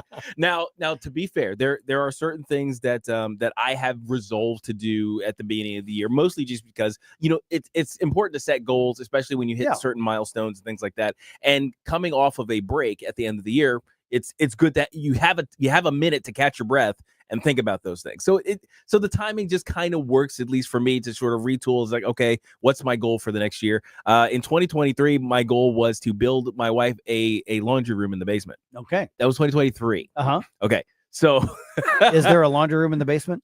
There is now a laundry room there is a room. It actually has a door. There's and you can put laundry in. You can't put laundry. You can't actually put laundry in the room. So technically it's done. Is there a washer and dryer that's operable? Yes. Okay. Yeah. I mean, it's been operable the entire time. Any room's a laundry room if it's just a place to put the basket. It just needed walls. Okay. So I put the walls in. It's like any room. It's like that comedian just said, any room's a bedroom if you want it to be. That's just true. put a bed in it. It's a bedroom. Just lay down. Any room's a laundry room if it's the definition is I can put my laundry in there. Yeah, that's true. Oh my gosh. We're getting you in trouble with Janet again, aren't we? Yeah. We'll get you a hamper for Christmas. Yes, please.